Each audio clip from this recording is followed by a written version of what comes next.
This is One Eye, Book 1 in the Ruthless Kings NOLA series, written by 𝐂𝐳𝐵𝐨𝐤𝐿, narrated by Jason Clark and Avery Reed. Prologue. Alicia. My emotions are roiling. My heart and mind are at war, and all the rest of my emotions torment me, attacking both sides. The guilt, the regret, the confusion, the lies, the secrets, and the fear. All of it is building up into a tsunami ready to drown me. I'm standing in front of the catastrophic wave with no place to run or hide, just waiting for it to crash down. I don't know how to sift through everything before I can save myself. I don't know how to make sense of the fact that One Eye and his biker friends killed my abusive ex. He rushed out into a terrifying storm to save my daughter from him, and then he took them to their playroom. I knew what I was getting into when I got involved with him. These are ruthless men. This is what they do. I asked him not to be in the room when they did it, but I'm not stupid. I know men like One Eye want revenge.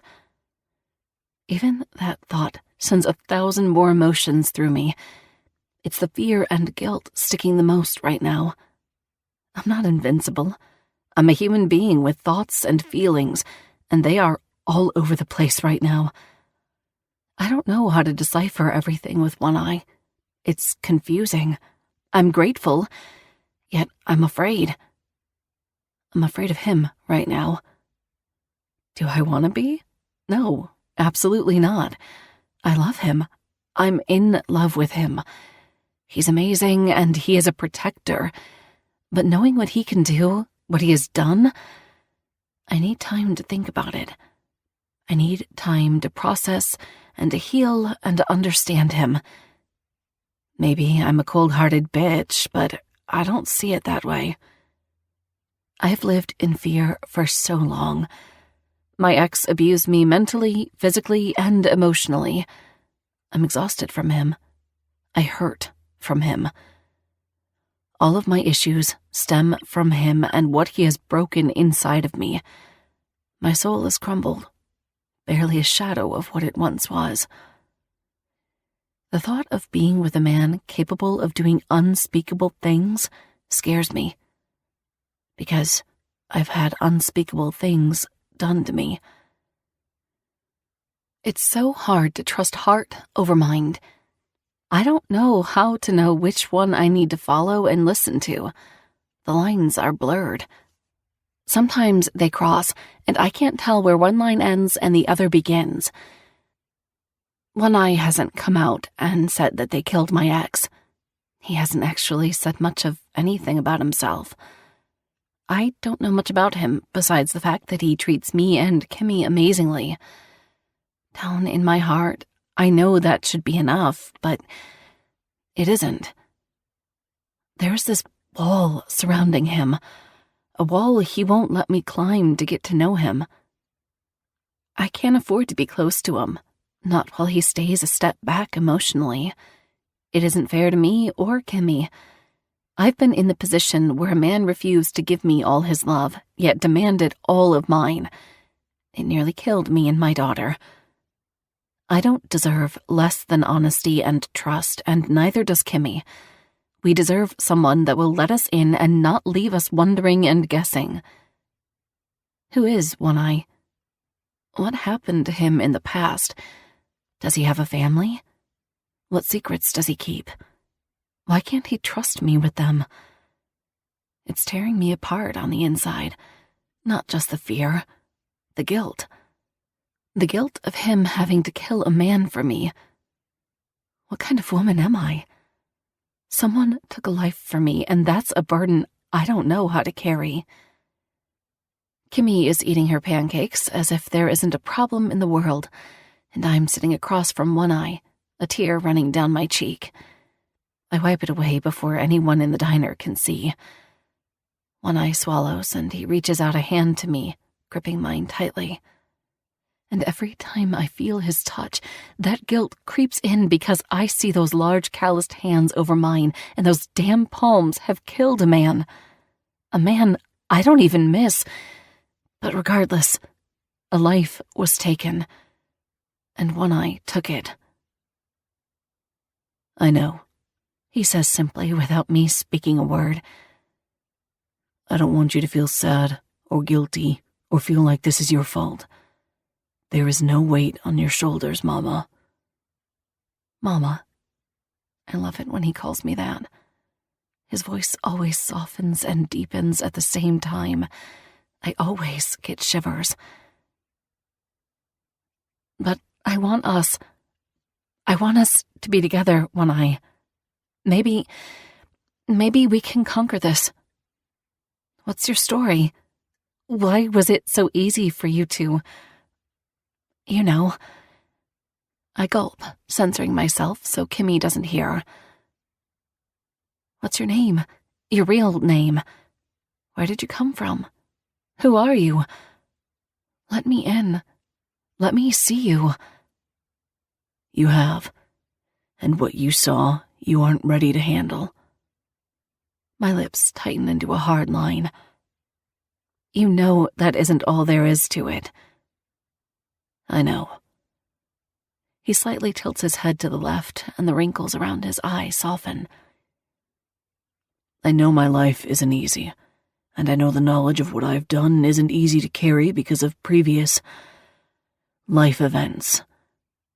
He chooses his words carefully, too, as his eyes fall to Kimmy, munching on her pancakes while she watches a show on her tablet. And I know I'm not an easy man to get to know. And I can't promise I know how to fix that. I think both of us need to heal before being together, I whisper. Or I'm afraid someone will get hurt. I'd never hurt you, he admits softly. Not physical pain, One Eye. I meet his gaze, and his good eye steals another piece of me, because while One Eye doesn't tell me anything, his eye tells me one thing. There's pain lingering in his soul. I want to reach in and take it away, but he won't let me close enough.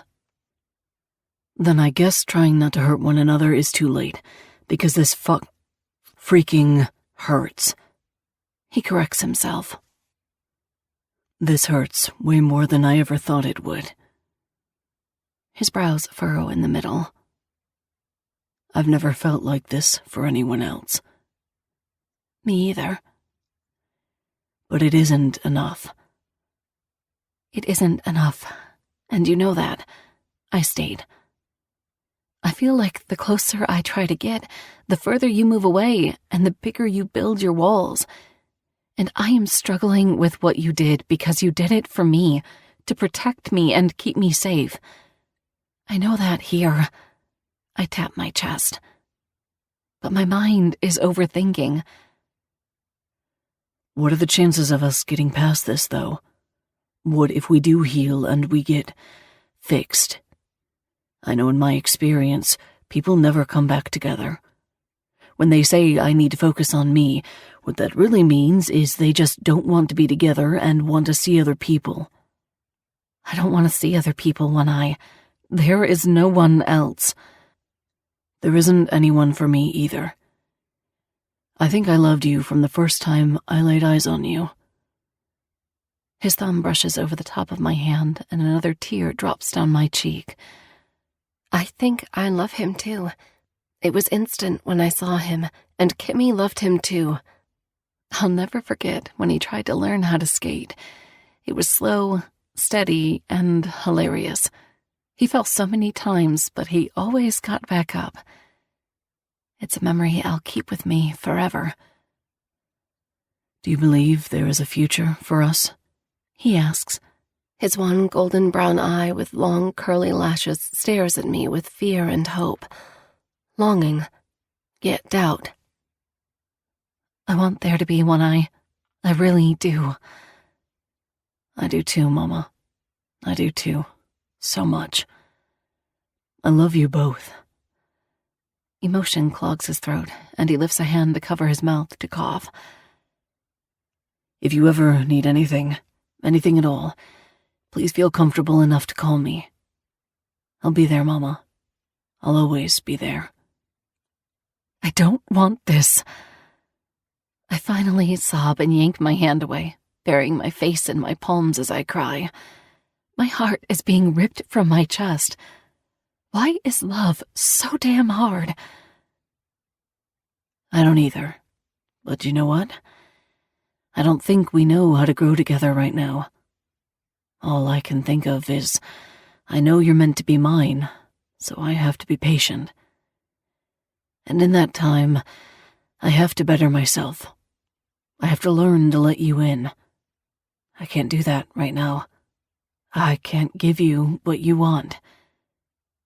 And I can't give you what you want. I can't tell him that I know 100% he'd never hurt me or Kimmy. It's irrational, but it is a fear I need to conquer in order to be submerged in his life and the biker world. My issues are mine to overcome if I want to trust him. What if this is it? What if we will never see each other again? The words are caught on a hiccup. God, the thought of not seeing him again fills my veins with poison. The kind that takes its time, slowly sapping away my strength, stopping me from moving and breathing until I'm only a shell of myself, until I finally die. It would be torture. He shakes his head, and his cheeks redden. Emotion overcomes his voice. I can't think like that. I can't believe that, or I don't think I'll know how to make it another day. Me either. One Eye's phone rings, breaking the sad, depressing moment. I'm sorry. I have to take this. It's Prez. Boomer. That's another thing. The club is always first, and I respect that. But I have a child to think of, and she is first. Nothing and no one will change that. The club would never be first in my eyes, and I think that's another disconnect between us. One Eye slumps in the red booth and nods. I understand, Prez. Yeah, I'll be there. He ends the call and tucks his phone in his cut. I have to get to the clubhouse. Club business. He gives me the vaguest answer he can. It isn't the only thing he is vague about. He's vague about himself, too. As always, I say bitterly. I don't mean for it to slip, but it comes out. I shouldn't have said that. I'm sorry. Don't be. He stands, and Kimmy notices, ripping her eyes off the movie playing on the tablet. She yanks out her headphones and gives One Eye a big, toothless smile. Are we done? I have to go. Boomer called, and you know how I always have to go when he says. One Eye explains gently, then falls to his knee to get on Kimmy's level. Are we going to see you tonight? She asks as she scoots out of the booth, and I follow her as well, preparing to say goodbye. I don't think so. It actually might be a while. But don't worry, you'll always be on my mind, okay? Why is your eye watering, One Eye? I'm just sad I won't see you and your mom for a while. I'll miss you both, he explains. I turn my head away and wipe my cheek again, hating myself more as the seconds pass. We will miss you too, but we will see you soon, right? Right. One Eye gives her a tight smile. I love you, kiddo. I love you too. Kimmy wraps her arms around his neck and gives him a big hug. His arms make her look so small as he holds her. I love those arms. So big and strong. Dangerous, yet delicate. Kimmy lets go and One Eye stands. His hand cups my cheek and he presses his forehead against mine, then kisses me. A goodbye kiss. His lips are soft, and our mouths move together as if they are made for the other. I bet they are. I had to kiss you one more time, he mumbles against my lip. Then his thumb is there, stroking against my bottom lip. Then he brings his mouth to my ear and whispers, "If I knew it would have been the last time I laughed with you, held you, and kissed you, I would have made love to you better, harder, longer. I should have treated every moment, every time I was inside you like it was the last moment. Maybe then I wouldn't miss you so goddamn much already." His hand drops from my face, leaving my cheek open to the cold air. I miss his warmth already. I miss him. "I'll be looking forward to the day you're mine again," he says, pressing a kiss against the side of my mouth before stepping away. He gives me a longing look, then ruffles Kimmy's hair and walks across the black and white checkered floor, vanishing out the door. I just hope he hasn't disappeared from our lives forever. I just hope the future holds more than pain and disappointment. Chapter 1. One Eye. I've lost track of how many months it's been since Alicia and I broke up. I've been putting on a brave face, but it's all just a farce. I miss my sexy little mama so fucking much, it's hard to find the motivation to get up in the mornings. We haven't spoken a word, and I knew we wouldn't. When people decide to take a break, it's usually for good. We can take the time to find ourselves or whatever, but at the end of the day, the chances of us coming together again are slim. One Eye, are you listening? Boomer splays his palms across the table as he stands in front while he goes over a few things for church. Dude, Arrow nudges me with his elbow, and I snap out of my thoughts when my arm slips off the table. What? Yeah, Prez, I got it.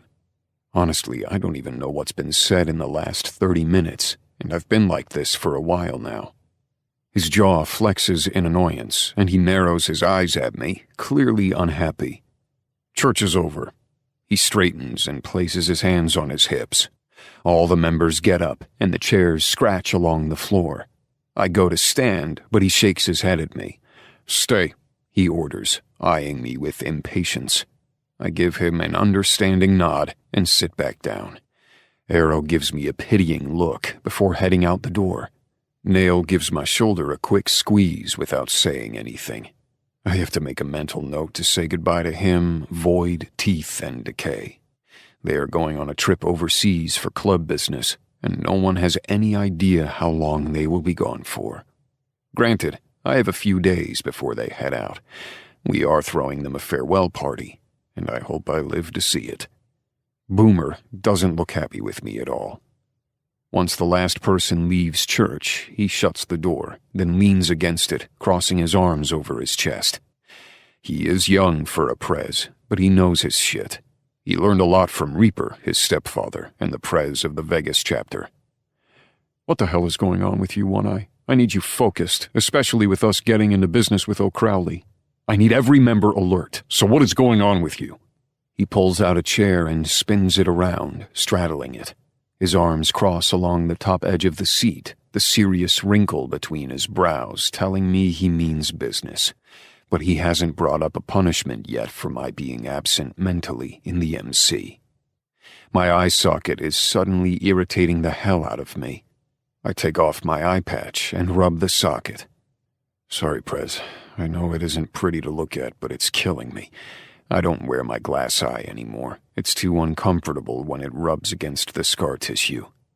It doesn't bother me. Get comfortable. You know it doesn't matter to me, One Eye. Don't apologize. You don't have to hide yourself here, but I do need to know if I need to appoint a new road captain. I need my best guys, One Eye. What we're getting into is dangerous. We have women here, and I can't risk them because your head isn't in the game. My heart plummets when I hear him talk about a new road captain. I love my position, and the thought of anyone else having it ticks me off. No, I can be there. I'm sorry. Don't give my position to someone else. I've been preoccupied because of Alicia. And now when I say it out loud, it sounds fucking stupid. How can I be so preoccupied with a woman? I'm a grown man. I should be able to let the heartache roll off my shoulders. But I know why I can't. She's in my bones, in the core of my being. Alicia dug herself deep, and she latched on. I'm unable to shake her. Alicia impacted me in ways no one ever has before. I miss that. I got used to being someone she loved because no one has ever loved me the way she did. I want it back. I expect Boomer to roll his eyes or to punch me in the face. My old Prez would have strung me up and called me a fucking pussy for thinking with my heart. I'd probably get my one good eye burned out. But, like always, Boomer surprises me. He lands a hand on my shoulder and squeezes while the hardness around his eyes disappears. He isn't cruel, but I know he can be. It's how he chooses to use that cruelty inside him that makes me respect him more than I've ever really respected a Prez before. I get it. Women are the strongest beings on this planet. Just think of how much power they have over us. Scarlet has changed me in ways I'll never be able to explain. Kansas is fucking gone for Violet. And Wolf, he trails off, but I nod, knowing exactly what he means. Wolf has still had a really hard time adjusting ever since Abigail's death. It's like his heart shattered into a million little pieces, and he would rather just sit there in the wreckage instead of picking them up. Can't say I blame him. Boomer clears his throat and continues. Anyway, they get our soft sides, the sides we don't ever show anyone else. They get the pain of what we feel when we hide it away. They get the vulnerability. They take care of us when we can't take care of ourselves. Being strong all the time is exhausting, One-Eye. I don't expect my brothers to not be affected by the bullshit life brings. It's unreasonable. But I do expect them to have the ability to push it to the side when I need them to. Then deal with it when business is done. I understand, Prez. I swear, I'll do better. I'll be better. Have you talked to her? He asks. No. I miss Kimmy, too. She was the closest thing I've ever had to a daughter. The timing was horrible when Alicia and I met. We both had to tackle a few demons, but I knew when we ended, that was it. People never get back together. Life doesn't work that way. It isn't up to life to create opportunities, One-Eye. It's up to you. I hate it when he makes sense. What do you suggest? Get back out there. Try to see if she's what you really want. Maybe she was just a love in your life that helped you for the next one. That's okay, too. Learning experiences and all that shit. He grabs a joint from his pocket and lights it, inhaling deeply before passing it to me. I take a long puff, and I'll be damned if the door doesn't swing open a second later. Homer is standing there, sniffing the air. I smell weed, he announces, licking his lips. The man loves his pot. It's kind of funny. You don't puff pass, why should they? Go get your own. Isn't that what you say? Arrow yells at Homer from across the room somewhere, and Boomer groans. Those two are always at each other's throats. Fuck you. I'm the oldest here, which comes with different rules than you young bucks. Bullshit. Just because you're older than the sand outside doesn't mean you get special treatments, Arrow quips. Boomer leans back and closes his eyes, taking another long drag of the tightly rolled joint to relax as we listen to the members bickering like an old married couple. The hell it don't. I've experienced more, seen more, done more than any of you infants, Homer spits. You're being an entitled brat, Arrow replies in a flat tone. Boomer sighs. If you two don't shut the hell up, I'm putting you into timeout like the children you're being. I'll make you put your nose in a damn corner to think about your actions. You wouldn't. Homer narrows his eyes as he studies Boomer. Try me. I'm sick of you two fighting all the damn time. It gives me a headache. For the rest of the day, you aren't allowed to talk to each other, and if you do, I'll throw firecrackers down your damn pants. That's an order. You do that to an old man? Don't use that age card on me, Homer, Boomer warns, standing from the chair. Last I checked, regardless of age, it's me in charge. No one else. Either listen and put on your damn big boy pants, or we are going to have issues. Fine. Keep him away from me. Homer points to Arrow. Arrow squints, stabbing his juice box with the straw before angrily drinking. I don't want... Arrow snaps his mouth shut when he thinks better of it. Good. I'm I'm glad one of you knows how to listen. One-Eye, you good? Boomer pushes the seat where it belongs and lifts a sandy blonde brow at me. Yeah, Prez, thanks. Whenever you need to talk, my door is always open. No one suffers alone, okay? I nod. You got it, Prez. Hey, Prez. Pulse knocks on the door, and Boomer's head swings around when he sees the doctor standing there. Can we talk in private? He asks, his tone serious. Boomer begins to rub his temples. Yeah, Pulse, we can talk. One-Eye, I need the room. Sure. I want to ask what is going on, but I know it isn't any of my business, so I decide to swallow my question as I lift myself from the chair. If you need anything, let me know. You know, if you need to talk too. I offer, knowing he probably won't take me up on my advice, but I wanted to extend the same kindness he did for me. Thanks, One-Eye. I might take you up on that. I head out the door, grabbing Homer by his cut and dragging him away from the room. He is a nosy freaking Nancy. Pulse dips into the room and shuts the door. Boomer pulls the blinds so we can't see what's going on, and a few of the guys share a curious look. Boomer shares everything. He never hides what is going on, so whatever this is must be personal. Worry sets in. What if something is wrong with him or Scarlett? I don't know what we'd do.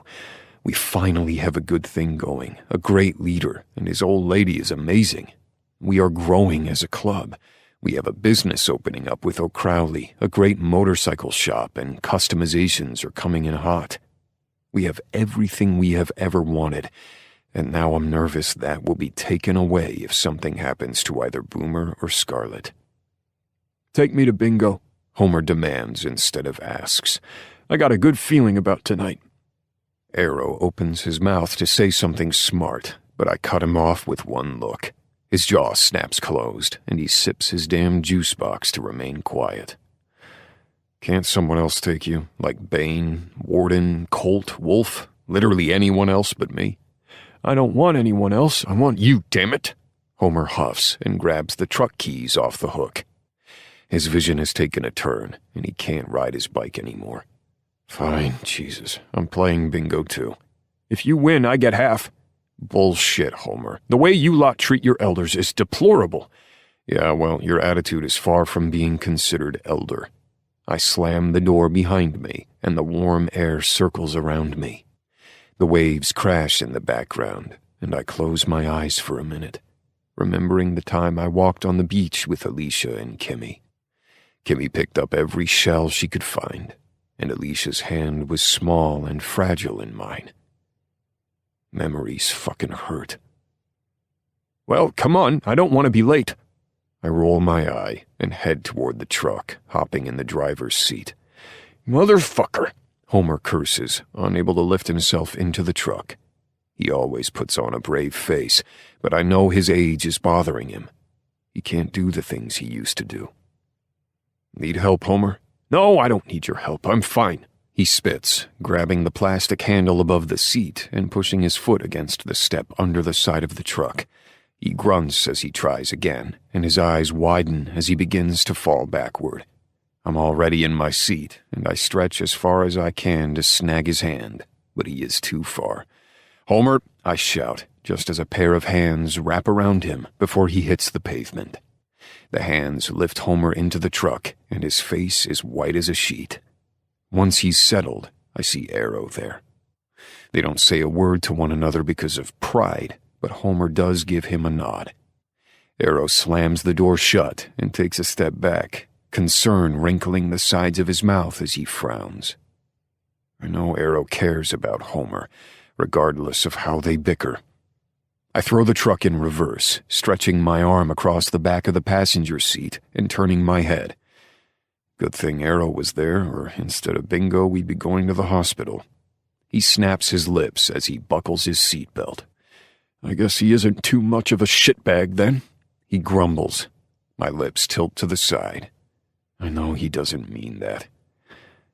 Yeah, I guess he ain't too bad. I pull out of the parking lot with a grin on my face and head in the direction of the bingo hall. AC/DC starts playing on the radio. I turn up the volume and roll down the windows to get some fresh air in here. What I love about Atlantic City is how it isn't humid. It always feels just right. Homer is quiet on the ride there, and when we get to the tiny bingo hall, I expect him to jump out of the truck, but he doesn't move. You okay, Homer? I jerk the truck in park and shut off the engine. He exhales and stares at his aged hands with dark spots all over them. Can you help me out? He asks sadly.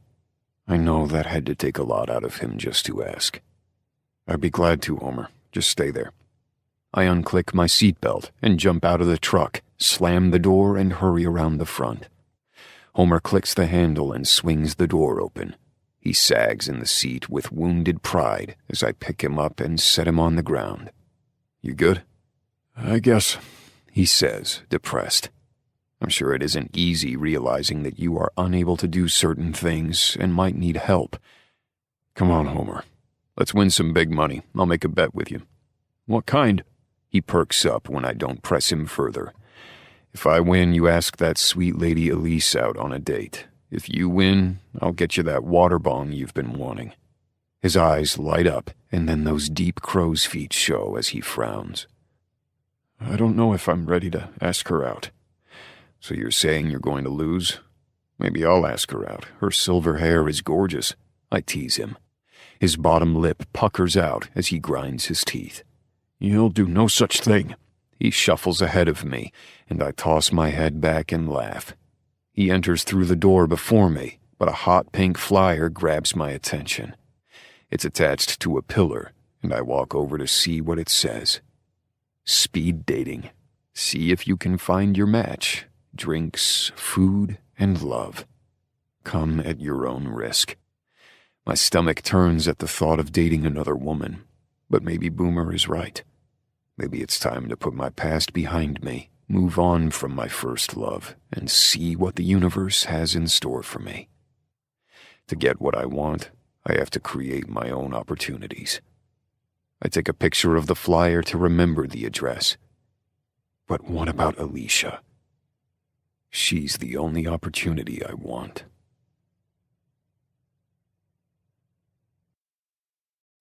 Chapter 2. Alicia. You have a call on line 2. My boss tells me, peeking over his glasses. You know how I feel about personal calls at work. I'm sorry, Mr. Lancer. Whoever it is, I'll make sure to tell them not to call this number. I wipe my mouth and toss my napkin in the trash, my lunch cut short. I don't understand why someone would call my work number and not my cell phone. I run to the front desk and realize I left my purse out here when I went on my lunch break. I check my phone and close my eyes in annoyance when I see my cell is dead. Damn it. I'm lucky I got this job, and I don't even know how I did. Mr. Lancer isn't exactly the kindest man, but he took a chance on me even though I had no experience. He is tough and has strict rules. He doesn't tolerate tardiness or anything that interrupts the day. Like personal calls. I pick up the phone and press the button for line 2. This is Alicia.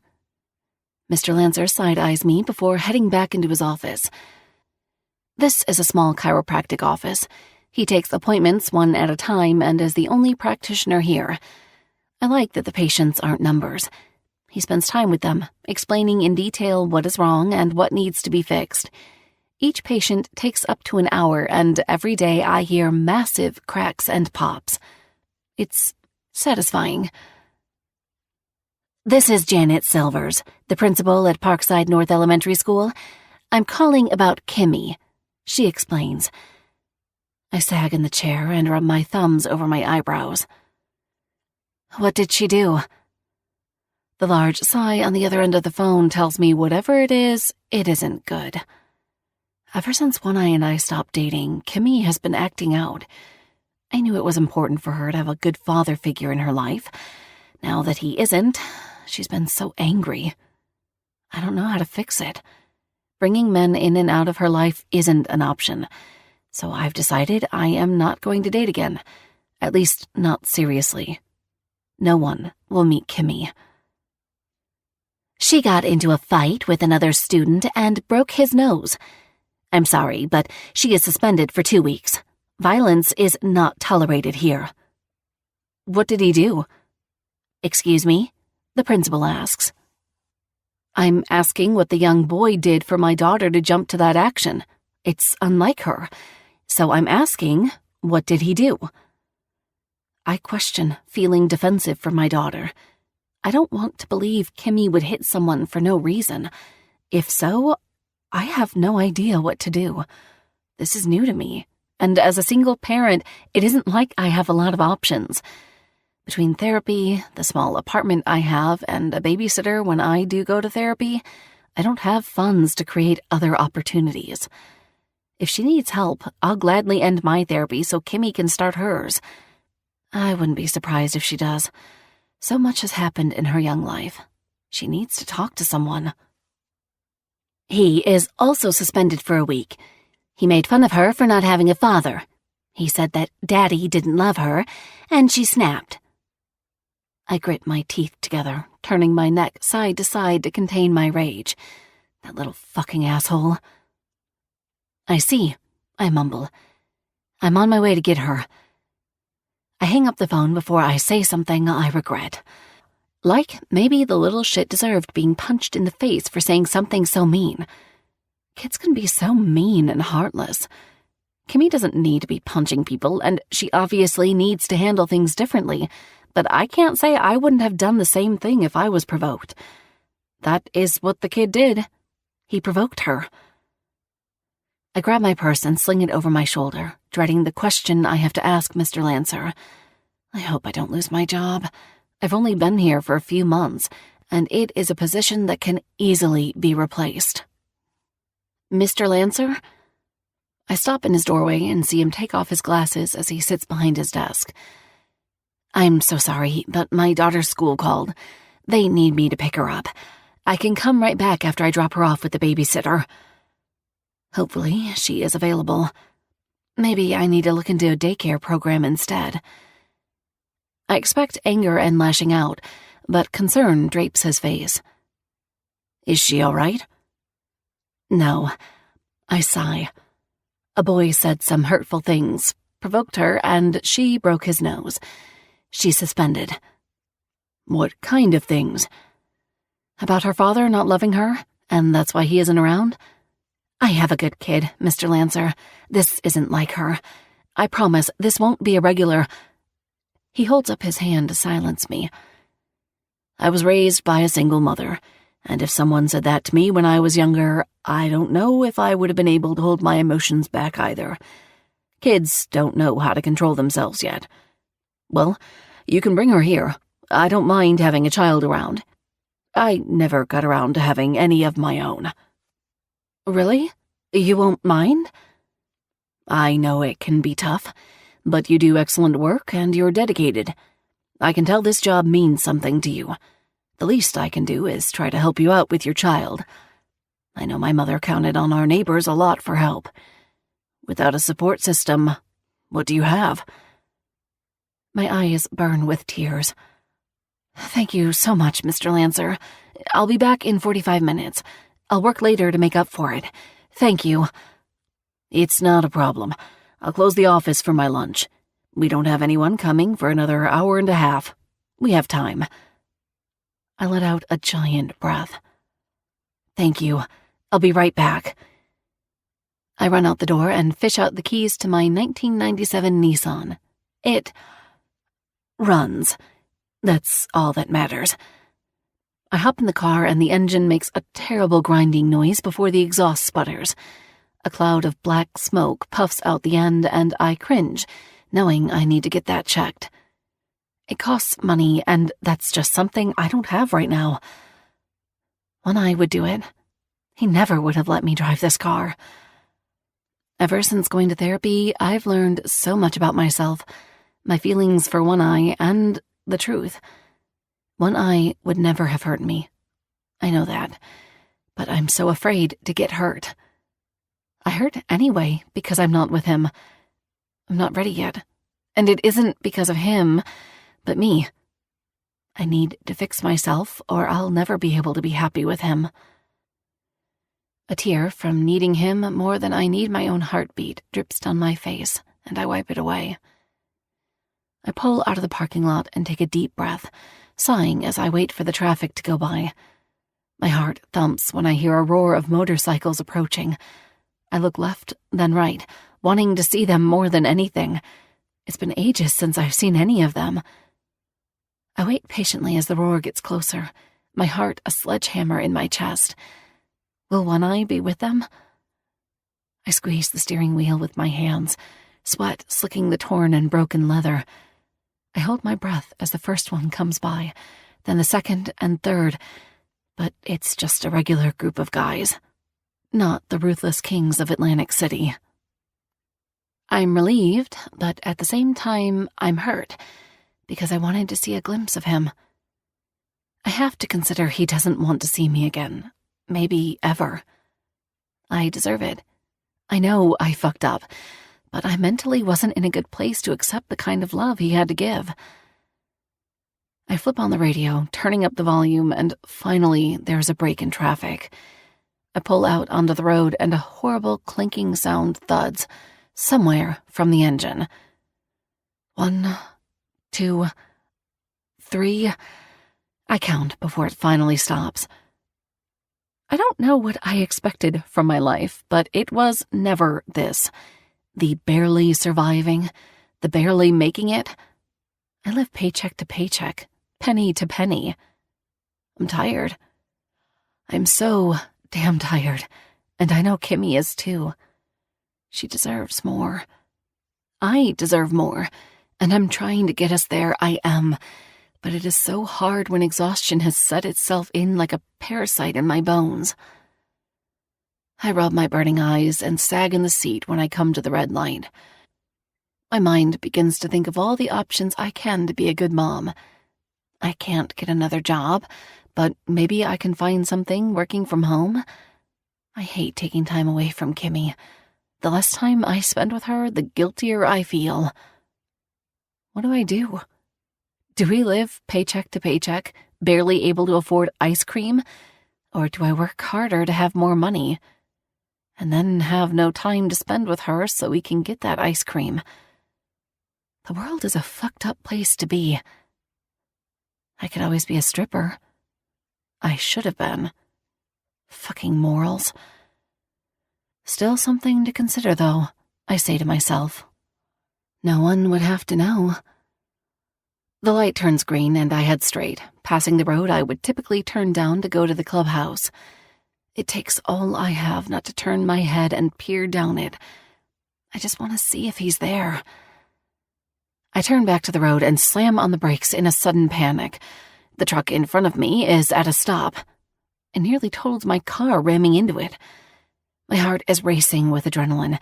My skin is sweating, and my mouth is suddenly dry from the near wreck. When the traffic finally moves, the school is on the right. I turn into the parking lot, sighing in relief when I make it alive. I park into a spot, lean against the seat, and close my eyes. I need to gather myself before I walk into that school to get Kimmy. Don't punch the principal in the face. Don't punch the little boy in the face either. Child abuse is wrong. I speak to myself again. I'd never hit a kid, ever. I'm venting, that's all. I feel violent when someone hurts my child. Just move on with the day. I inhale and exhale, grab the handle to open the car door, then step out into the beautiful day. I can smell the salt from the ocean and feel the warmth of the sun against my skin. If I were a normal person, that would make my day a whole hell of a lot better. Thrusting my shoulders back, I lift my purse up my arm, raise my chin, and start to walk. My heels clink against the pavement, and the reflection from the sun hitting the parked cars blinds me for a moment. I lift my hand to block my eyes and get a better view of the sidewalk. I step up over the curb, my heels sinking into the grass for a split second before they begin clinking onto the concrete of the sidewalk leading toward the school. When I turn left by the brick wall where the gym is, I see the principal standing with her arms crossed and Kimmy sitting on the bench. I know it's her before I see her face because of the bright purple Converse she's wearing. The principal has a stern, impatient look on her face. "Miss Price?" The woman judging me greets. Janet? I call her by her first name to tick her off, since she wants to stand there and be rude. She only said my name, but tone of voice is everything. I might not be as successful, but I know I'm a good mother and I work hard. I won't let anyone run or walk all over me. Her lips press into a firm line and wrinkles form around her mouth. Her piercing blue eyes roam up and down my body, disgust written on her face. Her coarse, dry hair is pinned into a French twist, pulling her eyebrows back to give a lift. She's wearing a muted blue skirt and blazer with black stockings and a white blouse buttoned to the neck with low 2-inch heels that my grandmother would wear. I bet she keeps a paddle in her office, just dying to punish the children she can't stand. Kimmy. I drop to my knees and take the ice pack off her bruised and busted knuckles. I gasp when I see blood. Oh my God, Kimmy, are you okay? I'm fine, Mom. Can we go? Kimmy hops off the bench and keeps her eyes cast down toward the ground. Her red hair is messy and falling out of her ponytail, probably from the fight she had with that boy. Let's be honest, kids are jerks, and sometimes they are shitheads. There, I said it, and that boy is a shithead. Not that I'd say those words out loud. Those are internal thoughts only. I'd get burned at the stake if I said such things for the world to hear. My kid isn't, though. A shithead, that is. She's a perfect, sweet, delicate flower. I know every parent thinks that, but in my case, it's true. She isn't to return for 2 weeks. Her homework is in her backpack, Janet says. Next time, Kimmy, walk away. Letting your anger get the best of you isn't worth it. And sometimes, Kimmy, I interrupt, it's okay to feel your emotions when someone presses your button, especially a rude little boy who should be punished for starting the fight in the first place. I take my daughter's hand in mine and curl my lip at Janet before marching away. I can't stand her, I whisper to Kimmy. I'm sorry, Mommy. She apologizes in her sweet voice. I know I shouldn't have hit him. When we get to the car, I open the passenger door and she hops in, buckling her seatbelt. You shouldn't have. Hitting isn't ever okay unless they hit you first, and then you have my permission to protect yourself. That boy was trying to get a rise out of you. I place my hand against her cheek and smile. I don't like the things he said either. Next time, if there is a next time, walk away. I will. I promise. It hurts my hand anyway. I didn't know someone's face was so hard. Kimmy flexes her injured hand, and I shake my head when I see the ruined knuckles. I pinch the bridge of my nose. That shouldn't be the only reason, sweetie. Listen, I know what he said hurts, but I'm going to be honest with you right now, okay? He won't be the last person to say something mean to you. Do you know what it means to have thick skin? She shakes her head.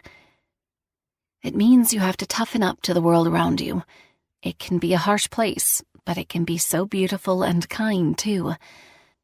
Sometimes the nice things are harder to see when cruelty makes you feel so bad, but it's here, every day.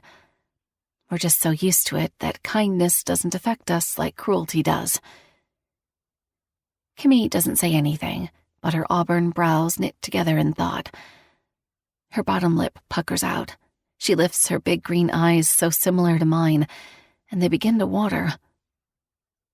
But why didn't Daddy love me? And why didn't One Eye want us? What did I do? She cries hard. The dam breaks, and I throw myself around her to hold on to her tight. Oh, you didn't do anything, baby. You are perfect. I blink my own tears out of my eyes and curse myself. Daddy wasn't a good man, but One Eye is. He loved you, loves you so much. Then why can't I see him?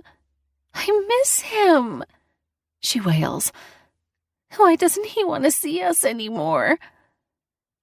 I rub her back and lean away so I can see her face, then wipe her tears with my thumbs. It isn't you. One Eye and Mommy needed some time apart. In order to be together, there were certain things we had to work on without each other. We agreed to give each other space. But what's that have to do with me? I don't want space. I open my mouth to answer and realize I don't have a good response, at least not one that is worthy of the truth. Kimmy could have continued to see One Eye, but I was so ready to run away from him, I didn't give him the chance to even ask if he wanted to see her. If I had to go back, if I had the chance, I would do things differently with One Eye. That's my fault, I admit. I've had to get better for One Eye. I leave out the part where he agreed with me because there were things he wanted to fix about himself, too. I guess I thought if we weren't seeing each other, then that meant not seeing you. I'm so sorry, baby. I shouldn't have done that. Can you ask? Ask what? Can I see him today?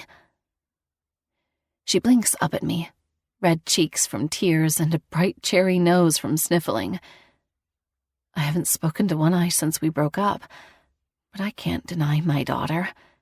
He could say no, and it could break her heart, but I think she deserves better. She saw One Eye as a father figure, and I can't fault her for that. Of course she misses him. He's the kind of man any woman would miss. He is the kind a woman loves and needs, the kind that leaves a woman like me in regret for being controlled by fear One Eye never instilled in me. I can try, sweetie. Okay? Just don't get your hopes up. He might not be able to see you today. I give her a slight smile and close the door, then press my back against it for a second. I wasn't expecting this, and I'm not ready. I'm nervous. I dig into my purse and grab my phone, clicking it to see no new messages. I don't really talk to anyone besides my neighbor Carly. I scroll through my contacts and hit the heart emoji I have for One Eye's name. I never liked calling him One Eye, but he never let me see too far into his soul to figure out who he really is. Having one eye isn't who he is. It is what happened to him. I wanted the dirty details, the secrets, the pain, the man that hid behind the eye mask, but he couldn't give that to me. It didn't feel right putting his name in as One Eye. He has a real name, the name that matches the kind heart pumping in his chest. I peer into the car and see Kimmy wiping her cheeks. I have to do this for her. I press the call button and place the phone against my ear, a part of me hoping he doesn't answer and the other part needing him to.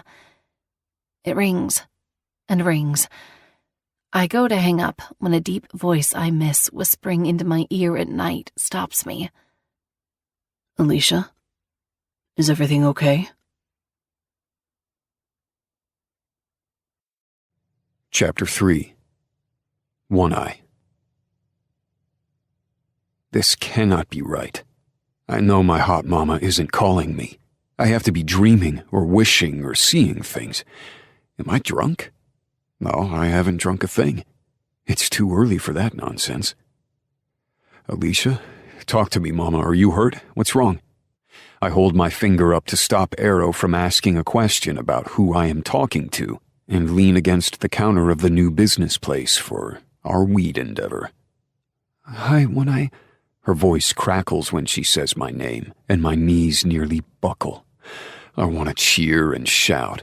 I want to tell her I love her and miss her. I want her to come home, but I keep it locked away along with so many other things she wants that I can't give. I clear my throat. You okay? Yes, I'm so sorry for calling out of the blue like this. Kimmy. My little girl. God, I haven't gone a day without thinking of her. I have a corner in my bedroom stacked with gifts for her, just things I saw that reminded me of her. I know I shouldn't have, but I had to, just in case my girls came back to me. Did something happen to her? Is she okay? I begin to panic, hating that I haven't picked up the phone sooner to call them, but Alicia had to come to me. She's okay. She did get into a fight today. She's suspended for 2 weeks. She broke a boy's nose because he said some hurtful things. My chest puffs with pride, but I don't say how proud I am. Mama wouldn't like that. Wow, I note, trying to stay neutral. How's her hand? Hurts, but she doesn't care. She's asking about you. I open the front door to the new building we own and step outside, passing Warden, Bane, and Kansas. She really wants to see you, One-Eye. I think we should have talked about her more before we took time apart. Would you want to see her? Maybe we schedule times where you can. She misses you. I blink my good eye a few times and stare at the sun to stop the emotion from falling. I rub my chest and nod, forgetting she can't see me. I'd love to see her, please. I'd really fucking love that. She wants to see you now. I have to work, but if I drop her off, I can pick her up later, if you're okay with that. Or she can stay, I offer. She still has her own room here. I shouldn't have said that. I didn't have the heart to change it when Alicia left, and I'm glad I didn't. Unless you don't feel comfortable with us around her, which I understand. My strong mama has years of trauma from her abusive ex that I killed. I didn't lay a hand on him personally, just like she asked me to, but that didn't matter. I dragged him to the door of hell myself and let my brothers have their fun. I understand why that shook her up, even if I didn't do it. Killing him was the catalyst that ended the best thing that's ever happened to me. It triggered something inside her that led her to be unable to trust me. It was the best and worst decision I've ever made in my life. No, God, no. I can nearly see her shaking her head and pinching the bridge of her nose like she always does. It isn't that. She can stay if she wants. I trust you. I'm scared, not of you, but of men, is what I'm learning about myself. I'm working through it, One-Eye. Quinn, I find myself blurting. Then I look around to make sure no one heard me. What? My name, the one thing you've always wanted. It's Quinn. I don't like it. My parents expected a girl and wanted to name her Quinn, but figured it was unisex, so they didn't change it when I surprised them. So yeah, my name is Quinn. Quinn, she whispers in a way that tells me she's trying it out. It sends a quiver right through my heart and down my spine. I love it. It suits you, Quinn. I grin to myself, my cheeks hurting from being so happy. I toe the ground with my boot as if I'm some love-struck teenage boy. Thanks, Alicia. A moment of silence fills the time we spend on the phone. I don't know what to say, but I don't want to get off. I don't want this call to end. I've been waiting for it for far too long. I have to get to work. Can I drop her off, or maybe you can come get her? If you can drop her at the clubhouse, that would be great. I have my bike right now, and I'm about to be on my way there. I don't feel comfortable with her riding with me yet. She's too small, I say, as if she's going to be big enough to ride with me one day. If I can't be in Alicia's life, I want to be in Kimmy's. I want to be her dad, or uncle, or whatever Alicia will allow me to be. I appreciate that. Okay, we are on our way. I have to stop and get some things from the apartment for her for the night, but then we will be there. That gives me time to shower and look presentable. Okay, thank you, Alicia. I can't wait to see her. Tell her for me, yeah? I hear a knock and then a car door open on the other end of the line. You're seeing One-Eye today, she informs Kimmy, and I hear a happy squeal rip through the phone. She can't wait.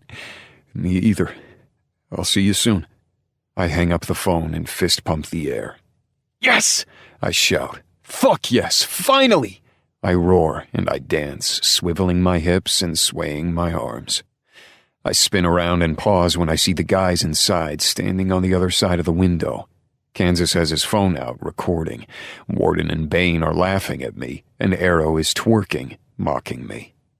Not wanting to have them damper my mood, I fling the door open and run inside.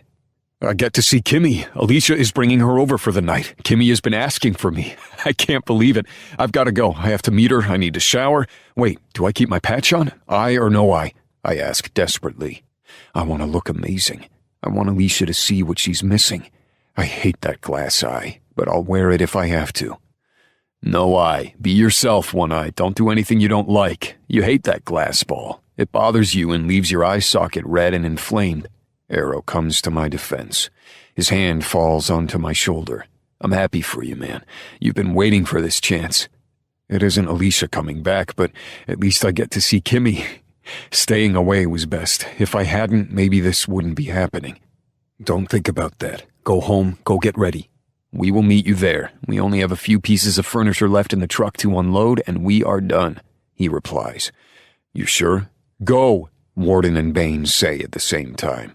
We got this. Go see your little one. I swear those two have telepathic powers or something. I still can't tell which one is which. I grin, slapping Arrow on the arm before running out the door to my bike. I throw on my helmet, don't bother clipping it, and start the engine. The tire spins against the pavement, and the scent of burning rubber stings my nose. The wind whips against my cheeks, and I have to remember to not smile while I drive so I don't get bugs in my teeth. I get to see Kimmy. I know she isn't mine by blood, but that little girl won my heart when she took me by the hands at the skating rink and tried to teach me how to skate. I still don't know how, but somehow Kimmy made it a lot easier. My heart lives for that little girl, but it's her mother that causes it to beat. The new shop we opened with O'Crowley is called High on Life, and it's only 10 minutes away from the clubhouse. With how fast I'm traveling, I'm going to get there in 5. I slither through traffic, and a few cars honk at me as I brush past, nearly clipping their side mirrors. I know it's dangerous, but I'm too excited to slow down. I'm always safer than this when I ride, but sometimes there are exceptions to safety, and today is one of them. I flip on my blinker and take a left down the winding road, and a wave of cool air washes over me. I can feel the breeze sweeping in from the shoreline and feel the salt sticking to my skin. I love this city. I love the air against my skin, the subtle scent of the sea. Even after all that I've been through and the past history of the club, there's nowhere else like it. The old Ruthless Kings Club, before Boomer took over, was full of monsters. Sure, none of us now are exactly choir boys or anything, but the kind of shit they did. The thought sends a shudder through me, even colder than the wind against my hair. They're the ones who burned my eye out. Anyway, the only ones left from the club are me, Arrow, Kansas, and Wolf. The old Prez, Venom, was running a fucked-up trafficking operation out of here, selling and abusing women like they were property. The 4 of us tried to fight back, but they strung us up in the shed, only keeping us alive enough to torture us every day. I still have nightmares about that time. We were lucky that Boomer and Reaper came to put a stop to it. Ever since then, we've tried to regain the trust of the people here in Atlantic City. It's slow going, but things are getting better. And it's always nice when we have such an incredible view of the ocean. The clubhouse comes up on the left, and the back of my bike fishtails as I pull in. Boomer is outside with Scarlet, sitting in the rocking chairs to enjoy the sunlight. I see his brows lift when I come to a quick stop. Scarlet pulls her sunglasses down her nose to see who it is. In a hurry? Boomer asks, bringing a beer to his lips. Kimmy is coming over. Alicia called me and Kimmy wants to see me. She's going to stay the night. That's all right, Prez? God, I didn't even think of the possibility of Prez saying no. He beams. That's great, One Eye. Is Alicia? A bit of the wind goes out from under my sail. No, I don't think that's going to happen again. It's a hard truth to come to terms with. But Kimmy misses me. I think I'm going to be able to see her on a more regular schedule, like a father and daughter would after a divorce. I laugh, even though the situation is similar. I think that's great, One Eye. I'm very happy for you. Scarlet says, a hint of something I can't place in her tone. Boomer reaches over and takes her hand, bringing her knuckles to his lips to kiss. Thanks, Scarlet. I'm going to get cleaned up. I have to look my best. Eye or no eye? I ask Prez. He shakes his head as he takes a swallow of beer. Fuck that glass eye, man. You hate the damn thing. I'd throw it away if I were you. Makes me happy no one cares to see me with no eye in that socket. Getting my eye burned, then cut out was the worst pain I ever felt. I'm surprised I lived. I don't know how, considering the amount of blood I tasted as it dripped down my face. Well, I might need it for something, I grumble and shrug at the same time. I need to hurry. She's on our way. Good luck, One-Eye. You deserve this chance. Boomer lifts his beer in the air, then grips Scarlet's chair to drag it closer to him. Thanks, Prez. Feeling a bit lighter than I did when I arrived just from getting affirmation from Boomer, I hurry down the breezeway and stop at the end for a minute to enjoy the waves crashing just a few yards away. Seagulls are cawing in the air, and down the beach is a family of 4 having fun. Maybe Kimmy and I can have fun on the beach, or I can take her to the boardwalk. I'm so fucking excited. Shit, I need to hurry. I run to the left toward my door and kick it shut. I'm shucking off my clothes and leaving them strung across the floor as I make my way to the bathroom. I kick off my boots. One hits the wall while the other tumbles to the right. Quickly, I unfasten my jeans and toss them somewhere too. I turn the silver handle to the shower and don't bother waiting for it to warm up. I jump in, my breath catching as the cold water shocks my system for a split second. It fades fast as the water warms. I usually like to stand here for a minute under the hot spray, but there's no time to relax. Shit, I curse when I squeeze too much body wash on my loofah. It's dripping everywhere. What a waste. I wash fast, entire body lost in fluffy white foam. I use the excess soap for my hair and trimmed beard, scrubbing everywhere and concentrating under my arms since I've been working all day. I rinse and step out, shutting off the water. I dry off with the towel and wrap it around my waist. The mirror in the bathroom isn't even fogged up, and I'm left looking at my hideous face in the mirror. I turn away, not wanting to see the ruined skin and empty socket. It's disgusting. No wonder Alicia didn't want to be with me anymore. Who wants to fuck a monster like me? Who can stare at a face like this and not be repulsed? I slam the drawer to my dresser shut and yank on my shirt. The towel drops to the floor, and I slip on a pair of briefs before putting on my jeans. Next is deodorant and cologne, just a small spritz from an old bottle I never really wear. The very last thing before I tie my boots is slipping on my cut. With one last look in the mirror, I head out the door, sliding my fingers through my hair to push it back, then tug my eye patch on. I hear a car door slam, and I casually power walk through the breezeway. I stop just when I get to the end, seeing Alicia and Kimmy walking toward me.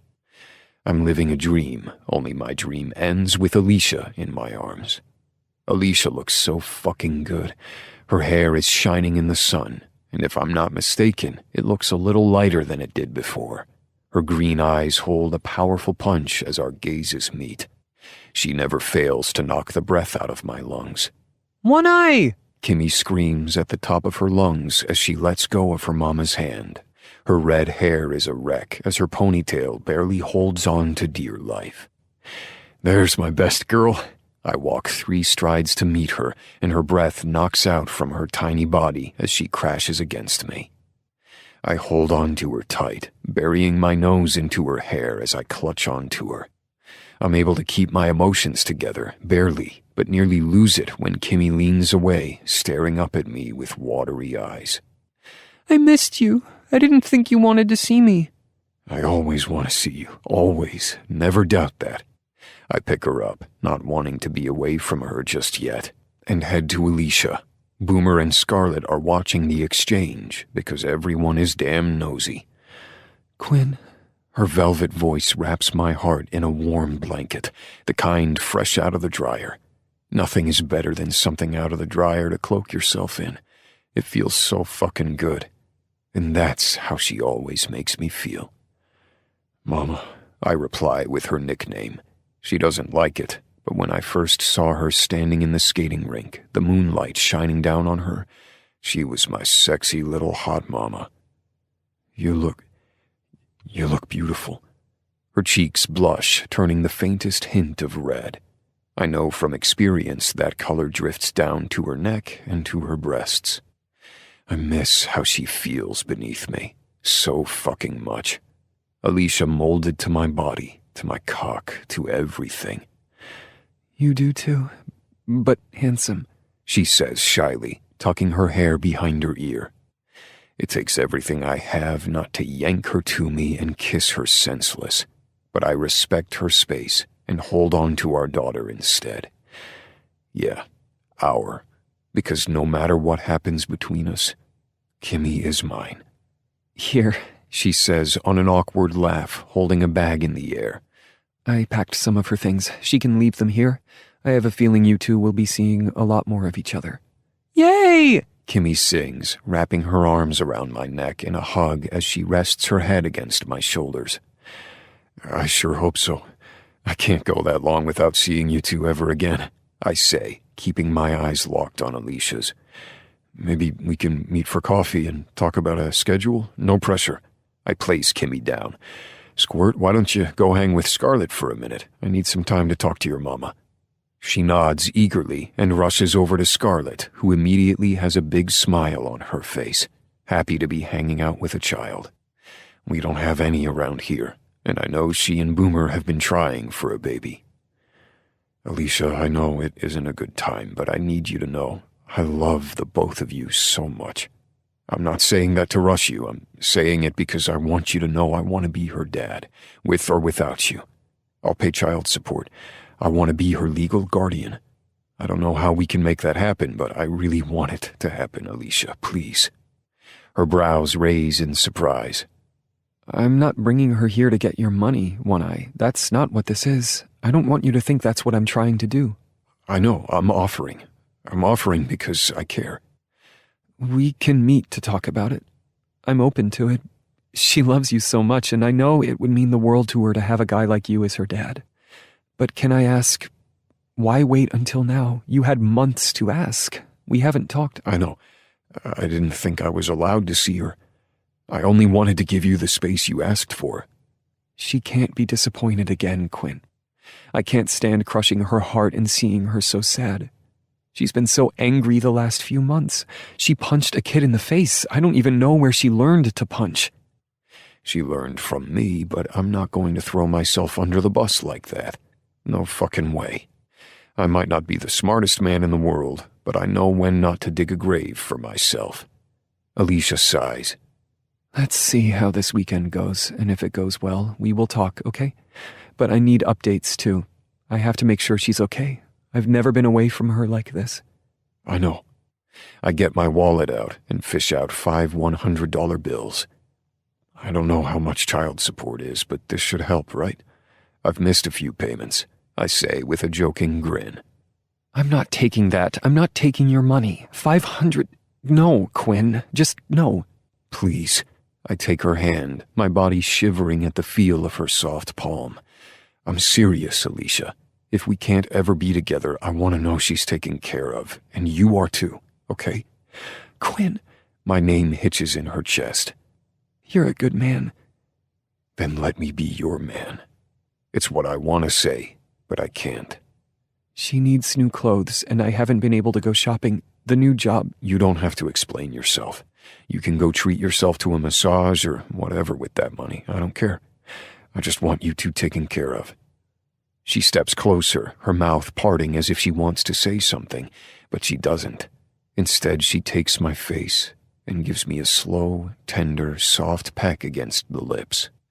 Nothing hot or heavy, but sad and longing. Alicia wants to take it further. I can feel it, but she's holding herself back. For some reason, it feels like goodbye all over again.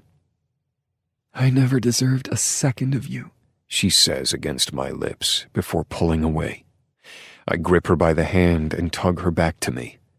You deserve everything, Alicia, everything. It's okay to have things to sort out. That doesn't make you less deserving. I had and still have things to work through too, but that doesn't mean I'm less deserving of what I want.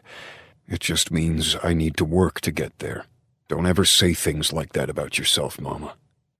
I take her face in my hands and marvel at the softness of her skin and the emerald shimmer of her eyes. I want to be ready for you, she admits and takes a step back. I need to go. Let me know if she needs me. Alicia, I have to go, Quinn. She presses her hand over her lips and turns away, leaving me staring at her long, flaming red hair. Alicia, I whisper, and I'm taken back to the diner, hating how much she fights this. I'd be there for her if she let me. I'd be there every step of the way while we heal together, but there is only so much I can do until she lets me in.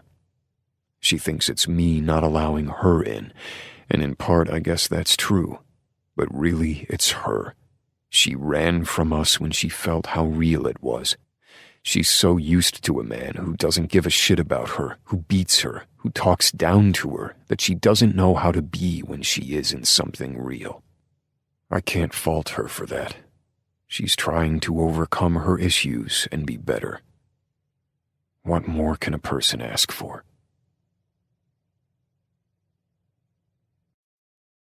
Chapter 4. One Eye. It wasn't just me who wanted to go to the boardwalk. A bunch of us came. After Alicia left, I ran the idea by Boomer, and he texted everyone. Even Veronica and Victoria, Kansas's old lady's sisters, came. Even cranky Homer is with us. It's a regular family outing, and I didn't realize how much I needed this. Kimmy is on my shoulders, and I have a firm grip on her legs. She's smiling, waving around a large stick of pink cotton candy.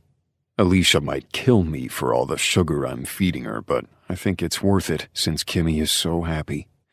I'll take smiles over tears any day. Come on, smile, guys. Violet holds a Polaroid camera out in front of her to take our picture, and I turn my head. I don't do pictures, V. I'm sorry, I say. Oh, please, One Eye, can't we? I want a picture with you. Kimmy corrects herself. I swear she was about to call me Dad. Maybe it's wishful thinking. You know I can't say no to you, don't you? I look up at her and swing her down to my eye level. I begin to tickle her, and she screams in laughter. She's adorable. I never thought this would be what having a kid is really like. Her laughter calms down, and I place her back onto my shoulders, grinning up at her. Fine, we will take pictures. Already done. Violet hands me 4 photos, and they are perfect. I look happy. For the first time in months, I'm happy. I have a smile on my face as big as it can get, and so does Kimmy. The last one is of me looking up at Kimmy, smiling, but my head is turned in a way that you can't see the eye patch covering my eye. Her hands are in the air, and nothing has ever looked more perfect. My heart is full. Thank you, V, I say, just as she steals a picture of Kansas with his brothers, Carson and Brighton, then his sister Stevie as they walk down the boardwalk. That's been a touchy subject, but I think Kansas and his family are making strides. It isn't easy, though. Their father lied to them all, having 2 completely separate families, as if he was living another life. Kansas had a hard time accepting his brothers and sister, but every day he makes progress. Anytime. She smiles. Can I call you Quinn, too? Kimmy asks, tapping the top of my head. Quinn? I didn't know that was your name. Bane interrupts. At least I think it's Bane. It's cute. Warden, I think, adds. Like a dog or something. Don't make fun of him. I'll kick your butt. Kimmy threatens the twins, shaking her tiny fist at the grown men. They lift their hands in surrender. We're sorry. It won't happen again. Damn straight. She chuffs. Everyone roars with laughter, but I'm horrified. You can't say damn, Squirt. Your mom will kill me. No, she won't. Mommy loves you so much. I hear her cry every night for you. I have to crawl into bed with her and hold her to tell her everything will be okay. My mommy is just lost right now. I swallow hard, and the guys seem to read my mind to give us some space. They head in the direction of the hot dog stand while I take Kimmy to a bench. Down we go, I grunt as I pick her up to place her feet on the ground. What I love about kids is that they never know what not to say about an adult. They don't have the filter we have. They are honest. They have no clue about what is private and what isn't. I don't think your mama wanted me to know that, Kimmy. But it's true, Mommy misses you. I miss her too. Then why can't you be together? Boring adult stuff we have to work through. Like errands? She curls her nose up in clear dislike. I don't like errands. I nod. Yeah, it's kind of like errands. Aw, errands are no fun. Tell me about it. I sit down on the bench and Kimmy sits right next to me, curling up to my side. Will you and Mommy be together again? I let out the biggest sigh ever known to man. I don't know, Squirt. I wish I had an answer for you. All I can do is trust how I feel and believe it will all work out. Do you love Mommy? Very much, I admit. Then it has to work out. I don't want anyone else to be my daddy but you. She loops her arm through mine. Hearing her say the word daddy has me wanting to shout to the world in happiness. Can we go get a snow cone? Kimmy changes subjects in typical kid fashion while I'm still reeling from her wanting me to be her dad. I want to be your dad too, Squirt. I somehow say without becoming emotional. Kids really do have a way of wrecking your insides. And yeah, we can get a snow cone. And then do you want to play a few games? Maybe go on the Ferris wheel? Yeah. She jumps up from the bench and claps her hands. Boomer is shaking his head at me as he shares a cup of ice cream with Scarlett. As I pass them, Kimmy is dragging me behind her to the snow cones, and Boomer whispers, "She has you wrapped around her finger." Don't I know it? Sucker. He teases, knowing full good and well he'd be a goner if he had a daughter. Can I get all the flavors? Kimmy asks when we get to the red and blue stand. I wince when I think about how awful that will taste. Kids, though, am I right? Sure, Squirt. If it is terrible, you will have learned a valuable lesson. She cocks her head at me, confused, clearly not understanding the lesson implied. How can I help you two? An older man smiles down at her. I'd like a snow cone, please. All the flavors. All? Oh my goodness, that's a lot of sugar. Does your dad approve? There's that word again. Dad. And I fucking love it. This time, yeah, but we can't go making it a habit. Again, your mom will kill me. Kimmy snickers, and the man prepares the snow cone happily. When he hands it to us, I lift a brow at him. The ice is brown, or maybe a mucky purple. I know. He reads my mind, and Kimmy takes it from my hand, scooping a large chunk of it in her mouth. So good, Kimmy chirps. Want to try it? She hands me the disgusting mess that reminds me of swamp water. I shake my head. It's all yours, Squirt. I ruffle the hair on top of her head. Cool. She shoves another scoop in her mouth and hisses, pressing her hand against her forehead. Brain freeze. Slow down, I tell her. You don't have to hurry. We aren't leaving anytime soon. I place my hand on her shoulder and direct her to the Ferris wheel. We pass a strongman competition, and Warden, or Bane, one of them, is up next. He has to lift the sledgehammer and slam it on the metal button. If it rings the bell, he gets a prize. If he doesn't ring the bell, I'm never going to let him live it down. Go, Warden! Kimmy cheers, and he whips his head around to see Kimmy. He grins, holding up his thumb as he takes the large sledgehammer in his hand. How the hell can she tell them apart after not seeing them for months? I see them every day and I still struggle with it. I'm bigger than Warden, but where I'm more bulky muscle, he is a bit leaner. He might not have the weight behind his swing to ring the bell. He lifts it above his head, his face red, and he lets it fly. It smashes against the metal button, and the silver bullet flies up the post.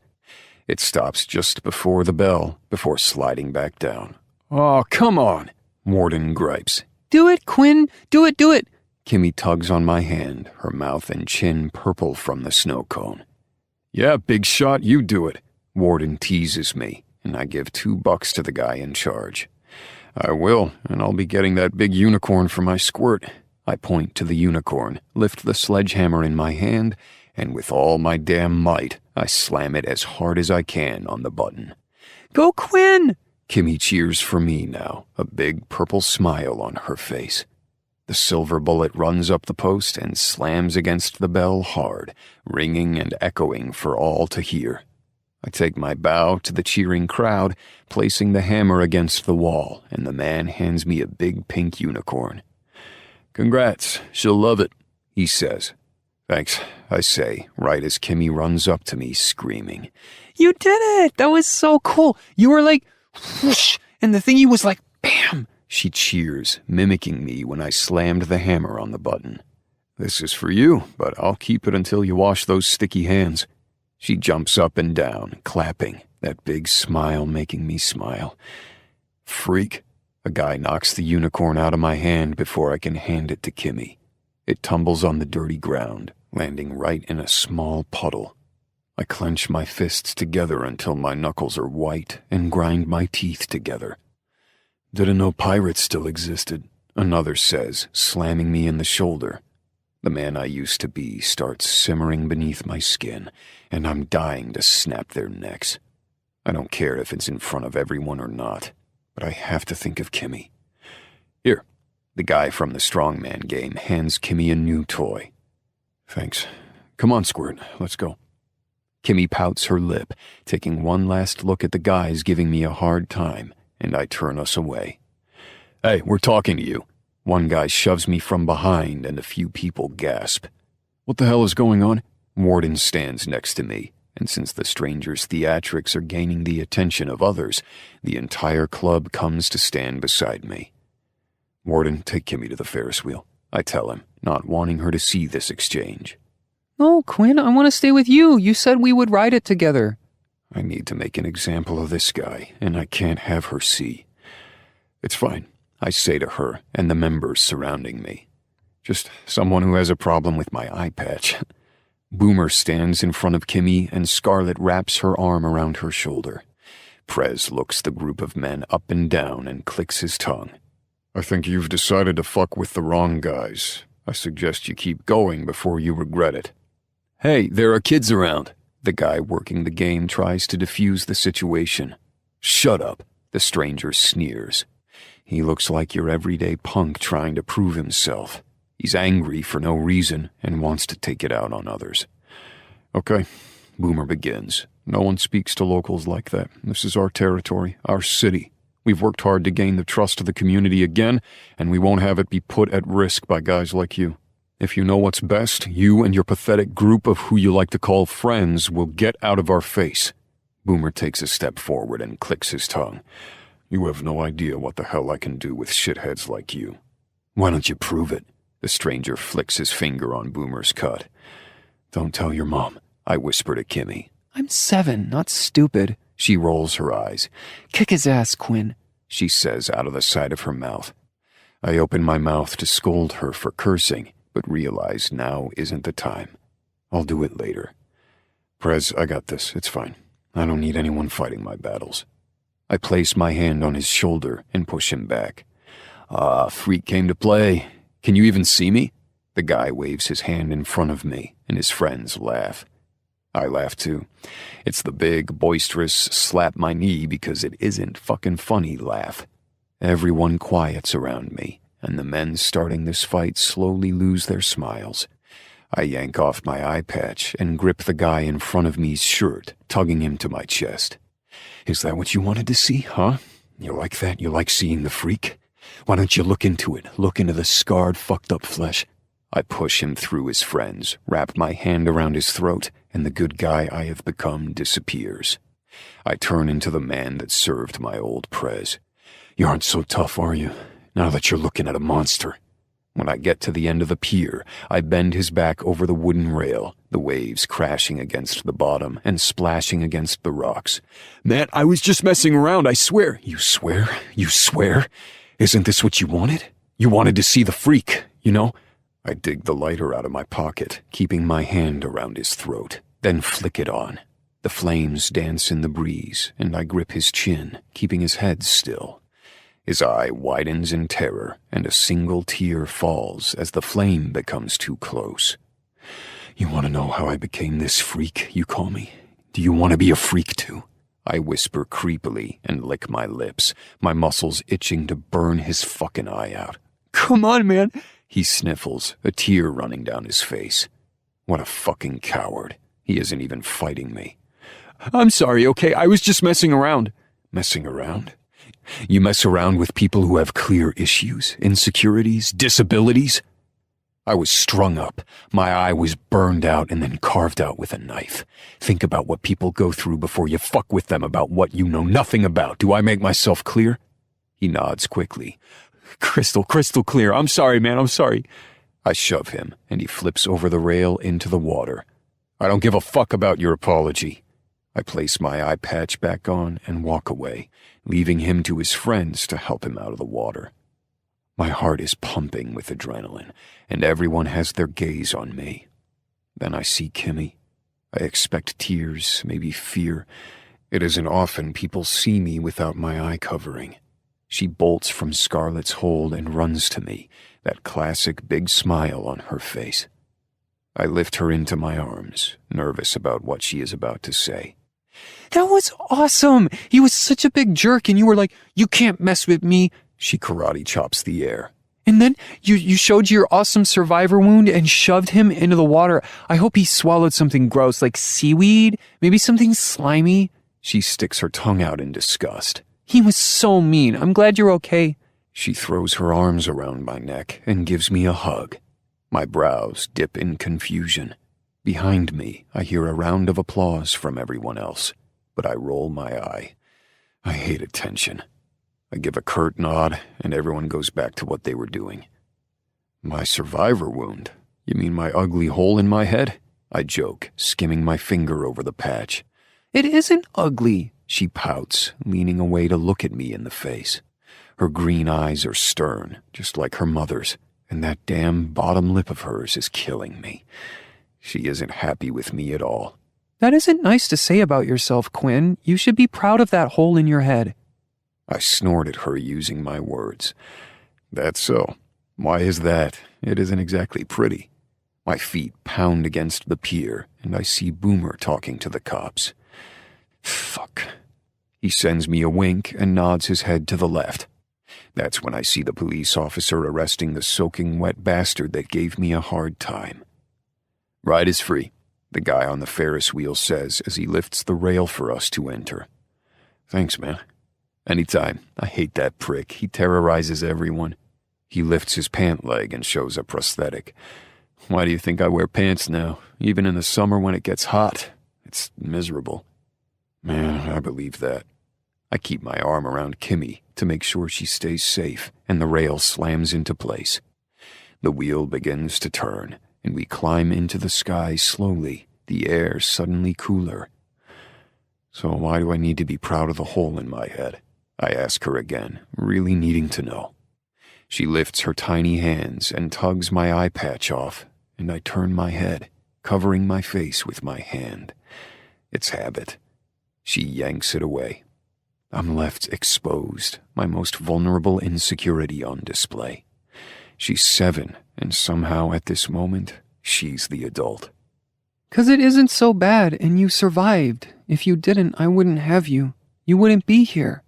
I'm okay looking at the hole in your head because I love you lots, and it doesn't matter to me. Stuff like that doesn't matter to people who love you.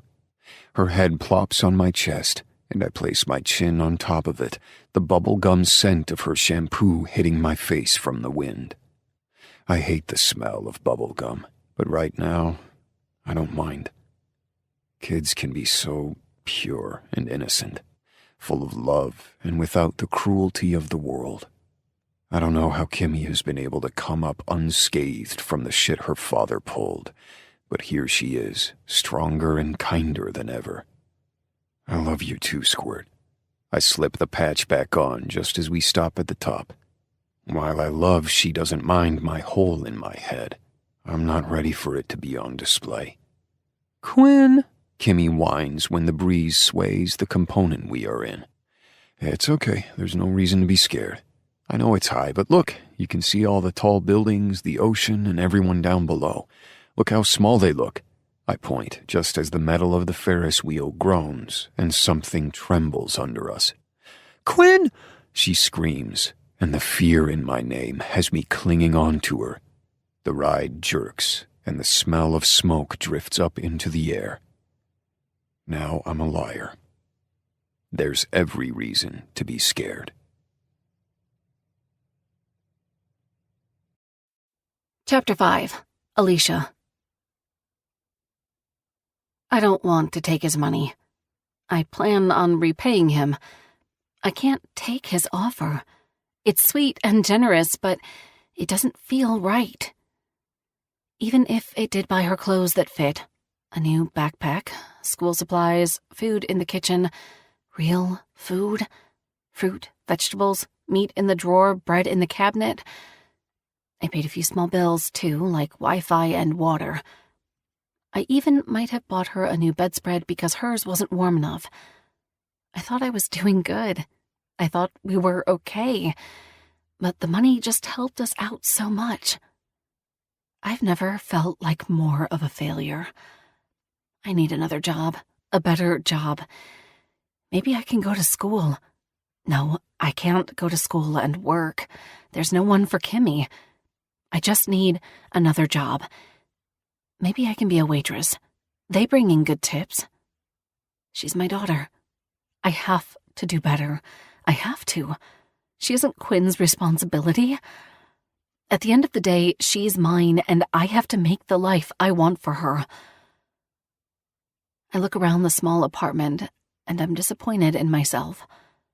The sink drips. The refrigerator is old and makes a loud humming sound. I have to kick the toilet for it to flush, and the shower is always lukewarm for 1 minute before it's ice cold. I can't even open the windows because they are painted shut. It's an old, run-down apartment. It's embarrassing. I wipe the first tear that falls, and the second, but they just keep coming. I sit down on the couch and hold a pillow to my chest as I sob, letting the strong facade I've had to put on over the years fall. My shoulders sag, and I wail, letting the pain and exhaustion free. It's a huge animal that's been dying to get out. How am I not better? My ex is dead. I'm not being abused anymore. I'm out of that godforsaken house, that situation. We are safe. But I still feel like my ex is suffocating me. I'm scared all the time. He's here all the time, breathing over my shoulder, whispering how horrible of a mother I am. I can feel his rancid touch, the harmful intent of his hands wrapping around my neck. I can still feel his hate, and I'm drowning in it. I'm being asphyxiated by the dead, and he isn't even here. Get it together. I press the palm of my hands against my eyes and rub the tears away. The TV turns on when I accidentally sit on the remote, and the reporter is at the boardwalk. I turn up the volume. We're reporting live from the boardwalk with breaking news. The Ferris wheel is on fire, and the metal is slowly melting, bending the frame closer to the water. There are people stuck on the ride, and the Atlantic City Fire Department is doing everything they can to get the ones they can off. But it's the people at the top they are concerned about the most as the Ferris wheel begins to lean. Oh my God, I whisper to myself and scoot closer to the edge of the couch. We have someone here with us who says he knows someone who is stuck on the Ferris wheel. She shoves the mic in his face, and I don't even need to think twice to know who it is. It's Boomer, the president of the Ruthless Kings. He has his hands laced on top of his head, and he is staring up at the Ferris wheel with concern. Kansas is next to him, rubbing a hand over his face. Where is One Eye? Come on, come on, come on. Show One Eye. Show Kimmy.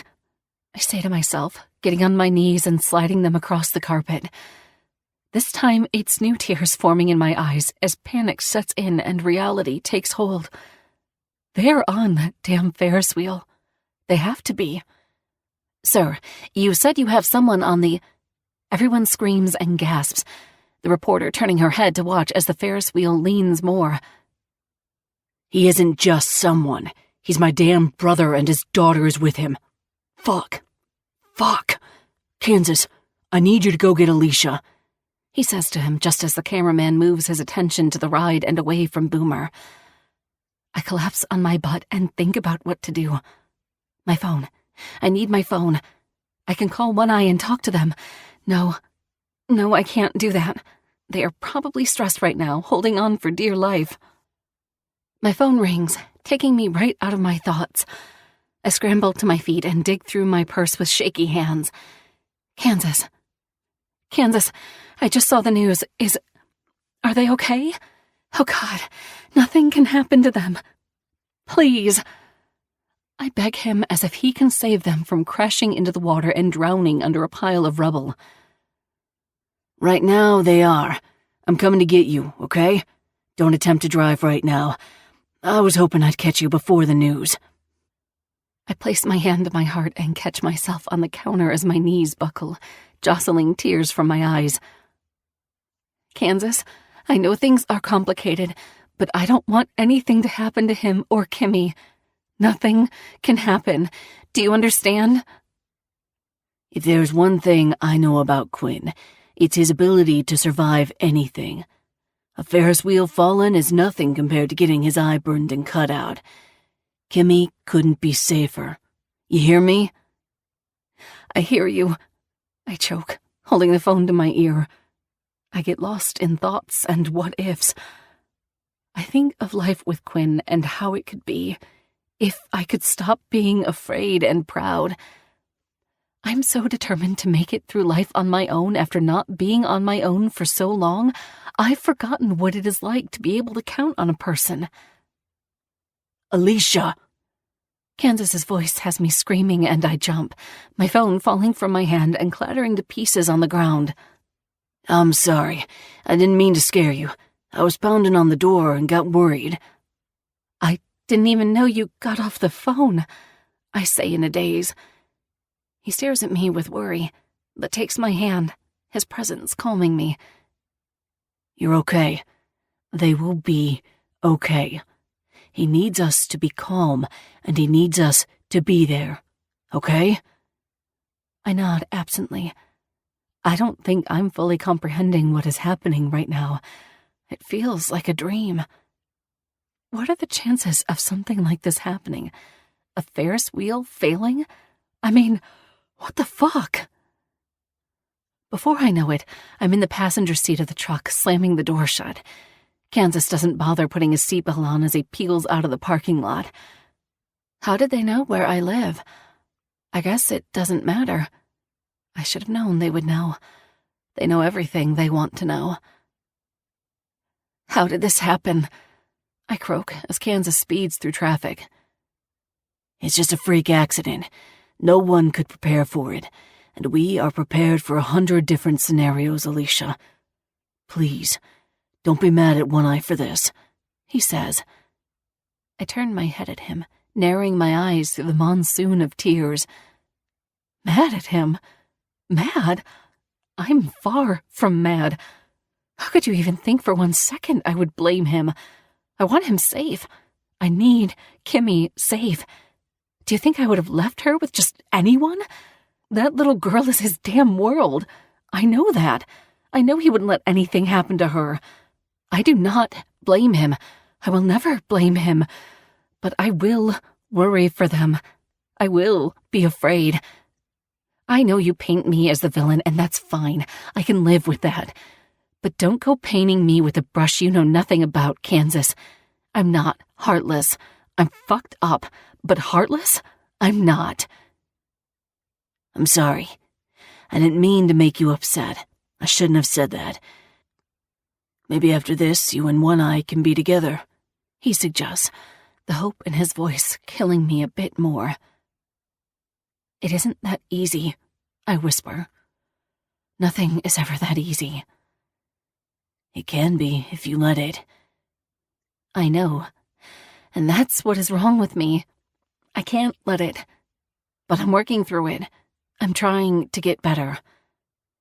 Let's hope this doesn't set you back then, he replies, slamming the truck into park on the side of the road right before the entrance of the parking lot. There are too many cars now. People have pulled over to gawk. Different news station vans are parked on the side, and on top of all that are the fire trucks, ambulances, and police cars. When I got involved with Quinn, I knew I'd need to prepare myself for the unexpected, the unknown. I had predicted danger with weapons or drugs, maybe even whores or something along those lines. But I knew even with that, he would have kept me safe. Never once would I have ever thought I'd be here, at a damn Ferris wheel, because one of those MC members wanted to give my daughter a fun night. It's different from what I expected, which doesn't mean those other things won't happen, but I thought they would be first. The sky is filling with smoke. From here, I can see the tall Ferris wheel leaning more than it was on the news. Oh, God. I cover my mouth for a moment, but then it drops a few feet and screams echo through the entire boardwalk. I sprint. Alicia! Kansas calls out to me, but I don't listen. I run, fast, pumping my arms, barely breathing as I try to get to the Ferris wheel. Alicia! Damn it, slow down! You can't get closer! Kansas yells at me, but I don't care. I'll jump the fucking barriers if I have to. I'm about to plow down a cop and climb up the Ferris wheel myself, but Kansas's arms wrap around me, stopping me just in time. You can't. One Eye needs you here and safe. He needs to focus on Kimmy. I need to get to them. Put me down. Put me down! I scream louder and kick my legs, staring up at the ride that holds the two most important people in my life. Please! I slap his arms, holding me back. I need to. You need to stay safe, and I know One Eye would want me to make sure that happened. Alicia! Boomer's voice has me turning my head. Scarlett walks out from behind him, her mascara smudged, and when I see her, I throw myself at her, and she holds me close. How did this happen? How could this have happened? I ask her, even though I know she doesn't have an answer for me. I don't know, but everything is going to be okay, Scarlett says. I know she means well, but I live in a world called reality. This is not okay. This does not look okay. We've got everyone out except for the man and little girl on top. The Ferris wheel is too unstable. We can't climb it. We have to go in from above. A fire and rescue man tells an older guy, maybe the guy in charge. I push away from Scarlett and jump over the metal barrier they put in the way. Ma'am, you can't come back here. A cop with a silver mustache tries to block me. Please, I'm a fucking mom. A cop won't be able to stop me. I fake sidestep him, then spin around and dash to the firefighter. You said there were two people trapped. You have to get up there. That's my daughter and her father. I stumble over the words because I don't know what else to say, but this is the truth and the easiest explanation. Please. Ma'am, we're going to do everything we can to make sure they are okay, he states while taking me by the arms gently to push me behind the barricade again. I shove him in the chest. Everything? Everything you can? I don't see you doing everything you can. I point to the bending hulk of metal in the sky that's falling slowly, inch by inch, to the water below. The smoke gets thicker in the sky. You are down here, and my life is up there. Mine. I pat my chest, and my throat is dry from yelling. Not yours, not his. I point my finger at the cop behind me. Mine. Please, get up there and get them before... The loud groan sounds again, and my worst nightmare comes to life as the Ferris wheel bends more. The crowd gasps and screams. We have rescue going up in a helicopter. We're going to get them, he insists, staring at me right in the eyes. And while they are a beautiful green, they hold nothing to the brown Quinn has. Please, I beg, then inhale at the same time, coughing from the smoke. Get her out of here, Now, he yells, and the cop with the mustache grips me by the arm, his stupid mustache tilting up in annoyance with me. All right, everyone back up.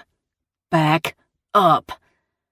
The cop has everyone taking a step back away, and Boomer is there along with Arrow and Kansas to flank my sides. I don't know what to do, I admit, tilting my head back to look at the top of the ride. Oh my God! I shout and dig my nail into someone's arm. I don't know whose. When the capsule One Eye and Kimmy are in, it falls to the side. The rail opens and both of them fall out, but One Eye grips the rail with one hand while holding Kimmy with the other. Kimmy! Quinn! I scream at the top of my lungs, holding my hand over my mouth as I watch their feet dangle in the air. Life isn't meant to be so scary. My heart is out of my body watching this, and if anything happens to them, I have no doubt in my mind I'll no longer live another second. Chapter 6. One Eye. This is not fucking good. I've never hated water so much in my life. Don't let go of me, Quinn! Don't let go! Kimmy screams, her adorable cheeks red and wet with tears and terror. You listen to me, I'm never letting go, okay? Never. You don't ever have to worry about that. I have a tighter grip on her than I do the rail, so I tighten my fingers over the metal and try to lift us, but my weight pulls against one of the hinges, which falls apart.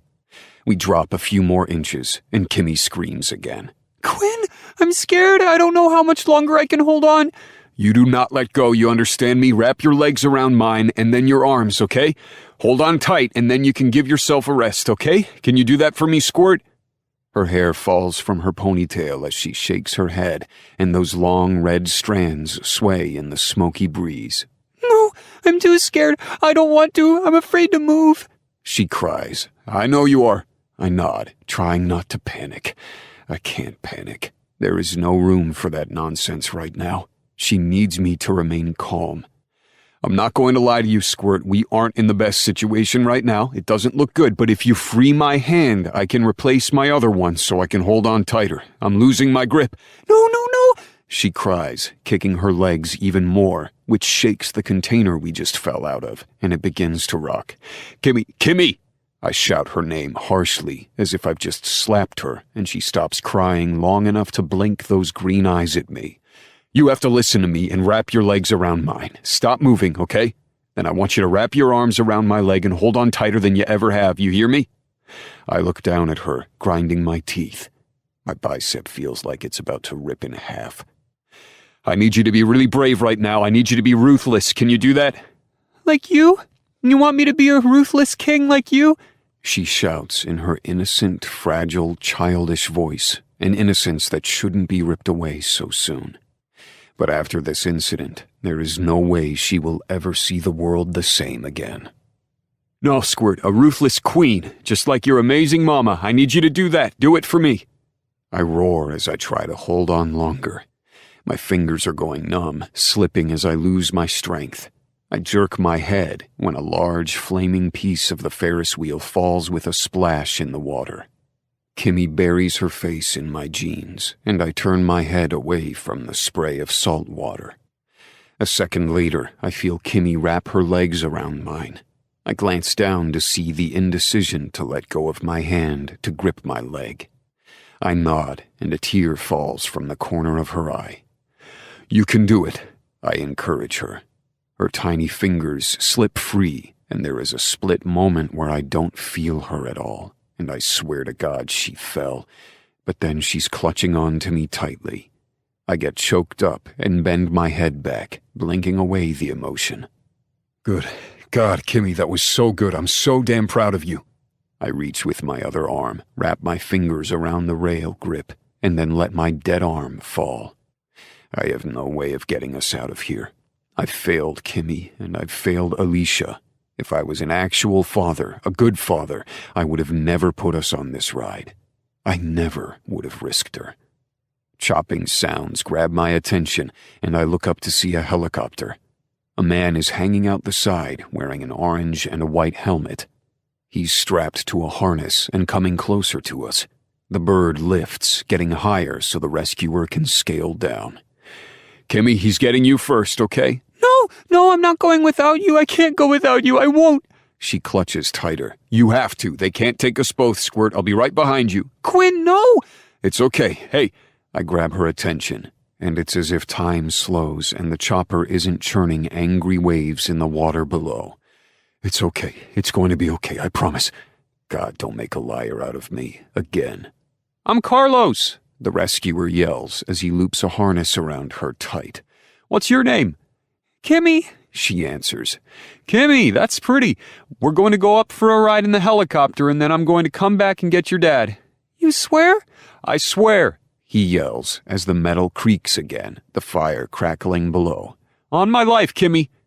It's okay, Squirt. Let go. It's okay to let go. Her hands unclench from my leg, and the rescuer takes her away, lifting her up to safety.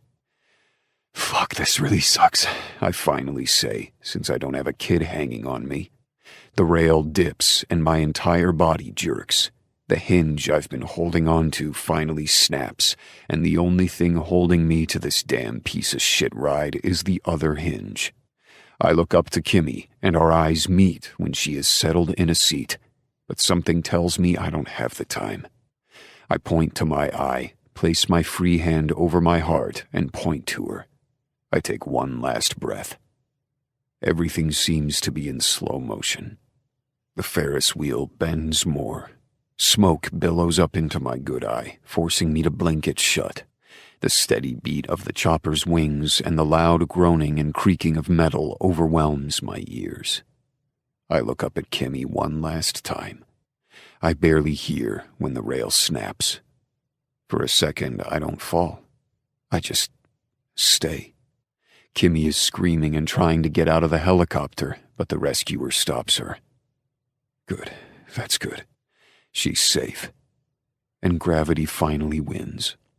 I fall. There's a lot of things going through my mind right now, so I don't scream or yell. I'm too busy thinking about my life. The what-ifs, the wishes, and the used-to-bes. As the water gets closer, so does the Ferris wheel, as it finally topples over. Death has always been an acquaintance, something I've known that's been coming a long damn time. I'm a little surprised I'm going out like this. It isn't a death I expected. I imagined a gunfight, knife fight, maybe even a fist fight. Someone would give me one good whack on the head, and it would be lights out. I thought maybe I'd die in a motorcycle accident. I even contemplated drug overdose given one circumstance in my life and how I used to live it. Being crushed and drowned by a burning Ferris wheel never crossed my mind. I bet my chances of dying by getting attacked by a shark are greater. Water crashes around me as my body sinks into the cold blue ocean. I hold my breath and stay under, diving deeper while swimming away, hoping I can get far away enough from the burning ring of fire threatening to trap me forever. I kick, I pull my arms, I keep my eye open underwater so I can see where I'm going. It's so fucking cold. It's dark. The water is so blue down here it's almost black. A muted crash echoes, and one of the steel railings slams against my leg. I scream underwater, bubbles spraying from my mouth. I kick and wave my arms to get to the surface, but my boot is hooked onto a rail. I bend down and untie it, my lungs dying for air. I can't give up. Kimmy needs me. I need her. And then there's Alicia. Even if we can never be together, I need to be alive so I can take care of them. I can't let them down. I try to free myself again, knocking my boot with my other foot. The metal is sinking fast, and I'm going with it. I don't have much time until it's too late. Come on, I yell underwater, tugging so hard I finally get my foot free. I swim. My leg is killing me. My vision is blurring. But I'm free. If I give up now, I give up everything worth living for. And I can't do that. Not when I am finally on my way to having everything I've ever wanted.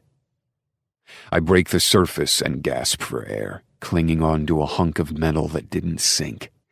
I take in a few much-needed breaths, spitting out water and resting my chin against the steel. I'm never riding on a fucking roller coaster or Ferris wheel again. I'll take my chances with the sharks. And then time seems to come back to normal. I hear the sirens and panicked screams from the surface, and coming from behind me is the sound of a motor running. I turn and groan with relief when I see the rescue team on a boat coming toward me. "You gave us a scare," the guy calls out, reaching down to grab me by my cut to help me on board. My arms shake from exhaustion as I push against the edge to roll over into the boat. I collapse on the deck, and I have no time to think before I have medics checking me over. Kimmy, I shout, pushing them out of the way. "I need to get to... Your daughter is safe. She's with my buddy Carlos." "She's okay?" My head thuds against the floor. "You did good. You held on to her for a long time. I've never seen anyone hold on for so long." "I promised I wouldn't let go." "Good man. Now let me check your eye to make sure it's okay. It looks pretty irritated and you have a head wound and a nasty cut on your leg, but I think you'll be okay." "Head wound?" I lift my hand to my temple and wince. "Fuck me," I grumble. "I think you got hit pretty hard when that Ferris wheel fell, and you haven't felt the extent of the pain yet. Just in case, you're going to the hospital for an MRI, all right? Can you tell me your name?" He shines the fucking light in my eye. "Man, I don't need that thing. You're blinding me." I knock his hand out of the way. "Quinn Rattler, that's my name. I'm fine, just tired. Need to get to Kimmy." "We're taking you there. Just try to relax while we try to bandage you up." Relax, right. I go to readjust my patch when I don't feel it there. I pat my face and around my head, but I don't feel the straps. "Hey, calm down. It's okay. You're okay. You're safe. We're nearly to the dock. I need my patch. I can't get off this boat without it. The news is here. I can't. Where is it? It must have gotten lost in the water. It's okay." He looks around, but ultimately rips the bottom of his shirt, then wraps it around the hole in my head. "It isn't the best, probably not even sanitary, but it will do." "Thank you." I breathe easier, knowing it's covered up. "Thank you," I say in relief. "Thank you so much." "Don't worry about it. It isn't even my favorite shirt."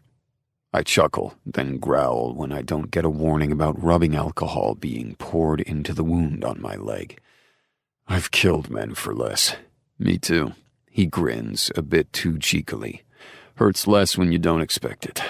"I don't believe you at all, not even a little." He tosses his head back and laughs as the boat stops. A guy jumps to the dock to tie us off, and when I look up, I see paramedics there waiting with a fucking gurney.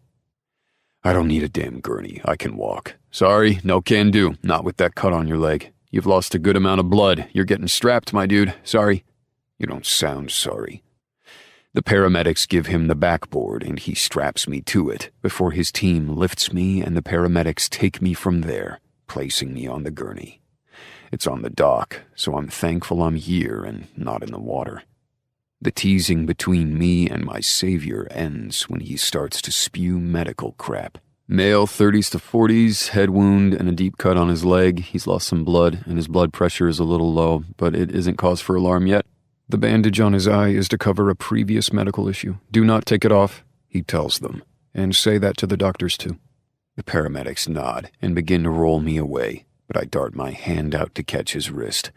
"Thank you." "Anytime." His eyes drop to my cut, and he swallows when he sees the name of the club. "I'm in your debt. Come see us when you want to cash in," I tell him, holding out my hand. He meets it with a shake so we can make a deal. "We need to go. The bandage isn't holding," the paramedic warns. Quinn! I hear my name being called from Kimmy, and I sit up, regardless of the medics trying to make me lie down with their hands on my chest. "Get the hell off me," I grunt. "Give me my damn daughter," I scream at them when I continue to hear her cries for me, and their hands immediately disappear. Kimmy! I sit up, my ribs aching and my ankle throbbing. "Daddy!" She hits my side, and it fucking hurts, but I bear it because I was so fucking scared for us. I thought I was going to lose her. "You're okay." I kiss her forehead. You're okay, right? Are you hurt? She shakes her head, and one of the cops begins to peel her away from me. What do you think you're doing? Give her back to me. She has to ride in a different ambulance. She has to get checked out by the doctors. Her mother is here, but we can't allow her back here just yet. Your gang will meet you at the hospital, he informs me. They aren't a gang. We aren't a gang. We are brothers, a club. Whatever. Criminals, in my opinion, he mutters, taking Kimmy away. Daddy! She shouts, fighting the hold the cop has on her. It's okay. We're okay, Squirt. I'll see you soon. I love you. I manage to yell before they shut the ambulance doors, silencing the chaos outside. My heart is beating so hard, I'm afraid it's going to beat out of my chest. There's one thing I'm making a mental note of. That cop, he shouldn't have called me a criminal in front of my daughter. I'm going to fucking kill him. No one yanks what is mine from my arms without good fucking reason. No one. Badge or no badge. He just signed his death warrant. Chapter 7. Alicia. I pace up and down the waiting room hall, waiting to hear about Quinn. Kimmy is sitting down next to Arrow, sniffling quietly. She keeps asking for her daddy. There's no way in hell I'll ever keep her away from him now, since that is how she feels. I'm many things, but a woman who keeps her daughter away from her father? I'm not that type of woman. God, how long does this take? I run my fingers through my hair and pull on the strands, then lace my fingers behind my neck. He wasn't dead or in bad shape, right? Kimmy shakes her head. He seemed okay. Which is unbelievable because I saw how far he fell. I saw his body, lifeless, weightless, as he fell into the water. I swear I've never screamed so loud in my life. I've never felt so much fear. I died on the inside when he hit the water. I didn't know he was alive until they brought him to the dock. I've been lightheaded ever since. He's okay. Arrow tries to reassure me. He's been through a lot worse. What can be worse than falling more than 100 feet with a damn Ferris wheel coming down on top of you? Maybe getting your eye burned and then having a sharp blade carve it out? I don't know. Just throwing out suggestions. He sneers, his tone on the verge of hate. So there are guys who do hate me. Good. That's what's best. They know I'm not good enough for Quinn, and they would be right. Even if he is the first thing I think about when I wake up and what I dream about at night, I'm at constant war with myself. Heart versus mind. How can I fix myself when the biggest part of who I am, what makes me who I am, is someone I don't deserve?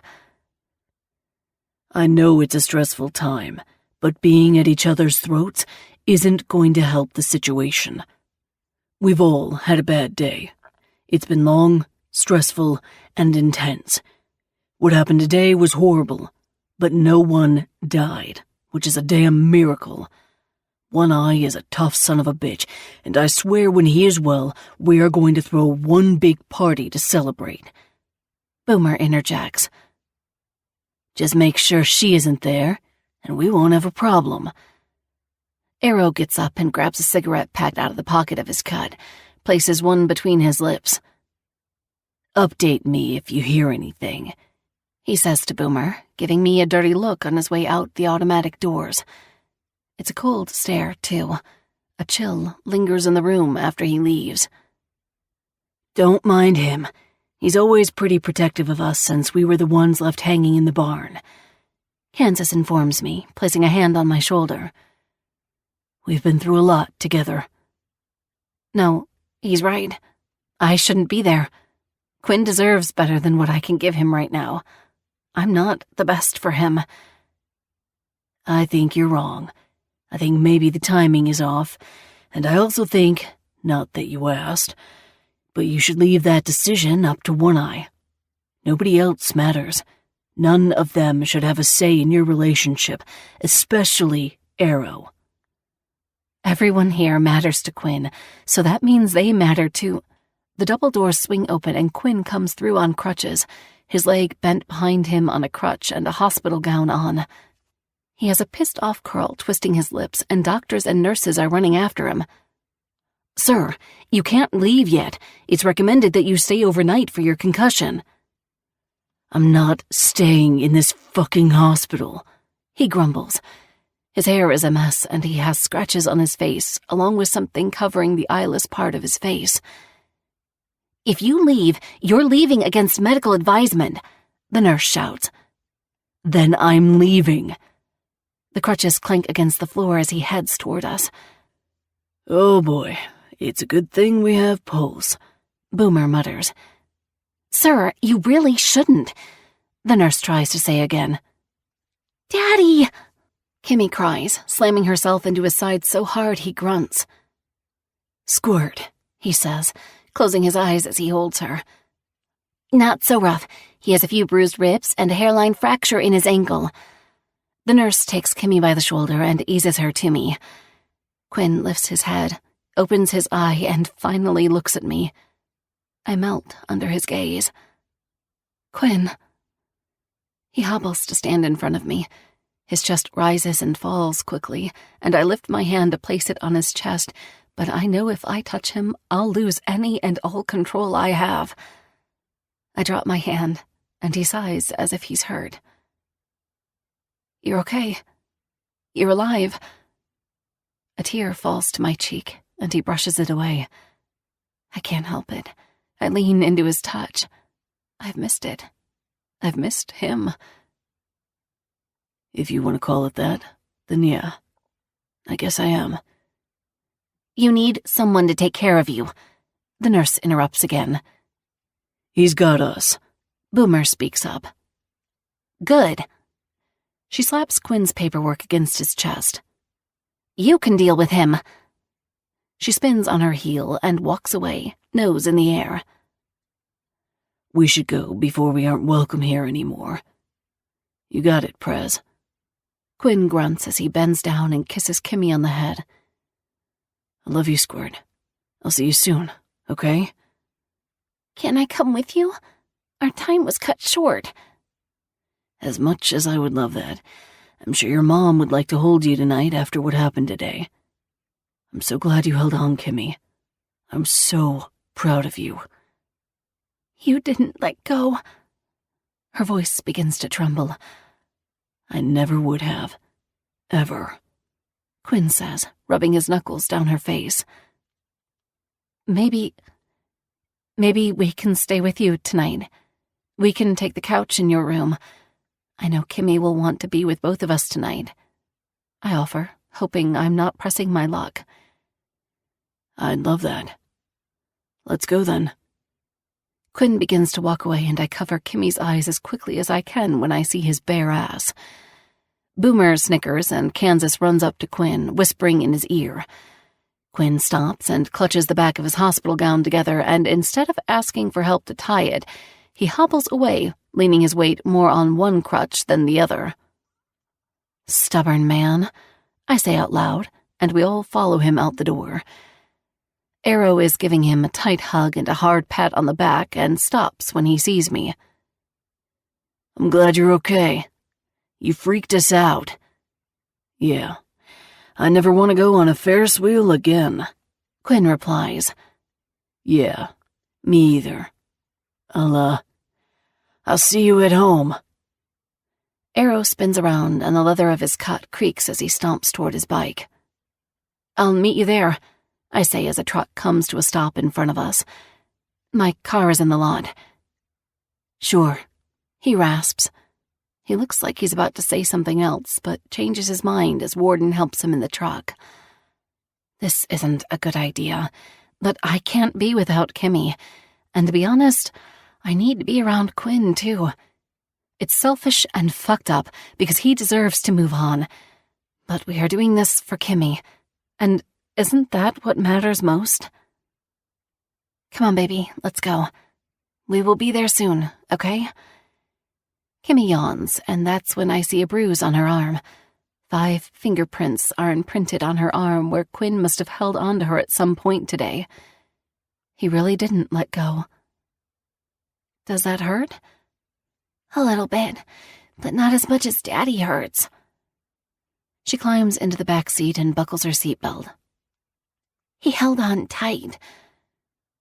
I skim my fingers over the bruise, connecting the dots that are so familiar. I've had the same bruises, but they were made with different intentions. When my ex grabbed me, he'd pin me against the wall or fling me around. Anything he could do to inflict pain, he would. But these bruises are so different. They're from a man that promised he'd never let go just so he'd protect her. I never thought there would be a time where I'd consider bruises beautiful, but here we are. If these marks are the only things left after a fucking day like today, then I'm one lucky woman. The ride to the clubhouse is short, since the only image running through my mind is seeing them dangle from that damn wheel. When I park, I take a shuddering breath and grip the wheel. The waves crash a few yards ahead against the shoreline, and the moon is high, reflecting on the water's surface. Crews are still working on cleaning up the rubble out of the water. I can barely hear the sound of the equipment moving, lifting hunks of charred scrap metal out of the ocean. I shudder. It sounds too much like the creaking of the Ferris wheel. I turn my head to see Kimmy asleep with her head against the window. I unbuckle my seatbelt and get out of the car. The handle to the passenger side squeaks when I open it, but she doesn't wake. When she sleeps, she's out. I pick her up in my arms, and she mumbles, rubbing her cheek against my shoulder. Commotion comes from the main part of the clubhouse, but I don't bother going in that direction because I know I'm not wanted. The breeze picks up, and I wrap my arms tighter to keep Kimmy warm. My shoes sink into the sand, and a seashell taps against the front of my sneaker. The white noise of waves builds and crashes the closer I get, filling me with peace. For some reason, it feels like home. I take a right around the corner. Each room has its own deck, and Quinn's is the first one that comes to view. My tongue sticks to the roof of my mouth as I stare at the 3 steps that lead to his door. My hair bristles against my face from the breeze sweeping in from behind me, as if it is trying to give me the one last push I need. Still, I can't move my feet. The door opens, and Bane comes out, giving me a cheeky grin. "We just got him inside," he whispers, making sure not to wake Kimmy. "I pulled out the couch, and the bed is made, so it's all set." "Thank you, Bane." The footsteps bang as he heads down the steps. "Alicia?" I pause when I get before the door. "Yeah?" "Not all of us hate you. We know there's more to the story than pain. I think you two are good together, and I'm sorry, for whatever reason, that you feel like you can't be." I swallow the lump in my throat. I didn't know how much I needed to hear that until right this moment. "I know we can be pretty brutal sometimes, but that's just the exterior, okay?" Bane gives me a playful wink before shoving his hands in his pockets and leaving me by myself. I let out a nervous breath and push open the door since it's cracked. The sound of the bathroom sink running fills my ears. I open my mouth to tell him I'm here, but remember Kimmy. She's had a tough day. She deserves her rest after so much chaos.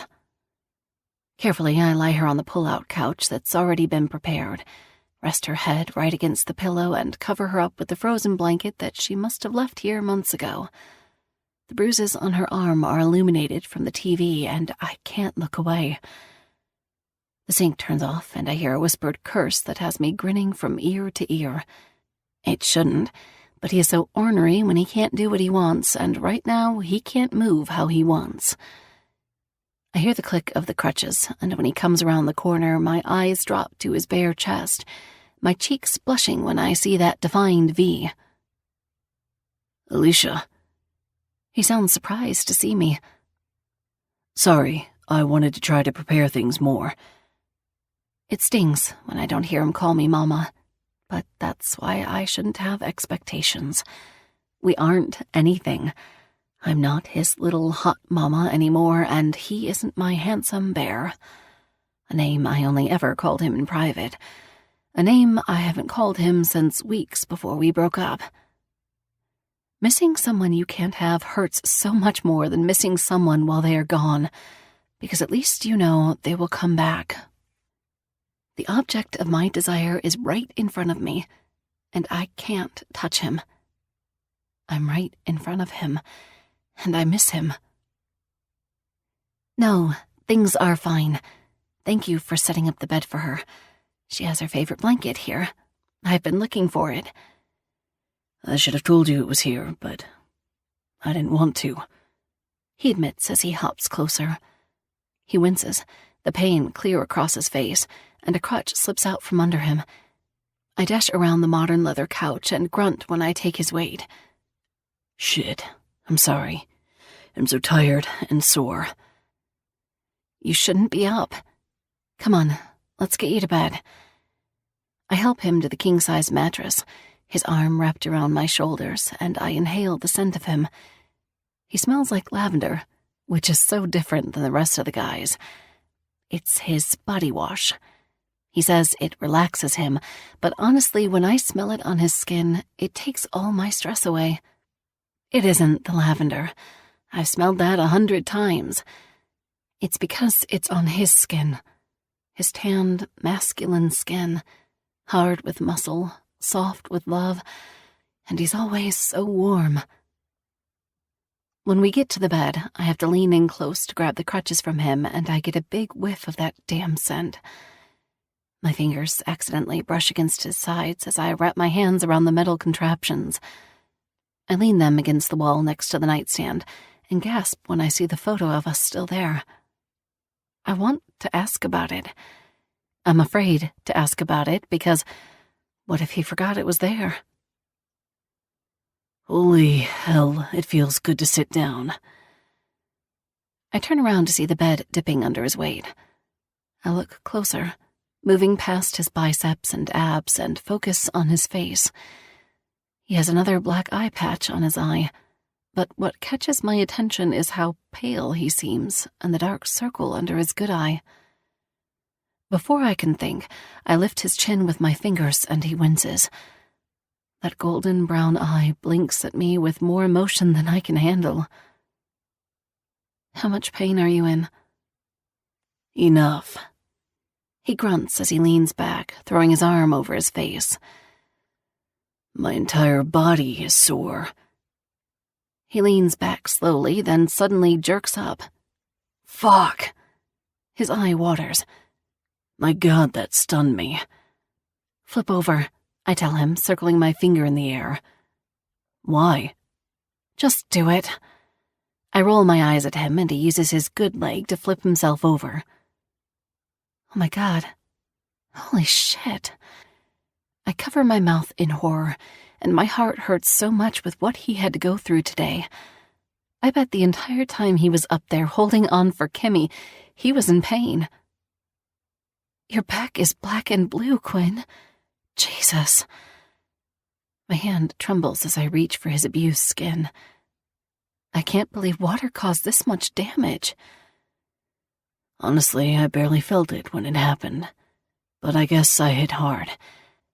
They're surprised I don't have internal bleeding, because apparently from the height I fell, hitting water from that distance is like hitting concrete. I fucking feel it now. I feel like I got hit by a truck. You look like you have, I grumble, hoping he didn't hear me. I was going to rub your neck, but I don't think that's a good idea. God, Quinn. I bury my face in my hands when I see how bad it is, when I feel how bad it could have been. You could have died. You have a damn cast on your ankle. Your ribs are bruised. There is no way you can sleep on your back now. I'm staying. I don't give a fuck what Arrow says. You need someone here. Tomorrow you're going to be in more pain. I didn't notice when he turned over, but he managed to somehow. The hot cloak of his hands over mine soothed the panic. I'm okay. Look at me. I'm here. Both of you could have died today. I hold one hand over my heart. The thought is too painful. I don't know what I would have done. I never in my life would have let anything happen to Kimmy. You understand? Look at me and tell me you understand, he orders, his strong hands moving to my cheeks. Look at me, Mama. I didn't realize I closed my eyes. It takes all my strength to open them, and when I look at him, when I see his face and those lips, my world is righted. He has an unnatural amount of sway over me, and as much as I love it, I fear it. I don't know how to get over that. I'm okay. Kimmy is okay. It was terrifying, and I'm not kidding, I thought I was going to die. My lip trembles. That doesn't help. He laughs, the jerk. I'm sorry, but you want to know what I thought about? It will make you laugh. What? I sniffle. I thought about sharks, and how falling from a Ferris wheel has got to be on the lower end of possibilities on ways to die. An ugly bark of laughter leaves me, and I throw a hand over my lips, then snort, which only makes me laugh harder. He begins to laugh too. Hey, stop with the snorting. You know what it does to me. He presses a hand against his side, but I can't stop. I snort again and have to sit on the side of the bed because I don't have the strength to stand anymore. I can't stop. You're right.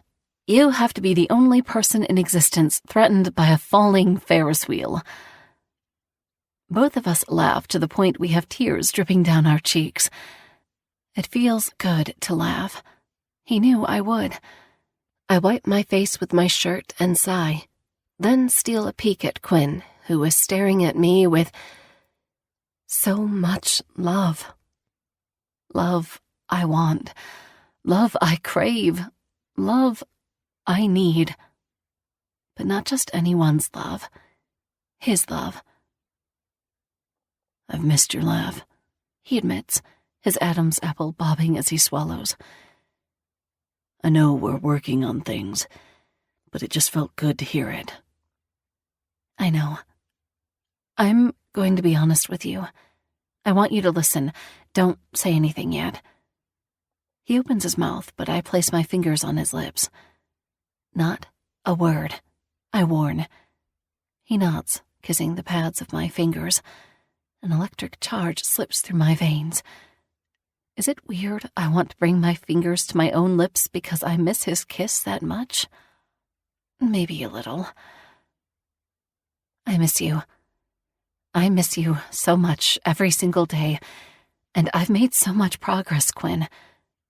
I've learned that it isn't you I'm afraid of. I'm afraid of men, and I don't know how to overcome it, but I'm here with you now, and I'm not afraid. I'm relieved.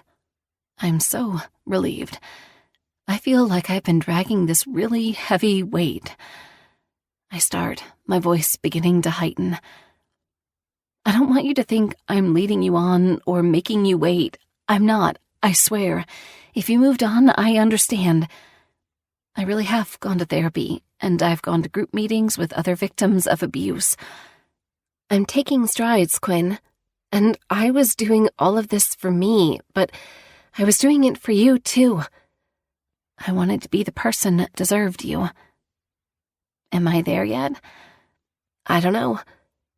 But I was hoping maybe we can take things slow. Can a relationship be slow if I'm already in love with the man? Quinn's eye warms, and a tentative smile spreads across his lips, matching the emotion I feel. Nervous, afraid, yet hopeful. There's no pressure here, he says.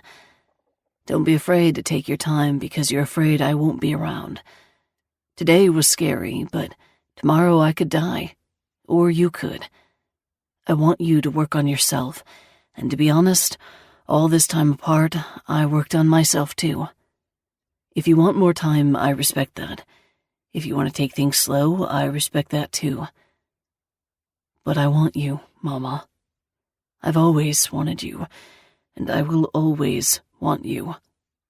I love you to my marrow. He lifts his chin and takes my hand, lacing his fingers with mine. And that's why I'm not going to answer you right now. I think we should wait a couple days. Let today blow over. Emotions were high, and I want to make sure you aren't making decisions from them. Oh. I look down to my lab, doing my best not to think of this as rejection. His calloused fingers turn my cheek.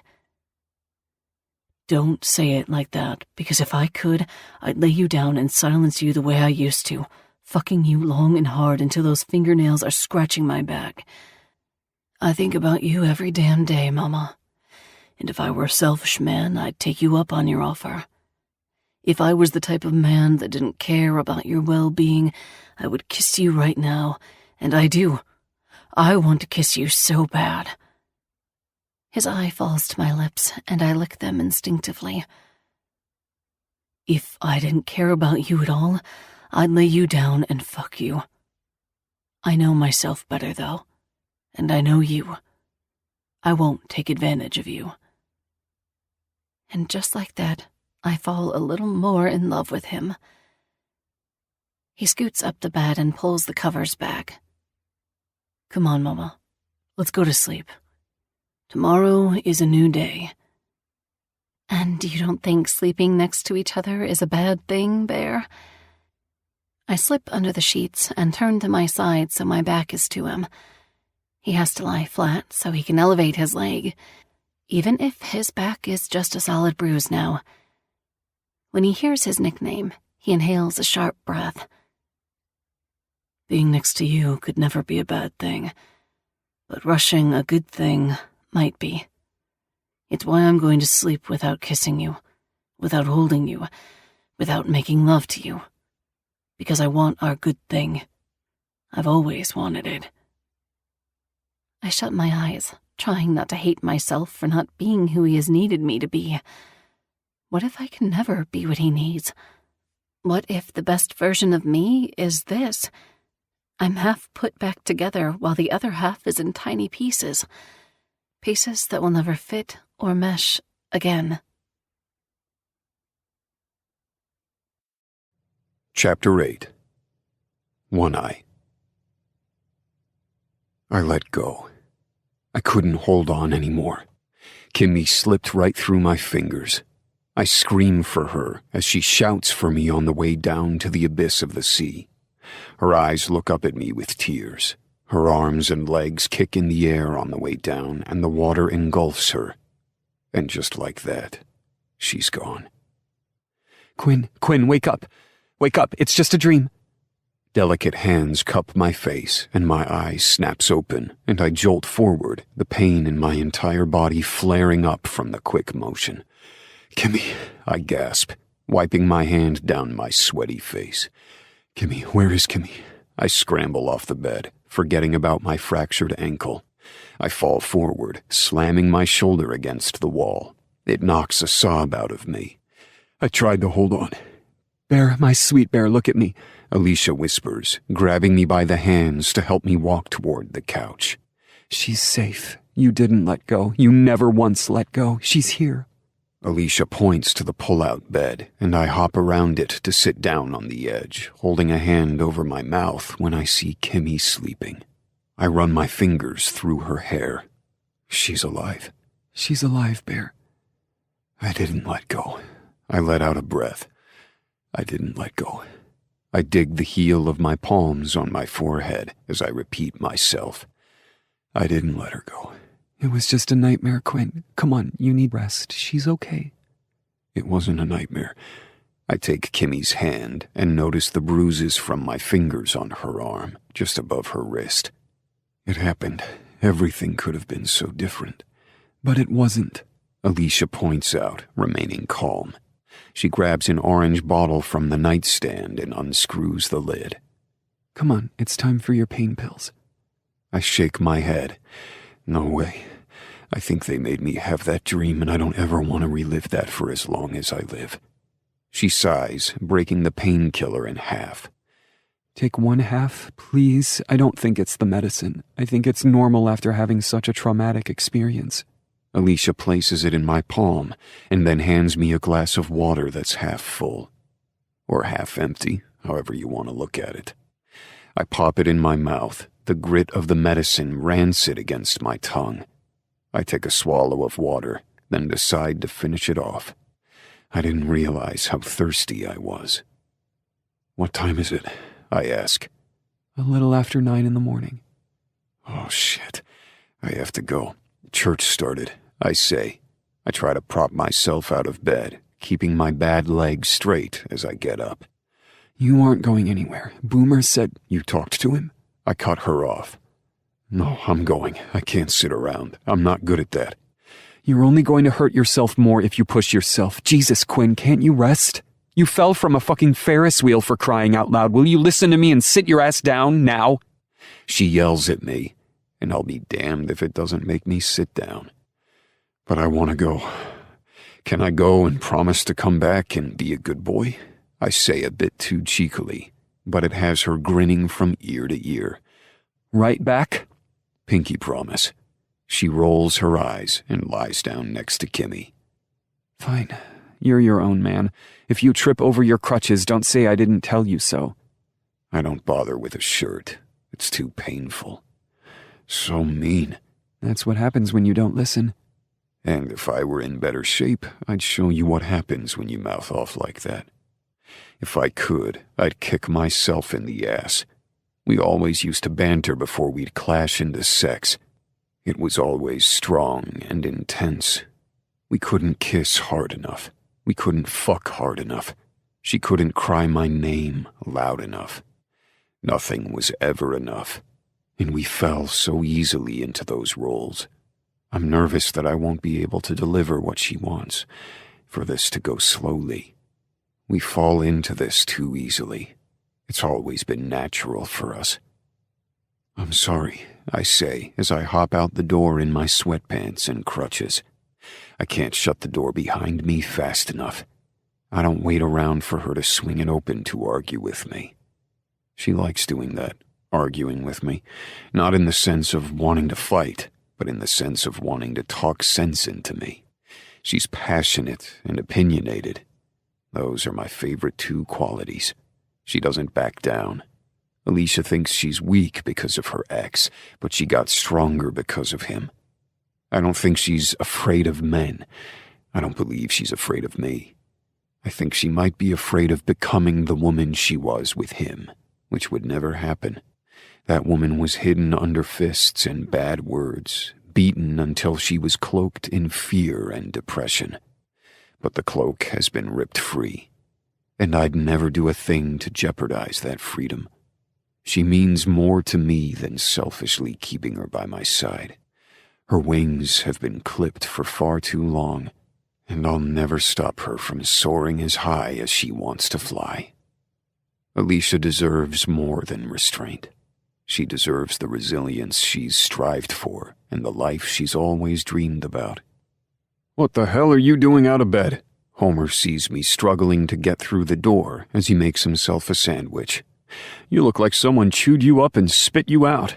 I swear, back in my day, they made them their Ferris wheels stronger. Everything these days is so fucking cheap. I wouldn't trust my damn cane in one of them things. I can't believe you went on that ride. I mean..." He scoffs as he waves a mayonnaise-covered butter knife in the air. Homer finds a reason to bitch about everything. "What were you thinking, One-Eye? I bet that last time that thing was inspected was back before I was born." He snickers at his own joke, slinging the knife in the air. I ignore him while he babbles on about his old age and open the door to church. Everyone's heads turn to look at me, and every single jaw drops to the floor. Boomer runs to me when he sees how much I'm sweating and struggling. He slams the door closed and helps me to a chair. Arrow grabs my crutches from under me. "What the fuck are you doing here? I told Alicia that you were excused from church." I didn't want to miss anything. I attempt through broken breaths. My God, you look like you got beat up by an amusement park ride. Yeah, I know, Kansas. Like I need to hear it again. You're sweating, and you're back. Boomer seems stressed and laces his fingers behind his neck. No wonder Reaper has aged 100 fucking years. You assholes are enough to cause a heart attack. One Eye, your back is the color of an eggplant. Warden laughs, then clears his throat when everyone looks at him accusingly. Sorry, you said eggplant. I think it's a funny... He swallows and looks around before sagging in his chair. Word, he whispers. I can't lie in bed right now, okay? I start to explain, and Arrow places a glass of water in front of me. I greedily drink it, too fast. Water spills from my lips, dripping down my chin onto my lap. Thanks, I say, inhaling a lungful of air after chugging it down so fast. I see Kimmy in there asleep, and I had a bad dream, okay? A bad dream? Boomer prods. It sounds so adolescent when I say it like that. Can we get on with church? No sense, because half of it was to talk about you. Boomer crosses his arms over his chest. I place my elbows on the table. What do you want to know? How to help me? You can't help me. No one can help me. My body is fucked up, but that's it, okay? That's it? Yeah, Prez, that's it. I'm fine. You're fine. Stop repeating everything I say. I slam my fist on the table and shake the glasses on the tray. They clink together from the tremors I've caused. I'm sorry, Prez. You aren't okay, One Eye. It's okay to not be fucking okay. You don't have to pretend in this clubhouse. My eye begins to water when I think about the dream.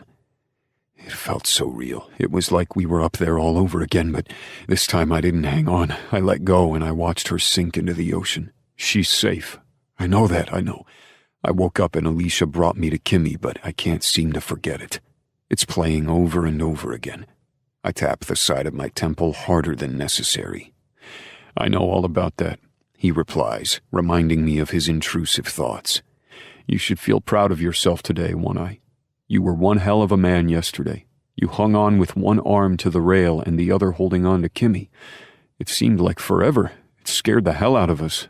Not much terrifies us, but that did. You were fucking ruthless.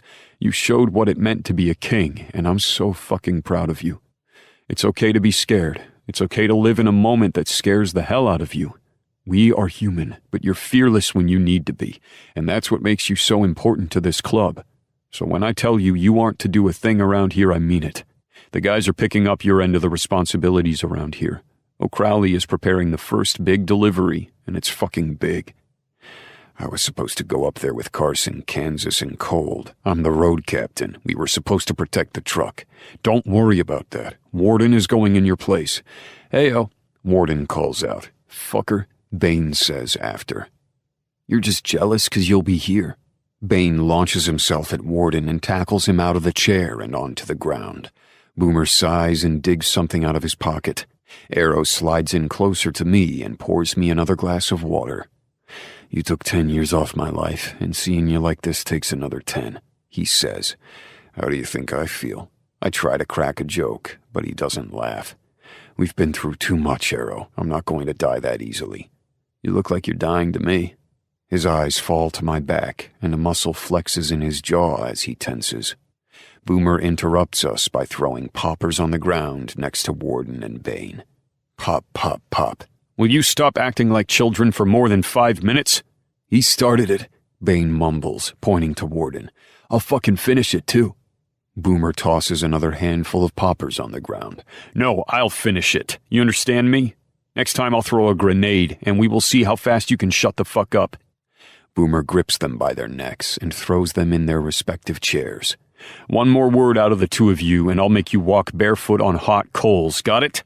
Yes, Prez, the twins say in unison, unhappily. I lean back, impressed he was able to get them to shut up, but the moment my skin touches the chair, I cry out in agony. Maybe I should have taken that entire pill. Can someone please help me to the couch? I pant as sweat begins to bead along my forehead. My vision swims, and I try to shake the dizziness, but I can't. Everyone blurs together, and right as I fall to the left, Arrow catches me. I got you, buddy. He lies me down on the floor gently, and I hear someone call for pulse. I don't have it in me to stay conscious. This is what you get for trying to act better than the pain is. Arrow snidely speaks his mind. I'm stabbed with a needle next, and Pulse is squatting next to my head. Morphine is about to knock you right out, One Eye. When you wake, you'll be in one of the hospital beds here. Since you can't obey the other doctors, you're going to obey me now. I hate obeying others, but my pain proved me wrong today. Besides, Pulse is a big motherfucker. If I don't listen, he has 100 ways to kill me in the little doctor toolbox he carries around. And if a Ferris wheel didn't kill me, I'm not risking my third chance at life by not listening to Pulse. Life isn't expendable. Pain is inevitable when you're trying to stay alive, but it's worth going through that pain to find what matters most. If I have a third chance at life, then maybe, just maybe, I'll have a second chance at love too. Chapter 9. Alicia. I thought you were bringing your daughter yesterday. Mr. Lancer calls out from his office when I finally come into work the next day. Has it really only been a day? It feels like an eternity. And I thought I said take the rest of the week off with what happened with the Ferris wheel. Alicia, I don't expect you to work. I need the money, Mr. Lancer. It's paid time off, Alicia. Go. If you show up next time, I expect to see your little girl by your side. I bought her coloring books, he says with a little pout. Did you really? Oh my gosh, she would love them. You didn't have to do that. I know I didn't. I really like kids, is all. Plus, seems like she's been through a lot recently. Here. He opens the drawer and pulls some things out, then walks over to me with a coloring book in his hand. Take this with you. I'll keep one here. She likes Frozen, right? What little girl doesn't? I take the book from him and grin, feeling overly emotional at the simple yet amazing kindness he has shown. She's going to love this, Mr. Lancer. I can't thank you enough. Go be with her. I don't know why you're here. Crazy woman. He mumbles under his breath. I'm doing nothing but paperwork today, and I'll be closing early. I'll see you later. Keep in touch if anything changes. Will do, I say, a bigger smile on my face than usual as I head out the door. Huh. Mr. Lancer isn't so bad. I never would have thought. I set the coloring book down on the passenger seat and crank the ignition, the engine sputtering for a brief second before it finally turns over. Something presses against my head and my stomach drops. I open my mouth to scream, but I'm silenced with a harsh shush. I look up to the rearview mirror, terrified, and my heart breaks when I see a familiar face. A pair of cold blue eyes, like something out of my nightmares, is staring right back at me. All my fears come rushing back, overwhelming me with terror. For a split second, I wonder how my ex came back to life after Quinn and the guys killed him. I wonder if I'll ever be able to escape this monster. But his face shifts in the mirror, and I see that it's not my ex. It's his brother, Vince. And he has a gun pointed at my head. He cocks it and licks his lips, staring at me all wide-eyed and strung out. His skin is pale and clammy, his eyes bloodshot, and he has new prison tattoos on his arms. When did you get out, Vince? My voice shakes as I speak. A month ago, and tickle me fucking pink when I noticed I haven't heard from my brother. Vince, don't fucking lie to me, he roars, spit flying from his cigarette-infused mouth. The disgusting flecks of spittle land on my rearview mirror. Where is he? I don't know, I say weakly, which isn't a lie, but it isn't the whole truth. It's a half-truth, a faded truth. Honesty cloaked in a dagger. I know he is dead, but I don't know where his body is. Loophole. Therefore, I don't know where he is. Drive home. Vince, please, I have a daughter. He slams the gun against my head and I cry out. I don't give a fuck. I'm not leaving you until I find him. Now drive. He sneers his yellow teeth at me, keeping the gun pointed. Okay. I gulp, shaking the dizziness from my head. I'm going. I reverse out of the parking lot, hoping someone around has witnessed this, but no one is around. My hands shake as I grip the wheel. All I can think about is how thankful I am Kimmy isn't with me today, but with one eye. He passed out yesterday from the pain, and now he is under Pulse's orders. I'm glad. Maybe he will listen to the doctor. Kimmy doesn't want to leave his side. I don't blame her.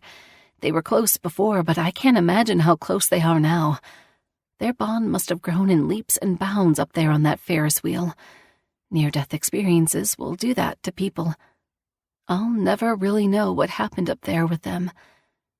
My heart breaks as I think of my sweet daughter, my perfect little Kimmy, feeling all the fear, the unknown, the last-minute thoughts and actions. And while there is a small part of me that wishes I knew, there's a bigger part of me that is glad I don't. I don't want to know, because I don't think I'll be able to handle the truth.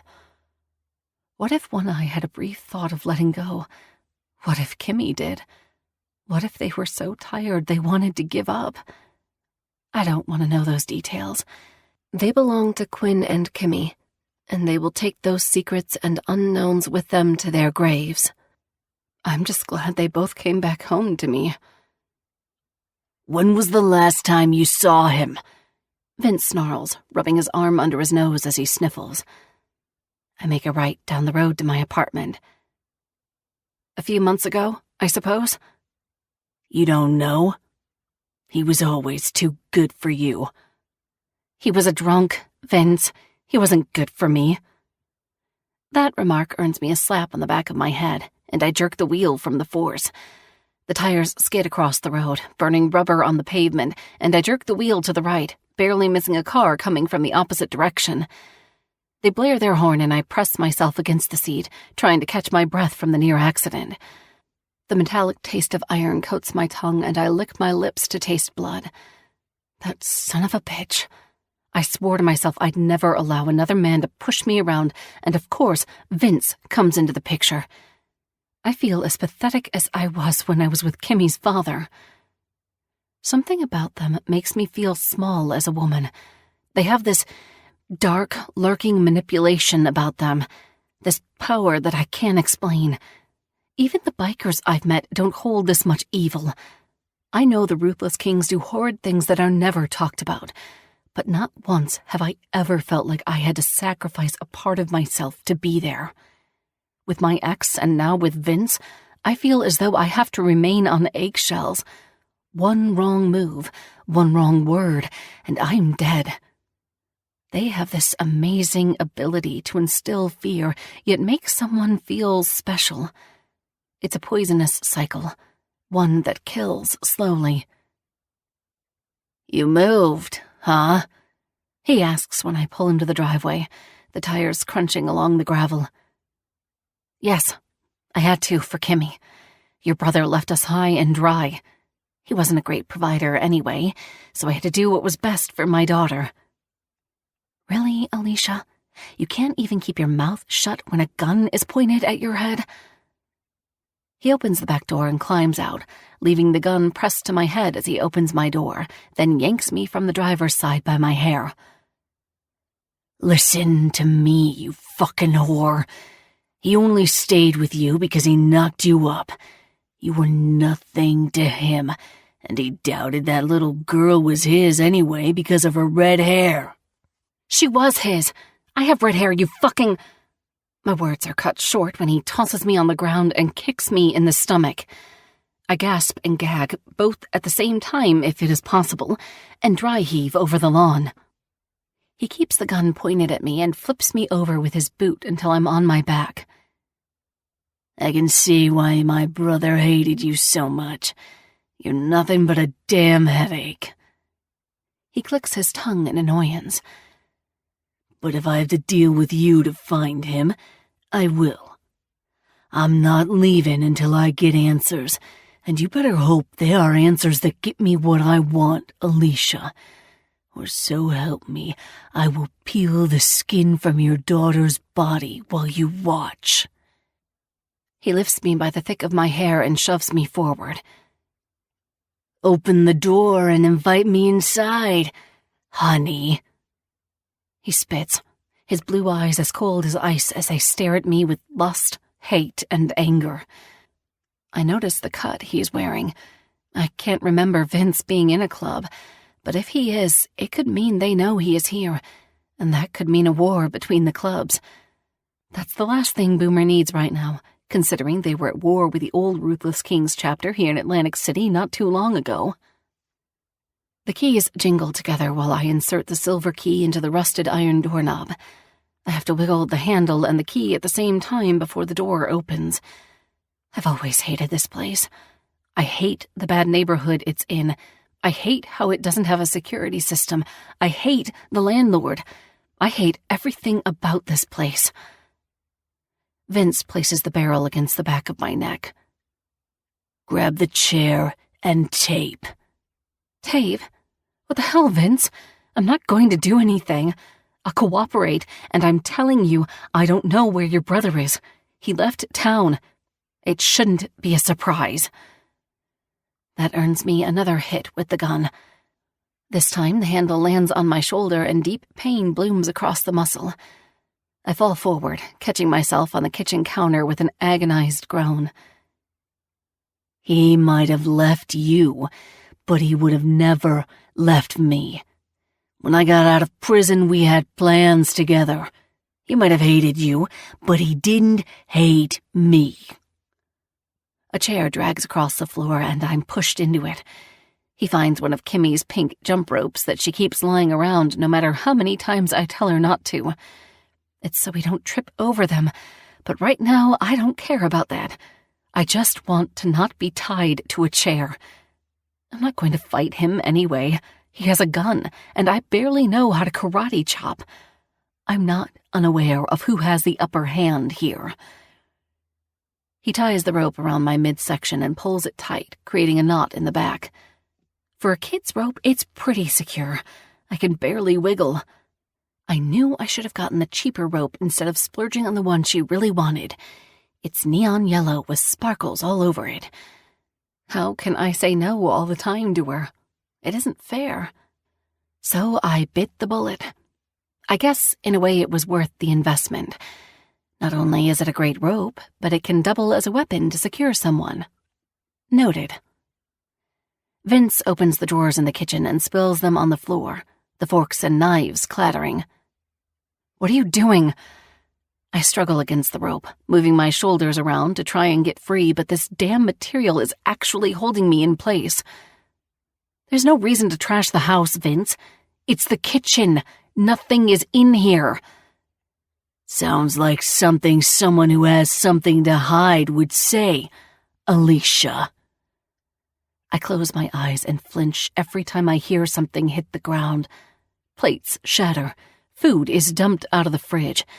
The apples in the bowls on the counter get tossed on the floor. Cabinets slam shut and drawers are yanked open. Vince finally makes his way to the living room. He goes through each and every magazine beside the recliner his brother never had a chance to sit in. He tosses each magazine in the middle of the living room, then heads to the bedroom. From here, I can see him tossing clothes in the air. Nothing of his brother is here. When he died, I made sure to throw out everything he owned with his memory. There isn't a trace of him left in this house. He didn't even have any bank accounts. He only dealt with cash. There is nothing left of him to prove he isn't alive like I say he is, but Vince won't ever find his body. Not unless he looks in every corner of the ocean, and by now, that asshole is fish food. Where did he go? He stomps through the mess in the living room and lifts his arm to point the gun at me. Fucking tell me, Alicia, or I'll kill you right now and leave your little girl an orphan. I don't know, I yell, tears dripping down my face at the sight of the barrel of the gun. I swear I don't know. He left. He said he didn't want to be here anymore, and he left. I hang my head so he doesn't see the lies shining in my eyes. I swear I don't know. You better hope he's okay. When I find him, we're coming back, and I'm going to deal with you and that little brat you call your daughter. I'll be back in 2 weeks. He tucks the gun in the back of his pants and grips my chin with his hand, his fingers digging into the sides of my mouth.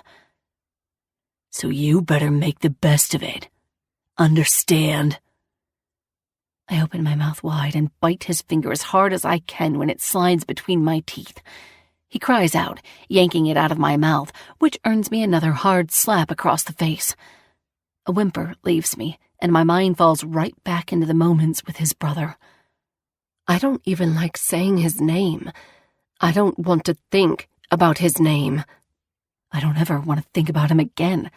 He doesn't deserve for me to speak his name, ever. And I won't. Listen, you fucking cunt. You're pretty, and I've wondered what is so special for my brother to decide to settle down with a whore like you. His hand moves to my throat, and he lifts me into the air, the 2 back legs of the chair lifting off the ground. But if you ever try to do something like that again, I might just take what my brother so easily got. Do you understand? His eyes roam down my body, and I try to hide the shiver that slides down my spine at the same time. And if I find out anything happened to my brother, you'll disappear too. Kimmy will always wonder where Mommy went, but Mommy will spend the rest of her life serving me on her knees, with her mouth open. He says the last few words with a sneer, his spit landing on my face. He hates me as much as I hated his brother. So be a good bitch while I'm away. Don't get too comfortable. He bends down and presses a kiss against my lips, a brutal one, one that is not reciprocated. The taste of his breath is rancid. I want to throw up. I'll be back for you. It isn't a whispered, sexy promise. His words do not have good intentions. They are laced with warning, a threat. And if he comes back empty-handed, which he will make good on his threat. He dips his hand under my blouse and rubs his thumb over my nipple, licking his lips. I can't move my chest away from him because of the rope. Even his hands are slimy and disgusting. Once he is satisfied, he pushes me back with one hard shove and the chair tips. The chair digs into my back and spine when I hit the floor. My head smacks against the tile. My ears ring and my vision sways as he steps over me, leaving me alone. The door slams shut, and the floor vibrates from the force, tickling the wound on the back of my head. I groan and blink to try and come back to my senses. It's too much, though. I can't. I close my eyes just for a second and let the pain take me under. I'll be fine. Just a few minutes. That's all I need. Chapter 10. One Eye. The bed dips, and the slight movement wakes me up. Kimmy nestles into my side and places her head on my chest as she watches cartoons on the TV. My breath catches when I try to move, but the pain in my back won't allow me to situate myself into a more comfortable position. You okay, Daddy? Kimmy asks me, the heart rate monitor picking up the surge of excitement that races through from hearing that one word. It's just a word, but it means so much to me. Yeah, Squirt, I'm okay, just sore. And my ass is fucking numb, but I can't say that out loud. I don't even groan when my globes are all tingly. Let me sit up, I tell her, and she scoots over to give me some room. I press my hands against the mattress and try to push myself up, but my back rubs against the feathers of the pillow, and I cry out, nearly throwing up from how much it hurts. Damn it, I roar, knocking over some stupid metal pole, and it ends up ripping my IV out. Blood begins to drip on the floor, and I hold my hand over the torn skin. I sigh, easing myself on my back as I stare up at the ceiling. Kimmy lets out a long exhale, too, showing how annoyed she is with me. I'll go get Pulse. She rolls her eyes at me. You need to learn to have more patience with yourself. You sound like your mama. She's a smart woman, she says matter-of-factly, making me grin. That she is. Speaking of my hot mama, where is she? Pulse! I cringe from Kimmy's loud lungs as she yells his name. Good God, the girl could wake the dead. Loud stomps come down the hall as Kimmy waits in the doorway with her arms crossed. Pulse's giant body is in front of her, and he mocks her position. You rang? He drawls, and she points to me. Daddy ripped out his needle. Pulse's head jerks up, and he sees the slight destruction I've caused. Really, One-Eye? My skin feels like it's on fire. I moved, and the pillow was enough to send me over the edge. I lost my cool. Why were you trying to move? He takes 4 quick strides over to me, bends down to pick up the pole holding the IV fluids, and heads to the cabinet to grab bandages to stop the bleeding. My frickin' butt is numb, okay? It feels like white noise and I don't like it. I pout. Don't laugh at me. He rolls his lips together as he cleans the blood up. I wouldn't think of it. Ass, I mumble. No, it's your ass that's the issue. Daddy? Kimmy skips into the room holding a pink piece of paper. Pulse continues to bandage me up without saying another word and places a needle in my other arm. Yeah, Squirt. What is... She unfolds the paper. Speed dating? Pulse coughs uncontrollably, and I'm left speechless. I don't really know what to say. I'd planned on going to that, but now that Alicia might be back in my life, I might not. It's a date race. The fruit. Ever heard of a date? Like a raisin? She crinkles her nose in disgust. Kind of. People pay to see other people roll dates down the road. I close my eye in embarrassment from the piss-poor explanation. Pulse deadpans me with a look as he rips something open. Why would you want to go to that? That's weird, Daddy. Yeah, I know. I was just looking to try new things. Oh, but it says here maybe you'll meet the love of your life.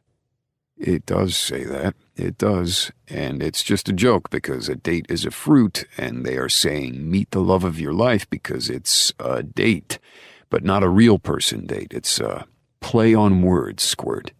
Oh, that's so weird. You need to hang out with other people. People who roll dates need their heads examined. She folds the paper up and places it on the counter before turning around, the frill on her pajamas fanning out. I'm going to go steal one of Arrow's apple juices. She sprints down the hall, leaving me in a very awkward silence with Pulse.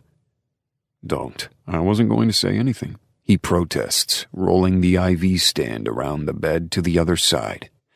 It was the only thing I could think of. It's not like I could tell her the truth. Why not? That was the worst fucking explanation of all time, One-Eye. There's no way she believes that. She's too damn smart. Well, she won't want me to say I was thinking of dating other women when she and her mom are here. She's probably confused. Hell, I'm confused. I relax when I feel the pain medication Pulse must have slipped me working. I understand, he says with a slow nod, then dragging the stool that's against the wall to the side of the bed. Have you guys talked about where to go from here? Yeah, we kind of talked last night. She wants to go slow, but I don't know if we are capable of slow. We fell into our routine too easily, you know? So I think we should either be together or not be together.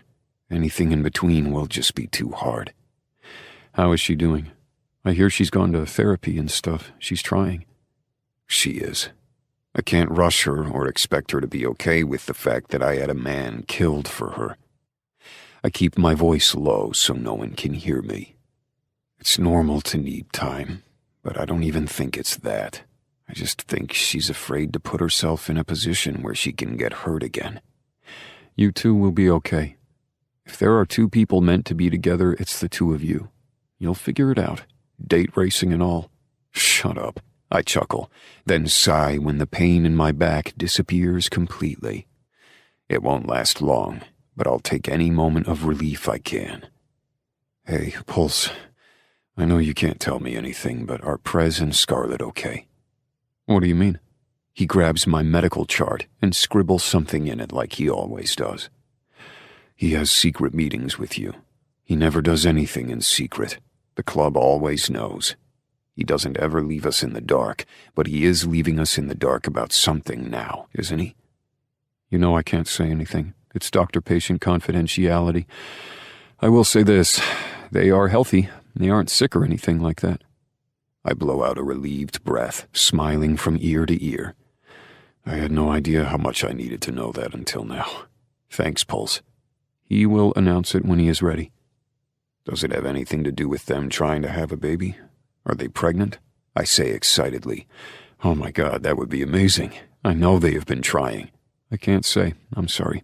He states automatically, but it's the way he says it that takes the wind out of my sails. Pulse, nothing is wrong, right? One eye. He sounds exasperated. Stop. I can't tell you anything. I won't. I won't ever do that to any of my patients. I don't talk about you to anyone. I just say you're okay, but don't say how bad your injuries really are. I don't tell them the bruises on your back reached your organs and you might be pissing blood for a while. I don't say how much pain you're going to be in because it will upset people, and honestly, people don't need to know unless you want them to.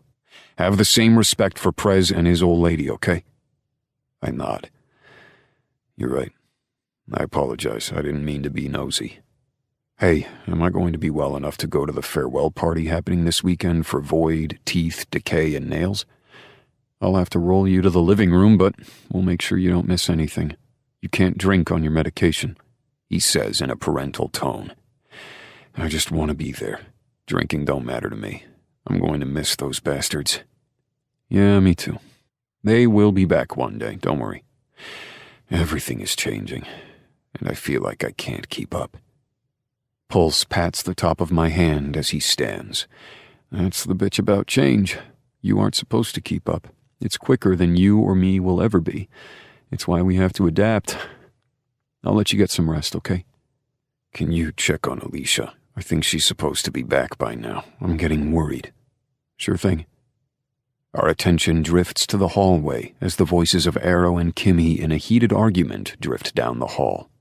No, they are mine. You can't just take without asking, Arrow states. They're for kids. You aren't a kid, Kimmy shouts. Well, I better go put out that fire. Fucking Arrow and his damn juice boxes. When he leaves, I'm left alone, and the sounds of Tom and Jerry are on in the background. I watch as the cat tries to catch the mouse, and I feel so fucking relatable to that cat. Granted, I'm not trying to hurt Alicia. I am trying to catch her. I run and run, but she's always out of my reach. I need to up the ante on this game of cat and mouse. She manages to slip out of my fingers, but eventually she'll be trapped. She'll have nowhere to go. She'll have to stop running. And I'll catch her. I'll pin her against the wall and show her how running really doesn't get her anywhere. Not when it's me chasing her. My eye hoods after watching Tom and Jerry for a while, and exhaustion begins to set into my bones. I hate feeling weak like this. I miss being at Prez's side, and I hate that I'm not going on the trip to go retrieve the drugs from O'Crowley. I'm surprised he isn't bringing it himself, since that means he could see his goddaughters. Something important must be going on in the Irish mob world for him to miss the opportunity. With a deep exhale, I close my eye and feel my hands slip down onto the blanket, succumbing to sleep. What the fuck happened? Prez booms from the living room, and my eye snaps open. Mommy? Kimmy begins to cry. Alicia? Did something happen to her? Fuck no. Grinding my teeth as I swing my legs over the bed, I grip the IV stand and use it as a crutch to help me stand. The morphine has made me sluggish, but no way in hell am I not going to be there for the woman I love. We might have had issues, like any normal couple, and things might be fragile and maddening at times, but I won't ever give up on us. Madness is a part of the process, but I know in the end it will be worth it for the happiness I receive. I drag my foot behind me as I walk, inching my way closer to the door as voices blur together in havoc. Sweat beads along my brow, and my heartbeat pounds in my ears with every forced step I take. I trip because I don't have my balance, and I slam my shoulder against the wall. I bite my tongue to ignore the pain, blood blossoming over my taste buds. It isn't enough to keep me back. "Mama?" I call out to her, hoping she can hear me, but the plea is too low, too raspy and full of agony. "Mama!" I try again, sweat dripping into my eye, but my call is too soft as I make my way down the hallway. The floor feels like quicksand trying to drag me down. Every step becomes harder and harder, but something happened to Alicia. I have to get to her. Pain won't ever be wicked enough to keep me from being by her side. I inhale a deep breath, expanding my lungs so far my bruised ribs ache, and I yell, "Mama!" I try one more time, and this time I'm heard. There is no way someone didn't hear me. "Bear?" Her tiny voice shakes. I know she's crying. I can hear it. I try to move faster, the IV stand taking most of my weight. Tears burn my eye, and my ankle is killing me as I drag it. I realize I'm feeling fear again. I'm so sick of that damn emotion taking over my soul. It's consumed too much of my life lately. When I get to the end of the hall, Pulse curses when he sees me, but he doesn't come to me because he is with Alicia. Kimmy is by her side, crying, and Boomer is in front of me to block my view. "One Eye, she's okay, but you need to sit down, okay? Sit." "No way in hell." I push Prez out of my way with my IV stand and hobble to Alicia, her green eyes reddened from crying and her lip busted open. "That's an order, One Eye. Give Pulse space." Prez grips my arm, but I yank it away from him. "No one will tell me not to be next to her. No one." I growl. I move around him again and bite back a sound of pain as I sit down next to her. Her hair is matted with blood, and the red stains her neck. Her cheek is bruised, her gorgeous pink lips are busted, and her eyes are swollen with tears. I carefully move her hair slightly over her shoulder to see a giant bruise. "Mama, what happened?" I slip my fingers under her chin and turn her head, kissing every bruise I see, including her lips. Her lips are the softest pillow I've ever had the pleasure of feeling. I've missed them, and I hate that the one time I get to have them right now is because she's hurt. "Who did this to you?" Rage fills me next as I process what's happened. "I should have been there to protect you." "Arrow, can you give—" Alicia winces when she stretches her lips too far and holds her fingers there for a few seconds. "Can you give Kimmy a juice box, please?" "Sure." He doesn't hesitate to say this time, taking Kimmy's hand in his as he walks her to the kitchen and out of sight. Boomer sits down next to us, along with Kansas and Arrow. The other members are behind them, listening intently. "Kimmy's father had a brother. Vince just got out of prison and he came looking for him. He was hiding in the back of my car and put a gun to my head. He knows I'm lying. I said his brother left me, but he wouldn't have ever left Vince, and Vince knows that. He tore apart my apartment, tied me to a chair, and he said he'd take what his brother got to have if Vince doesn't find him. I didn't expect him to be there. He must have gotten out early on good behavior." She hisses when Pulse presses against a tender spot on her head. "Sorry, Alicia. I'll give you some pain meds for the bumps and bruises." "I'm going to fucking kill him when I see him," I say a bit louder than I intend to. "You can barely walk right now. We will take care of it," Prez states with a tone laced in his words that says he'll take no argument on the issue. "I don't care. This one is mine. Look at what he did to her. We will find him and bring him here. If you're up for it, you can do what you want." I drag my finger across the edge of her jaw. "I'll be up for it. I'll live."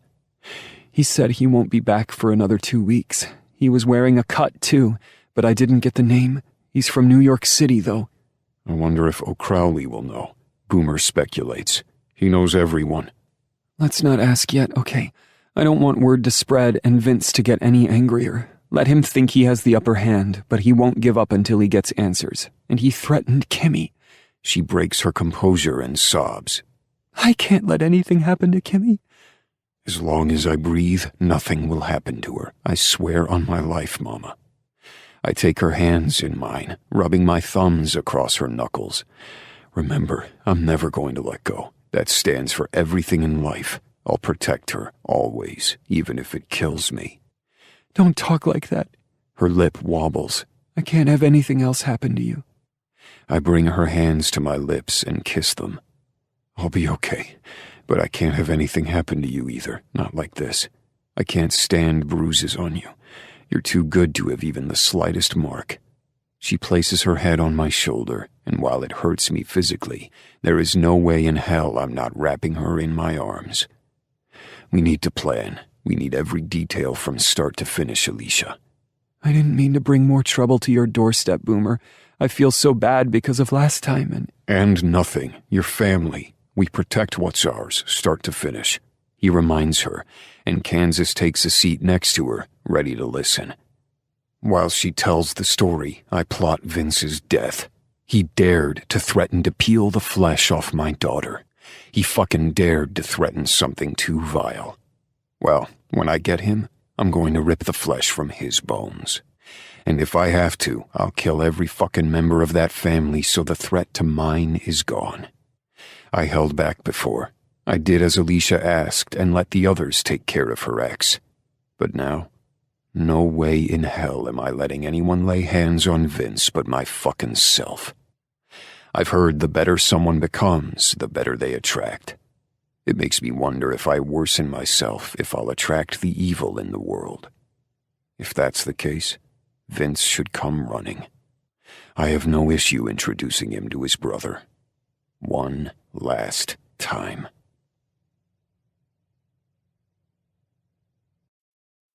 Chapter 11. Alicia. I'm sore, but I'll live. If anything, I'm mad at myself. I had the chance to protect myself, but I froze, and I reverted back to the coward I was with my ex. You don't have any idea of where he is? Boomer asks. No, I don't. He wasn't exactly conversational. I wince when Arrow hands me an ice pack and I place it on my lips. Thank you, Arrow. He doesn't like me, but he isn't showing it right now. It gives me the slightest amount of hope that maybe I'll be able to get back on track with him. He's Quinn's best friend. If I can't redeem myself, I'll be on the outside, and Quinn will have to feel like he has to choose. I'll never put him in that position. I'll never interfere or give ultimatums. Ultimatums aren't made out of love. They're made out of anger and resentment, and there is no way I could ever resent Quinn. Not when I love him so much.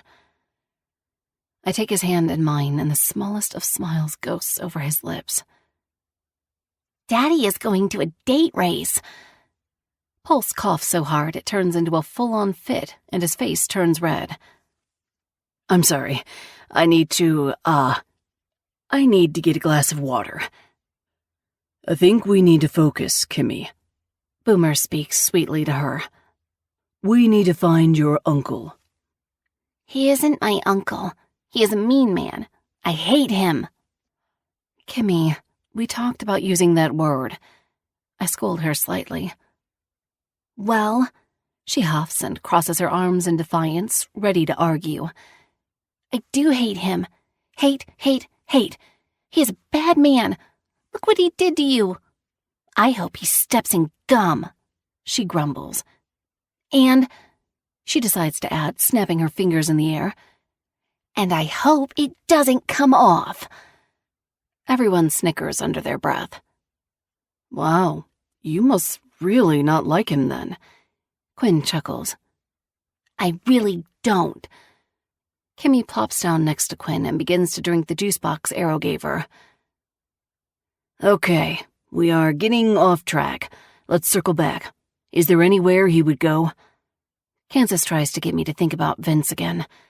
I stare up at the ceiling, the ice pack freezing my lip. I rack my brain, but it's hopeless. I never knew Vince that well. He was always in and out of our lives, either getting in trouble with the law and going to prison, or getting lost in drugs and whatever else. We hardly heard from him, but when we did, he always wanted money. I know he likes to gamble. There's nothing the man likes more than placing a large bet. He always liked dog fights, but I don't know of any place here in the city that does something like that. Alicia. Quinn's gentle whisper infiltrates my thoughts and brings me back to the present. Sorry, just thinking. I don't know much about Vince. He wasn't around a lot. I know he had money problems, still does. He loves gambling and dog fights. Dog fights? No!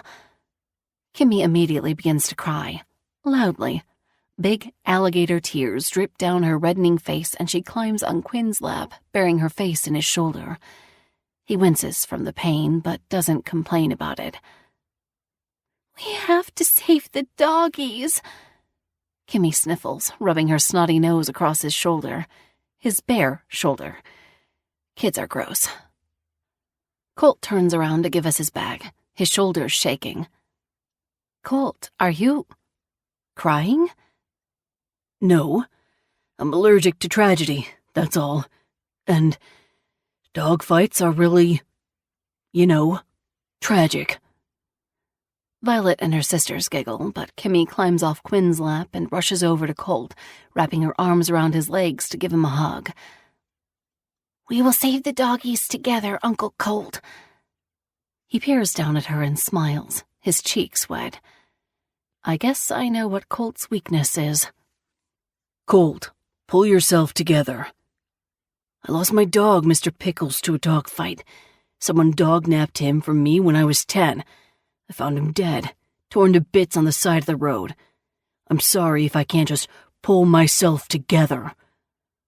Colt stomps out of the room after he mouths off to Boomer, slamming the front door on his way out. Mr. Pickles, Kansas mutters under his breath in disbelief. What are the chances of that? Can we focus? I can't even remember what we were talking about now. Boomer gripes irritably. You were trying to figure out where this asshole was so we could kill him. Homer chimes in out of nowhere. I'm surprised you could hear our conversation with your old age. Arrow doesn't look up as he carves another arrow. I can hear better than you can. All those juice boxes have probably lowered your IQ. I wouldn't be surprised if you can't understand what's going on. Better watch it, old man. Don't talk too loud. You'll shatter all the bones in your brittle body. Arrow drops his knife and begins to sharpen the point of his new weapon. I can't stand you. The feeling is mutual. Arrow agrees. Will everyone just shut up? The vein in Boomer's forehead protrudes as he looks around the room. It's so sad about the dogs. Yes, I'll make sure we do something about that. Homer, Arrow, no talking to each other for a week. I do not have the patience for your shit right now. Alicia. He says my name next, and I straighten my back, feeling like I need to give him my full attention, or maybe I'll be tossed in the ocean next. You and One Eye stay here. Kansas, find Colt and go to the casino. See if you can't find him. Warden, Bain, and Carson, go looking in the shadier parts of town. Keep your ears to the ground about dog fights. I'll call O'Crowley and I'll ask about any 1%ers in his area. If Vince is as bad as you say, it's the only kind of club he will belong to. What's a 1%er? I ask. A rogue MC, explains Quinn. If 99% of MCs are good, the 1%ers are the ones that give the rest of us a bad name. They commit violent crimes and don't follow the law. You don't follow the law, I point out. That's different, Boomer admits. We don't terrorize the public. When we break the law, we do it to help innocent people. We'd never tolerate a man like Vince in this club. How will we know it's him? Warden asks. He looks a lot like his brother, I explain. He's wearing a cut. It says New York City on it. I'm sorry, that's all I have. But if you remember his brother, you should be able to spot him if he is there. We'll keep you updated, Warden and Bane say at the same time. Kansas gets up and grabs his key off the hook. I'll go find Colt. He's probably sitting on the beach crying his eyes out. I didn't know he was so emotional. Boomer stops Kansas when he gets to the door. And take Wolf. I feel like he isn't getting out much lately. Kansas gives a curt nod, swinging his keys around his fingers before heading out the door. What can I do? Homer asks.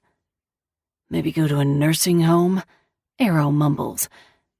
That's it. You're going with Kansas. Homer, you're going with Warden and Bane. Annoy them. I'm fucking done with the both of you. Boomer points to the door. Fine. Arrow and Homer stand up and say in unison. They mean mug one another, and Boomer drops his head in his hands before he stands and angrily marches to the door to open it.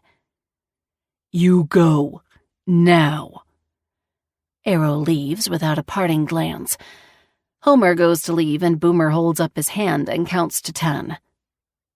Now you can go. You better ride with someone, though. So help me, if I get a single complaint about you two, I'm shoving fucking poppers in your mouths. I have dentures.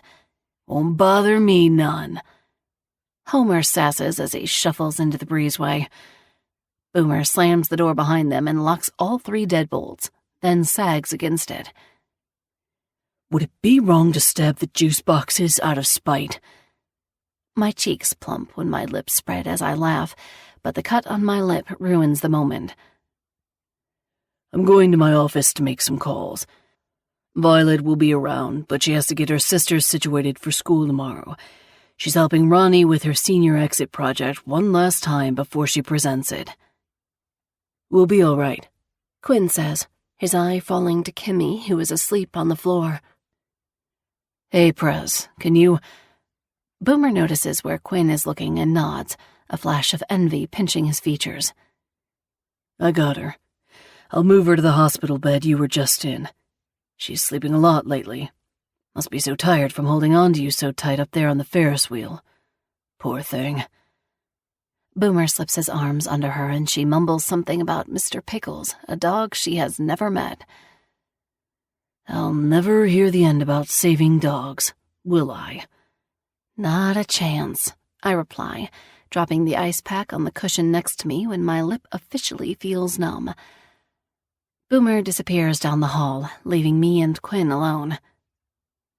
So, I begin. Date race, huh? He groans in embarrassment. She found a speed dating flyer I found. She asked about it, and I said it was people racing dates. The fruit?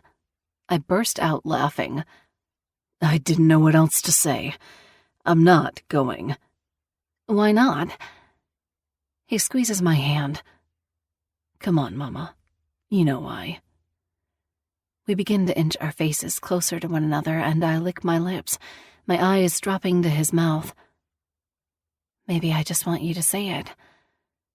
Our lips are about to touch, but Quinn turns his head at the last moment, pressing his lips to my forehead, shattering any hope I had for the kiss. Love has no limits, but patience does, and I'm starting to think I've reached it with Quinn. Chapter 12. One Eye. It's been a week since everyone searched for Vince, and I rejected the kiss from Alicia. It was a last-minute thought. I regret it, but there isn't anything I can really do about it now. She doesn't understand that I did it for her. I'm only respecting her wants and needs. And today she's going back to work for the first time, and I'm watching Kimmy. There's been no luck finding Vince, and Alicia has avoided me at all costs. Which sucks for her, because I'm finally moving around now without pain, and I'm giving her no other option but to confront me. My ankle is still in a brace, but it doesn't stop me from walking around. I've been debating if I need to apologize or to kiss her the way I want. I don't know what to fucking do. You'd think I'd be the more aggressive type considering the kind of past I come from, but all the violence that led me to this moment only makes me not want to be that man anymore. I don't have the energy or the desire to be that man again. It took too much out of me before. Back when I was with Venom, the old prez of the Atlantic City chapter, I had to be the man he needed me to be, or my life was on the line. I was a foster kid, bouncing around from home to home, and eventually I just lived on the streets. Venom and his crew found me when I was 16, sleeping next to a dumpster. He promised me brotherhood and family. As a kid, it was all I ever wanted, so why would I say no? I became a prospect, and I had everything I ever wanted. Money, booze, drugs, women. Oh my God, the women. I lost my virginity 6 months later to a club whore. No romance or anything, just Venom telling me I needed to become a man, and it was the only way to be a real king. So I hooked up with a whore in the bathroom and fucked her against the sink. I knew I was uncomfortable with it, but I couldn't show that. Sincerity wasn't allowed. The woman didn't know my age. I'm sure if she did, there would be no way in hell she would have fucked me. I knew then Venom wasn't the kind of man I wanted to follow, but I didn't have anywhere else to go. A year later, I had my first kill. I can't even remember his name. He stole from the Kings.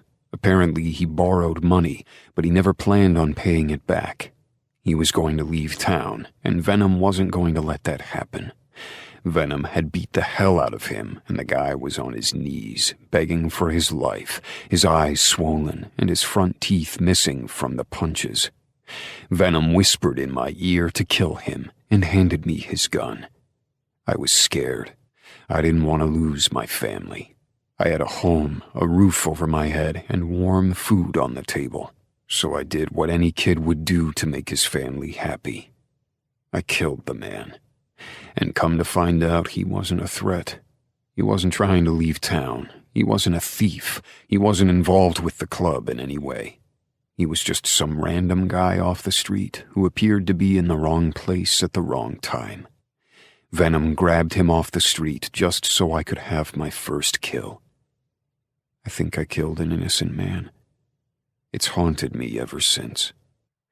I put on a brave face a lot of the time, but honestly, I feel burdened with all the things I've done. It's why when Kansas stood up for himself and his beliefs, I knew I had to follow him. I couldn't live the life I had been living. The guilt was too much to bear. The pain and torture I received strung up in that barn was something I deserved. I know that, but if Alicia ever found out about the horrid things I've done, she would be afraid of me.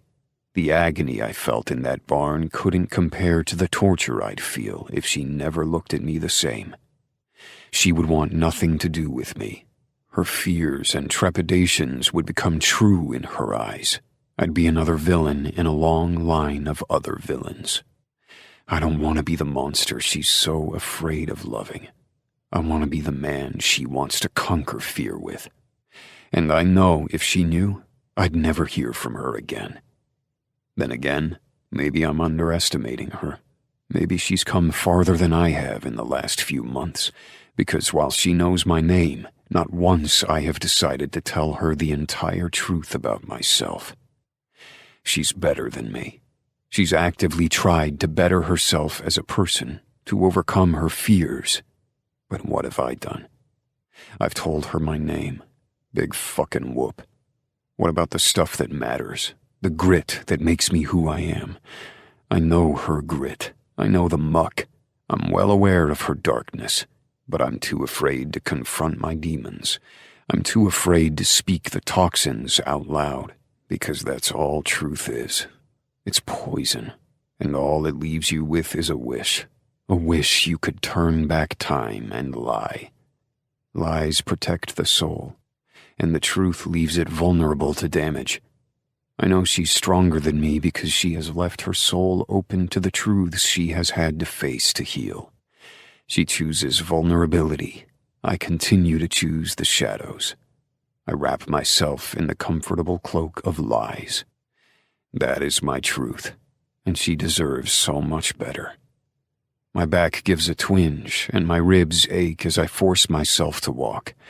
I turn the corner and knock on Kimmy's door. Alicia began staying there since I turned my lips to her forehead. Fucking idiot is what I am. I lift my knuckles and tap the wood, the sun beaming down on me and warming my shoulders. The door swings open, and her red hair flutters around her from the slight breeze. For a moment, I'm hypnotized by the way the light reflects off her strands. Sure, it's simple to say her hair is red, but there are dozens of different shades ranging from copper to bright fire engine red. Her hair is like a beautiful, brilliant flame, like a phoenix rising from the ashes of her old life. And all I want to do is burn.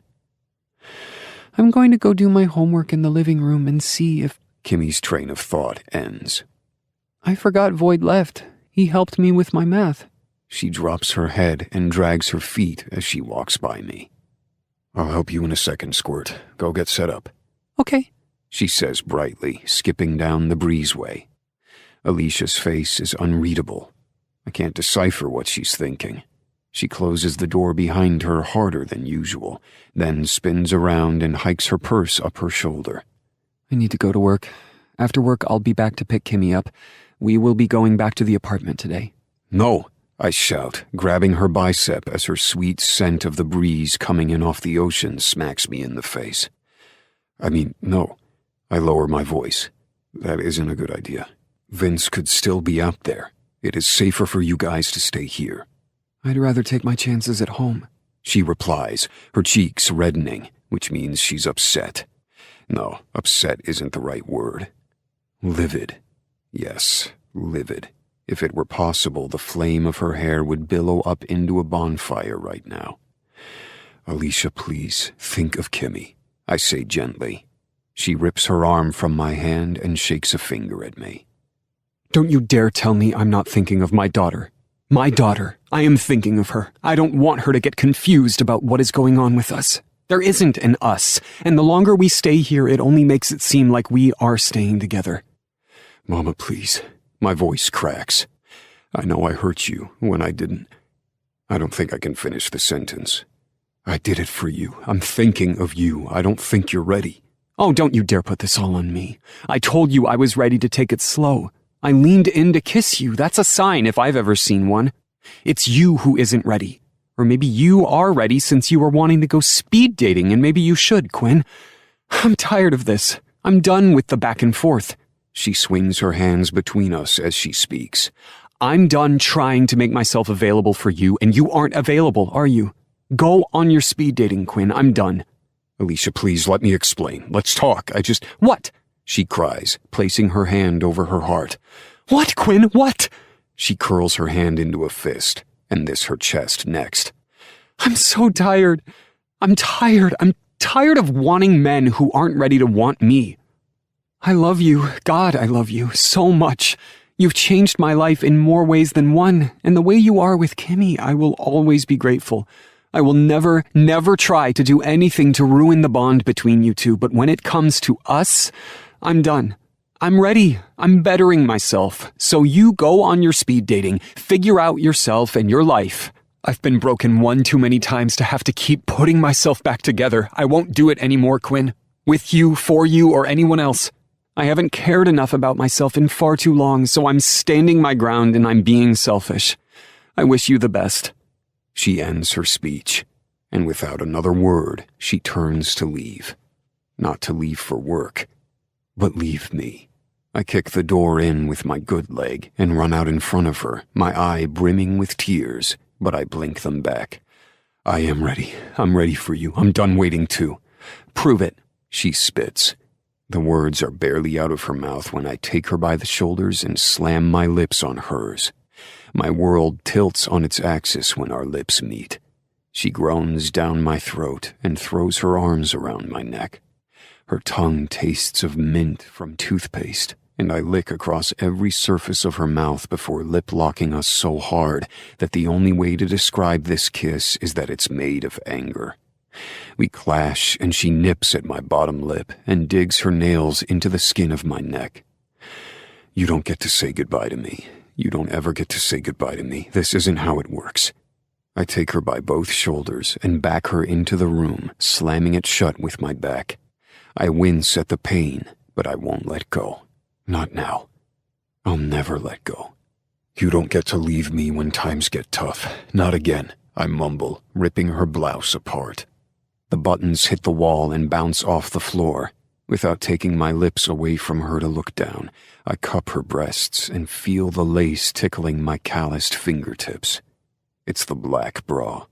I know it is, and it pisses me off that she's wearing it today. Just who the hell was she wearing it for?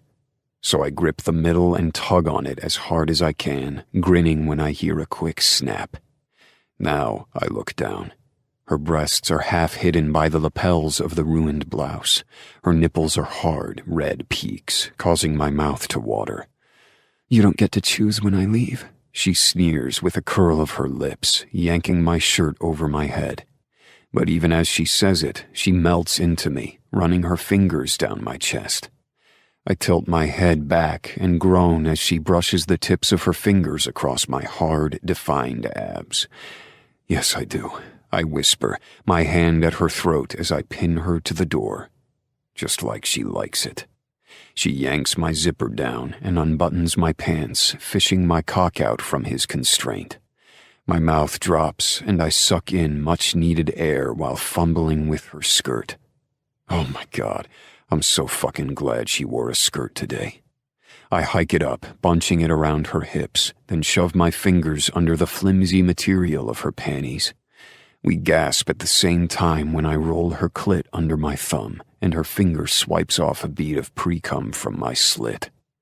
I've missed her so much. I need her so much, and I'll be damned if I let her go.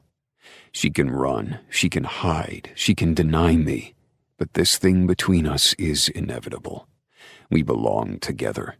I hike her legs around my hips and press my cock to her entrance, our foreheads touching for a brief second before I plunge inside her tight, wet heat, her walls constricting against me like a fucking vice. Oh, God, I moan, stopping when I go into the hilt. My filled sack presses against her, and she whimpers, clutching onto me for dear life from the intrusion. It hurts, not emotionally, physically. My back is killing me, and my ribs are warning me to stop. My ankle is burning from the weight I've been pressing on it, but there is no way in hell I'm going to go back. I'll break every bone in my body if it means a new beginning with her right now. The world can burn around us for all I care. There's no way I'm leaving this pussy, I whisper, squeezing her throat so hard I can feel the force it takes for her to swallow. The heat from her skin reminds me of a fever, the warmth seeping into my hand, and I can feel it taking over my entire body as it travels through hers to milk my cock. Quinn, she gasps my name, and at the same time I slide out, then plunge back in. Fuck, oh God, Mama, you feel so fucking good. I've missed this. I snap my hips, dragging the thickness against the velvet cushions of her cunt. This isn't a good idea. She tries to argue weakly, but her body arches against mine, her tits rubbing against my chest. I can feel how much she wants me. Me, out of all fucking people, this gorgeous woman wants a fucked up monster like me. Shut up. I force through a breath, pull out, ease her legs down, then flip her around. Her face slams against the door, and she turns her head, shouting when I dive inside her wicked depths again. Our skin slaps together as I pick up the pace, her wetness soaking me and making the path easier with every stroke I give. I grip her shoulders, using her body as leverage to fuck her harder. Quinn, she gasps, hearing my name fall from her lips in ecstasy as my hips stuttering. Oh God, you feel so good. Yeah, you like my cock stretching you, don't you? You like being my fucking toy for me to do whatever I want with you. Milk me, suck me deeper, mama. Come for me. Come all over my cock and show me how much you've missed me, how much you've wanted me. Do it. I press my chest against her back and kiss the side of her neck, the weight of my body forcing hers against the door that much harder. Our fingers intertwine, and I lift them above her head, continuing my punishing pace. I suck onto her neck, marking her for all to see, and her pussy becomes impossibly slick. I know she's close. She always drenches me before she comes. Quinn, oh God, harder. Give it all to me. Fuck me like you've missed me, damn it. She cries out as I peg the spot inside her with a hard thrust. With a deep, lustful grunt, I give her what she wants, hammering into her even harder. The pain in my entire body diminishes from the lust taking over my system. Desire will always be stronger than pain. She unlaces her fingers and slams her fist against the door as she pushes her ass against me, trying to take me deeper. I know what's next, and I smirk, feeling smug when a second later she comes. She turns her head, and her mouth drops open on a silent scream. I suck her bottom lip before shutting my mouth over hers and swallowing the whines that begin to escape her. Her spasms electrify my cock, and with a final thrust, I plant myself as hard and deep as I can, fucking gasping down her throat. I have to stop kissing her and inhale a shaking breath. It's one of the longest orgasms I've ever had. When the last spurt jerks my cock, we sag against the door at the same time, trying to catch our breaths. I kiss her cheek, and she tilts her head to the side. I lick down her neck, then nibble along the muscle of her shoulder.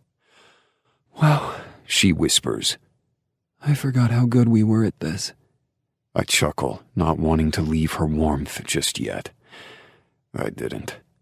But she has other plans. She steps to the side and I slip out, leaving my cock shining from our combined orgasms. I don't have time to enjoy it because she's jerking her skirt down and back in place. She pulls the broken pieces of her shirt together, her nipples still hard and tenting the material. Then she takes a step back. I tilt my head to the side and reach out for her, but she takes another step away. Alicia. She shakes her head. This shouldn't have happened. It was amazing, it always is, but sex isn't a good enough reason to be together, Quinn. We're explosive, I know that. No one knows that more than me, but what's our future here? She runs to the closet that she and Kimmy share, shucks off the ruined shirt, grabs a new bra, then tugs on a new purple blouse I've never seen before.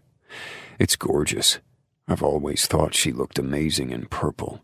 I tuck myself in my jeans and bend down to pick up my shirt. I don't know what the future holds, Alicia. All I know is that I want you in it. I want us, and I want to be Kimmy's dad.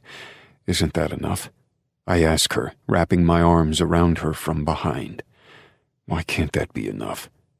She leans against me and sighs. I hate how good you smell. I wore the cologne she likes today, just to drive her crazy. I apply pressure to her right hip and spin her around so she has to look at me. Sliding my fingers under her chin, I force her head up so she has to look at me. I know I'm not who you expected to be with. I'm not what your typical guy looks like, but I swear I'll be good to you and Kimmy. I don't care about your eye, Quinn. She works her way out of my arms, and I can tell whatever I've said, I've pissed her off. I seem to only make her mad. I don't care about your eye. You're the only one that cares about your eye, and I get it, Quinn. It was horrible, but what happened? Why did it happen? Who are you? That's what I want to know. You don't think I love how good you are to me? Do you know I knew I was in love with you because of how you were with Kimmy? It's everything to me. But you have to tell me something, Quinn. I want to be able to take care of you the way you take care of me. Let me. I try to prepare the truth because her green eyes are begging me to say something, but I can't form words. She exhales and stands on her tiptoes, her soft lips kissing my cheek. That is what I mean.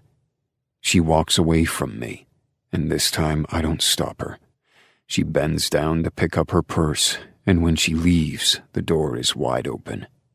The bed squeaks when I sit down, and I run my fingers through my hair stressfully, then over my face.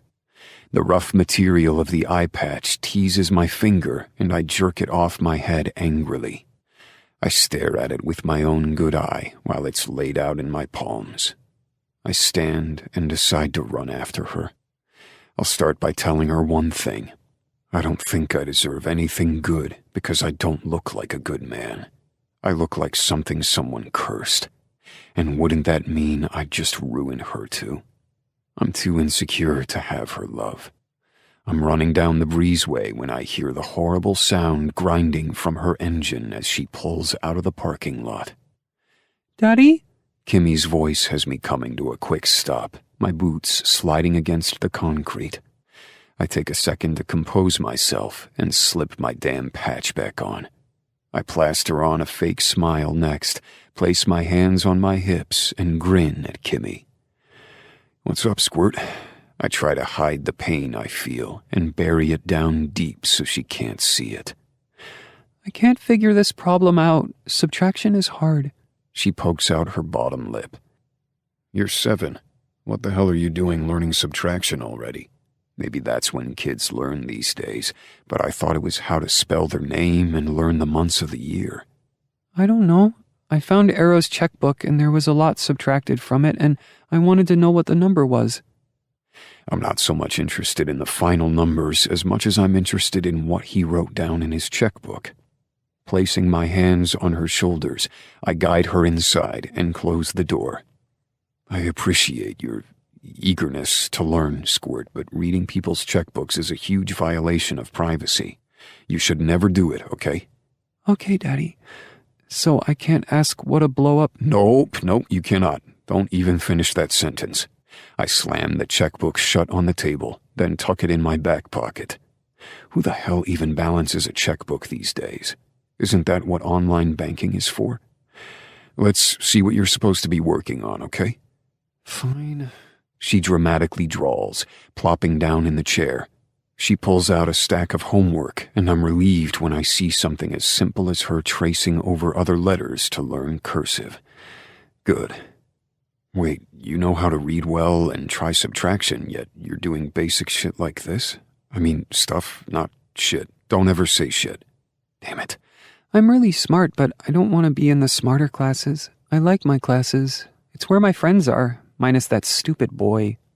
Boys are stupid, and let me tell you, we don't change much. Is that why you and Mommy aren't together? 'Cause you're being stupid? She asks as she traces the cursive A. Squirt, that's exactly why we aren't together. I keep making stupid decisions. I think maybe she might be better off without me. I don't deserve her. Plus, she'd get tired of looking at a man with one eye. This time, I do let the pain bleed through, and my voice becomes rough. She likes that you only have one eye. She told me it's one of the things she loves about you. You're being silly if you think she'd be better off without you. She's happy with you. Why don't you just stop being stupid? She makes it sound so damn easy. I don't know how to give her what she wants without her leaving me. Sounds to me like you don't have each other now, so what's the difference? Kimmy shrugs, and she has a slight lisp on her S's and C's, which makes her voice so damn cute. When did you become so smart? That sounded like decent advice, Squirt. I'm a kid. I'm not dumb. I actually think she's much further along mentally than a lot of her peers. She needs to be in different classes. No, Kimmy, you're far from dumb. You're smarter than me. I never even thought about it like that. You'd think falling from a Ferris wheel would knock some sense into you, she says on a tired breath, shaking her head as if she is disappointed in me. I can't help it. I laugh. I bend back and slap my hand against my chest. Stop sounding so damn smart. Do your homework. I get up from the chair and ruffle her hair, leaving it in a mess on her head. You want one of Arrow's juice boxes? Yes! Did you know he spends over $1,000 on juice boxes per month? At least that's what his checkbook said. That's a lot of damn juice. He buys in bulk. It makes sense. Daddy, She deadpans me, leaning to the left with her hand on her hip. Nothing about that makes sense. You sounding so grown up doesn't make sense. Get to work. She gives me a toothless grin and picks up her pencil to get back to finishing her homework. If there is one thing I've learned so far today, it's a 7-year-old is smarter than me. I'm not sure how I feel about that. Chapter 13. Alicia. I tap angrily on the keyboard, muttering to myself, "Men are so stubborn." I punch the keys a little harder. Unbelievable. One thing, just one. It's all I wanted. I mean, a favorite color would have been nice. Would have been better than nothing. I deepen my voice to mock him. "My name is Quinn. I'm silent and strong and stubborn as hell." I let out a frustrated groan, which reminds me of the sounds that Quinn made me make during our quick, amazing, rough, hard, long, thick. I blink a few times when I realize my train of thought went from dirty to dirtier and look at my screen to see random numbers and letters typed out on the page. Stupid, amazing sex. I grumble next, plucking the backspace button harder than necessary. Short circuits my brain. I just need to stay away. Stupid, freaking handsome. Well, someone sure's a little hateful today. Mr. Lancer teases as he leans against the front counter, crossing his arms and grinning at me. I don't know what it is about him lately, but he's been different. Happy and less moody ever since I told him about Kimmy's day at school. He's been more patient, too. Mr. Lancer knew I was a single mom, so I don't know where the kindness is suddenly coming from. I'm going to run with it instead of question it. Mr. Lancer is a handsome, middle-aged guy. His hair is black, sprinkled with bits of silver, and he has pale skin with bright blue eyes and a constant 5 o'clock shadow. The sense of style he has is simple, professional, and fashionable, too. He wears long-sleeve shirts and dress pants with a belt that has a gold buckle. Today he's wearing a salmon-colored shirt with light gray trousers. Not many men can pull off the color pink and wear it willingly, but he does. I take it someone made Miss Price a bit angry? He twists his wrist to check the time, then lifts his brow to stare at the door. He has a patient coming in. I'm so sorry, Mr. Lancer. I drop my head in my hands to hide the blush of shame on my cheeks. It's unprofessional. I had a sexy, thrilling, orgasmic, rough morning. Want to talk about it instead of abusing the company keyboard? I don't think it deserves that kind of treatment. What did it ever do to you? I chuckle and lean back, dropping my hands from my cheeks. You're right. I'm sorry. And no, it's okay. We don't have to talk about it. Plus, you're my boss. It's not professional. I can be your boss and your friend, Alicia. I don't plan on ever crossing the line if that's what you're worried about. My eyes bug out. Oh God, no, I wasn't worried. I just didn't want you to think you had to listen to me go on and on about my stupid love life. You have a love life? Lucky you. He teases with a smile. I spin my chair in his direction and grab a pen from the table, tapping it on the table as I try to figure out my next question. No wife? No anything? Wife? No. He scoffs with a big grin. I wouldn't want a wife. Ah, bachelor for life type? I can understand why. It can be a lot. He shakes his head and tucks his hands in his pockets, rocking back on his heels. No, I am, listen, Alicia. Before you work here longer, you should know I'm gay. I like men. I'm mid-sip of my coffee when I nearly spit it out, not because of disgust, but because a very naughty, not safe for work image just popped in my mind. Would Mr. Lancer be a top? He likes control, but I bet he'd like to give it up, too. Oh, God. Am I thinking this? I am, and the images are amazing. Sorry, you took me by surprise. I don't care at all that you're gay. Wait, that didn't come out right. I care, but not in a bad way. I'm very supportive of the gay community. Love is love. I ramble. It makes him laugh, but there was a tension around his eyes that isn't there anymore. I wonder if he was distant before because he thought I wouldn't want to work here anymore if I found out he was gay. I understand. I'm glad you don't mind. It isn't easy finding people I can be upfront about it with. Well, you should be able to be yourself. Screw everyone else. Thank you. He takes off his glasses and leans his elbows on the counter. Now, tell me your issues. I don't know. It's a long story. Maybe another time. Well, I'm going to the speed dating thing later. Maybe you'd want to go. We could get drinks before and after, depending on how well it goes. I don't know how much speed dating I'll do since I don't know if I'm single or anything, and I wouldn't feel comfortable at a table to look for a date. I'll be your wingman, though. I grin, reaching for the phone when it begins to ring. A car pulls into the parking spot right out in front of the door. I'll need to see if I can find a sitter first. Let me make some calls. Sounds like a plan. Just let me know. He unlocks the door, and when I pick up the phone, the line goes dead. Hey, you want to watch your first adjustment? It's such a satisfying sound when they snap and crack. I nod just as the patient walks through the door, an older woman with a smile on her face. She's walking a little stiff, but other than that, she seems fine. If you don't mind, my associate is going to join us so she can watch and learn. Is that okay, Miss Gardner? Yes, that's fine, Dr. Lancer. Fuck, I haven't been calling him by his title as I should have.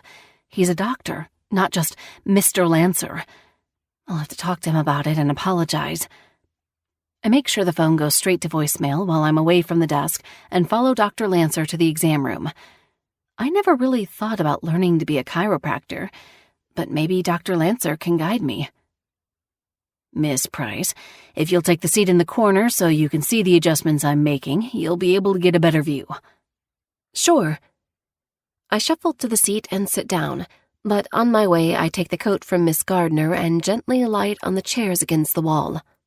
Oh, thanks, dear. It's hard to get my arm out of the left side.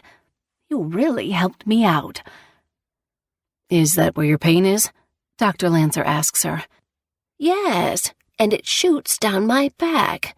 I haven't been sleeping well either. Dr. Lancer begins to gently palpitate her neck and either side of her spine. We sit in silence for a few minutes.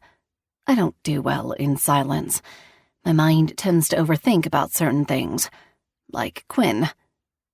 I barely even hear the satisfying pops as my mind runs back to the explosive sex we had earlier. I had my own snaps. Literally. Quinn snapped my blouse and then ripped my bra off.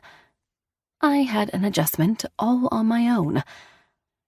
I lick my lips at the memory of his hands around my throat and his cock plunging in and out of me. So much of it was angry, but a lot of it felt desperate, like we had to reconnect or we would die. I always felt that way with Quinn, like every moment was urgent, and if I didn't breathe the air he breathed, I'd die. That feeling has never gone away, and I don't think it will. Being around him when he has so much of my heart is bad for me since he won't give me any of his. Oh, God, Dr. Lancer, that's so good. The patient's moaning has me snapping out of my thoughts, and Dr. Lancer's eyes meet mine, humor shining in them when he knows what his patient sounds like. Okay, flip over on your other side for me, he instructs, and when she turns, her back is to me, so I hide a giggle with my hand over my mouth. He puts her in a safe position, arm extended under her head, knee bent, other leg straight, and he feels against the spine before pressing. The pops zinging around the room. Oh, so good. Good. She nearly slurs, and I have to hide my mouth against my arm to really muffle my laughter. Dr. Lancer, You have a magical touch. You know, my granddaughter is single, she says out of nowhere. My brows rise in shock that she's playing matchmaker at a time like this. I also catch Dr. Lancer's jaw tightening, but he puts on a good smile while Mrs. Gardner flips to her back. That's very sweet of you, but I'm not looking to date right now. Lie. He wants love. He just doesn't want love with a woman. Oh, she's pretty. A little younger than you, but I think you two would get along so well. She tries again. Relax your head into my hands. Perfect. He jerks her head to the right, and a few cracks echo through the small room. My goodness. She melts again, and he proceeds to do the other side. Are you sure you don't want her number? I'm sure. I don't get involved with patients or their families. It's a policy of mine. I understand, she huffs. Unless maybe you're gay. I have a grandson that's gay. Are you? I don't have a problem with that. I think that's all okay. People need to leave other people alone. Dr. Lancer freezes before checking her leg length. Oh, you are gay. You aren't mad about it, are you? Oh, it's all right. I wish I was gay. I feel like I'd have so much more fun, she says out of nowhere, which makes the doctor smile.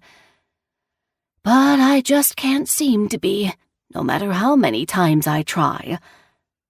I drop my pen on the floor and clear my throat, suddenly feeling a bit awkward. I appreciate your efforts, Miss Gardner, but I think it's best if you stay my patient, okay? Now, how does that shoulder feel?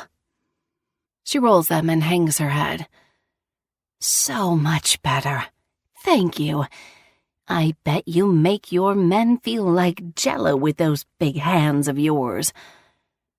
I stand quickly and decide to end this conversation for Dr. Lancer. Miss Gardner, let's walk up to the front and get you checked out, and maybe schedule your next appointment. He has another patient coming in soon, and he has a few phone calls to make. Oh, sure. Thank you so much, Dr. Lancer. You're a real lifesaver. She wiggles her fingers in a wave and grins, her lipstick a bit smeared from lying face down on the table. She looks like she had a really great time. Here, this is my grandson's number. Give it to the good doctor, will you? My Frankie is such a good boy. She hands me the card. I smile, but on the inside, I let out a really big sigh because she isn't catching the hint.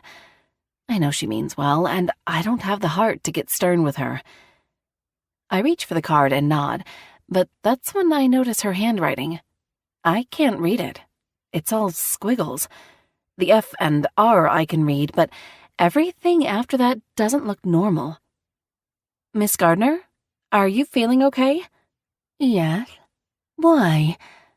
Her words slur as she speaks, and I jerk my head up when I notice half her face suddenly sag and the left side of her mouth turn downward. Oh my God. Dr. Lancer, get out here now. I yell and rush around the table, helping her to the ground. I reach in my pocket for my phone and dial 911. What happened? I don't know, but I think she's having a stroke. What? Miss Gardner, can you understand me? Can you speak? He shines a light in her eyes, but one pupil is fixed while the other is blown. He yanks the phone from my hand when he hears the 911 dispatcher. This is Dr. Glenn Lancer at Lancer Chiropractic. I have a patient, 73 years old, female, and she's having a stroke. Please, hurry.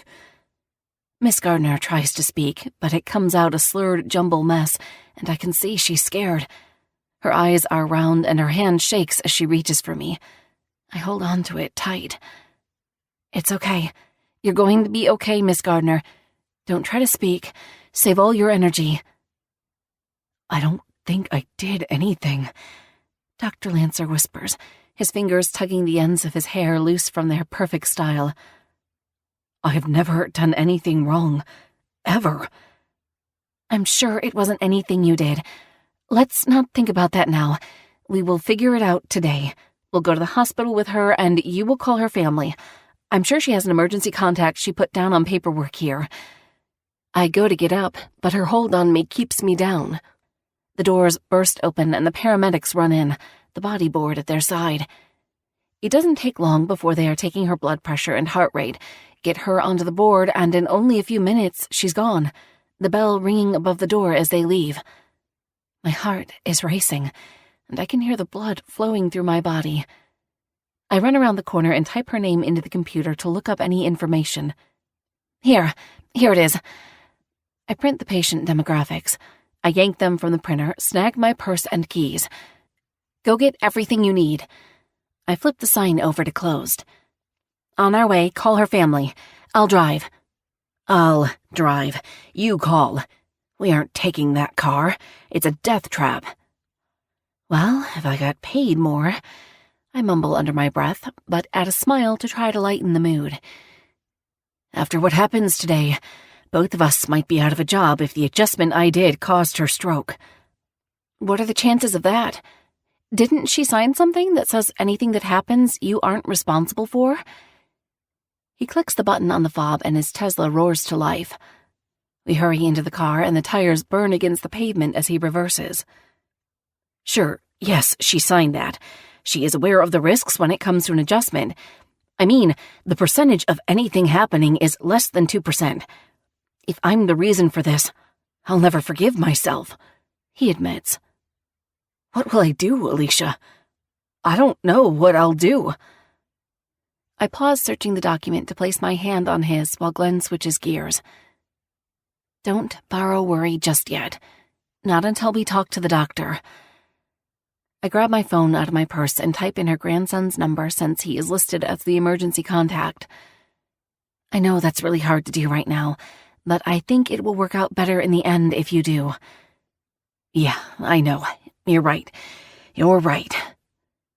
He blows out a breath and switches gears with a hard jerk, then presses the hazard lights so he can go faster.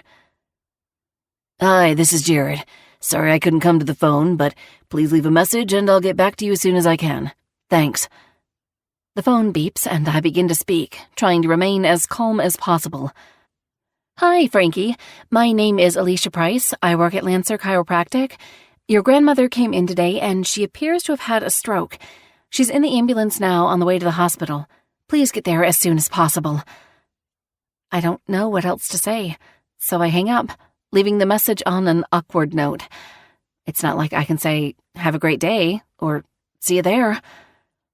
I debate on telling Quinn what's happened and where I'm going, but what's the point? I think it's time to face the fact that while I love him, sometimes love isn't enough. Love is more than accepting the surface of someone. It's about accepting all of them. It's about facing the core of their soul they don't allow anyone else but you to see. That's love. And if it's not love, then I have no idea what Quinn and I have. If it lives on the surface, then it's close to burying itself to my core. If that happens, I'm doomed. Who am I kidding? I'm already doomed. Chapter 14. One Eye. O'Crowley has no idea who this guy is, which says a lot considering he knows everyone, Boomer states, opening a bottle of beer as we hang out on the beach. Maybe he doesn't belong with anyone, I offer, watching Kimmy as she builds a sandcastle. Maybe he is acting alone. Eventually, he is going to find what he is looking for, Boomer says in a tone laced with warning. We need to make sure she doesn't go back to her apartment, One Eye. I don't know when he will find out, but one day he will, and when he does, he is not going to be happy. He will come after her, and he will come after Kimmy. I will not allow that to happen. I growl, never taking my eye off Kimmy. I'm watching her every move. I'm hyper-aware of what is at stake. I've saved her life once, and I'll do it again every goddamn day if I have to. I won't let anyone take my little girl away from me. We've come too far. I'll kill him myself. Or you'll get yourself killed. And where does that leave Kimmy? Fatherless. She never really had one before you. You have to be smart. I'm protecting my family. What would you do if you were in my shoes? Boomer drops his chin to his chest and sets the beer bottle in the sand. He doesn't say anything for a minute, but he creates small circles, little indentations in the sand from the bottle. You know I'd do anything for Scarlett. Anything. I'd give her a bigger house, a bigger bank account, more clothes, a car, anything she wants. I'd give it to her. She needs life. I'll give her mine. I'll give her my own heart right out of my body while it still beats. If she needed lungs, I'd give her mine because she deserves every fucking breath for the next 100 years. I'd kill for her. I have killed for her, and I always will. I'd protect her with my life, but I wouldn't know what it's like to have that overwhelming feeling to protect a child. I'm sure it's similar but different.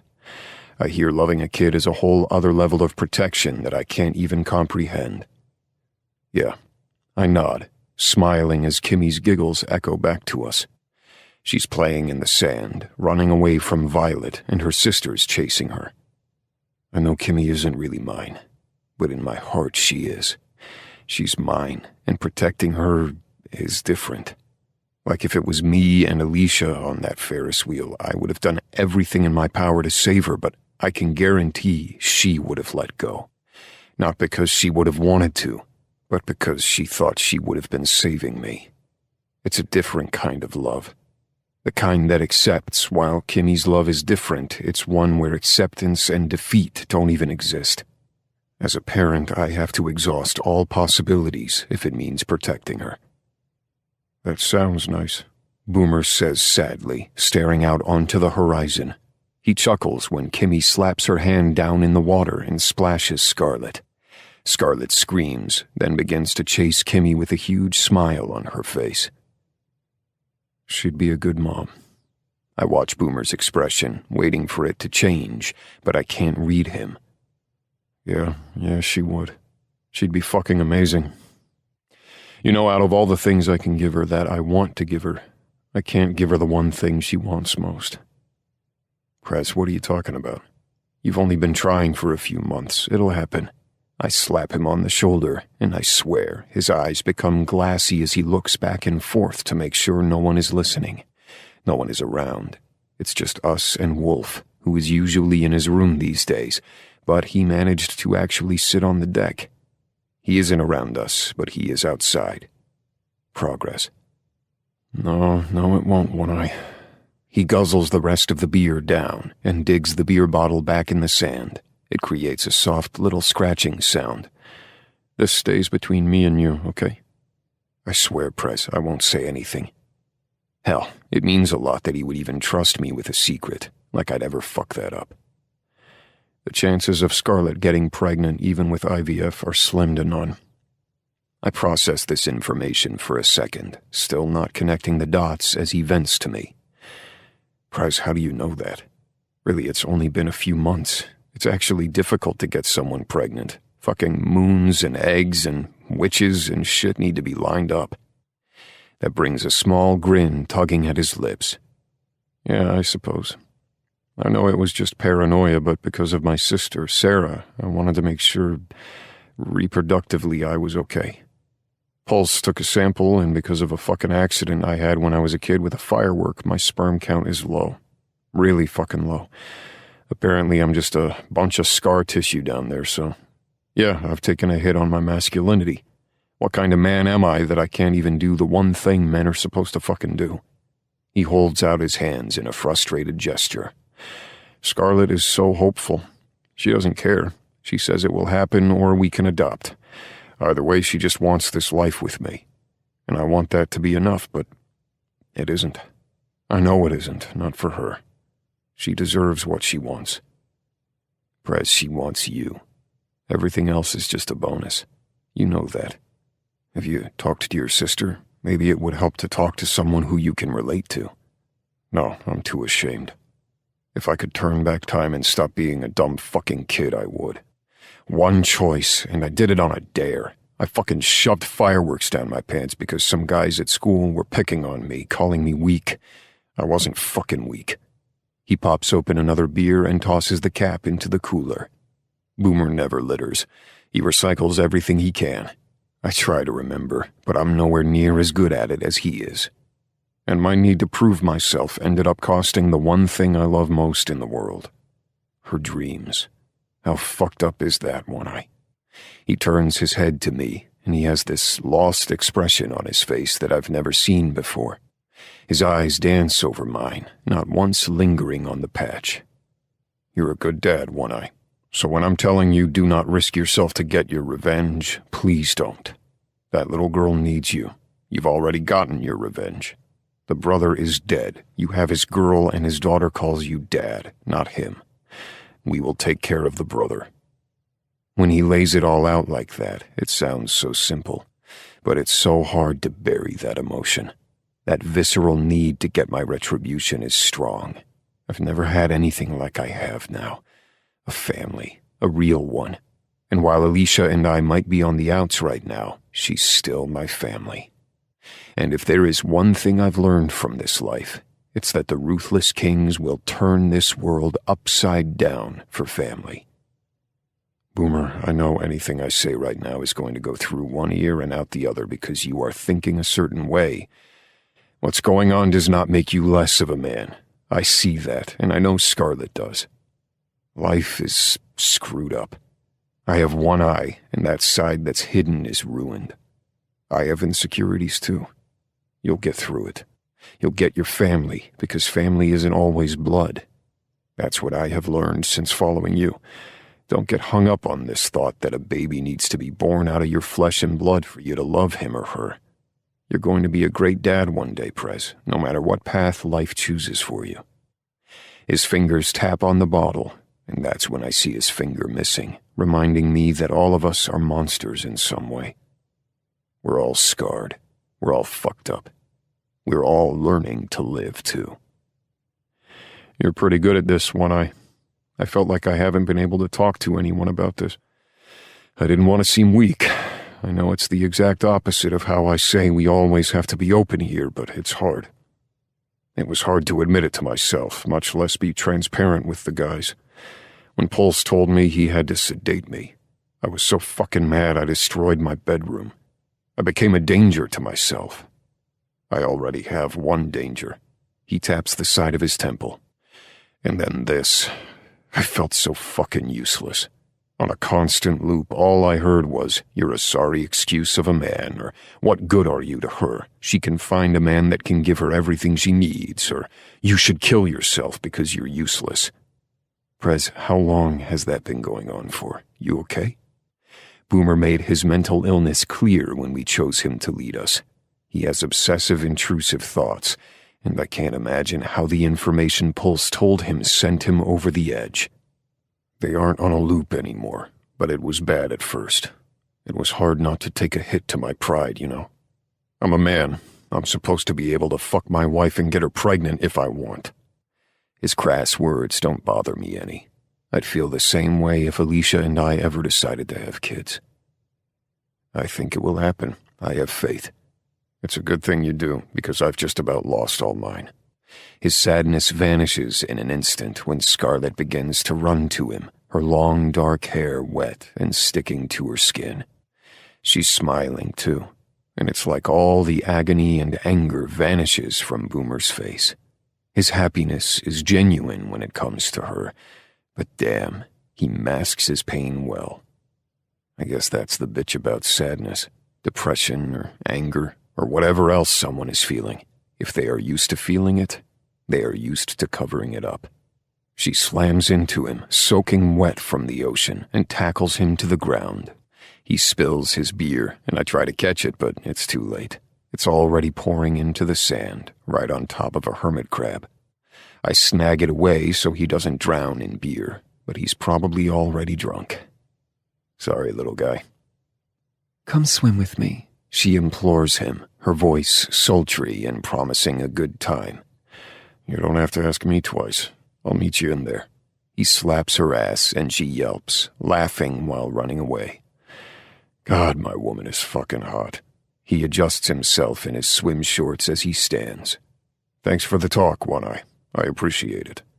We all need someone to talk to, Prez. I'm around if you ever want to talk again. Same here. I don't know what's going on with you and Alicia, but if you need help figuring it out, I'm around.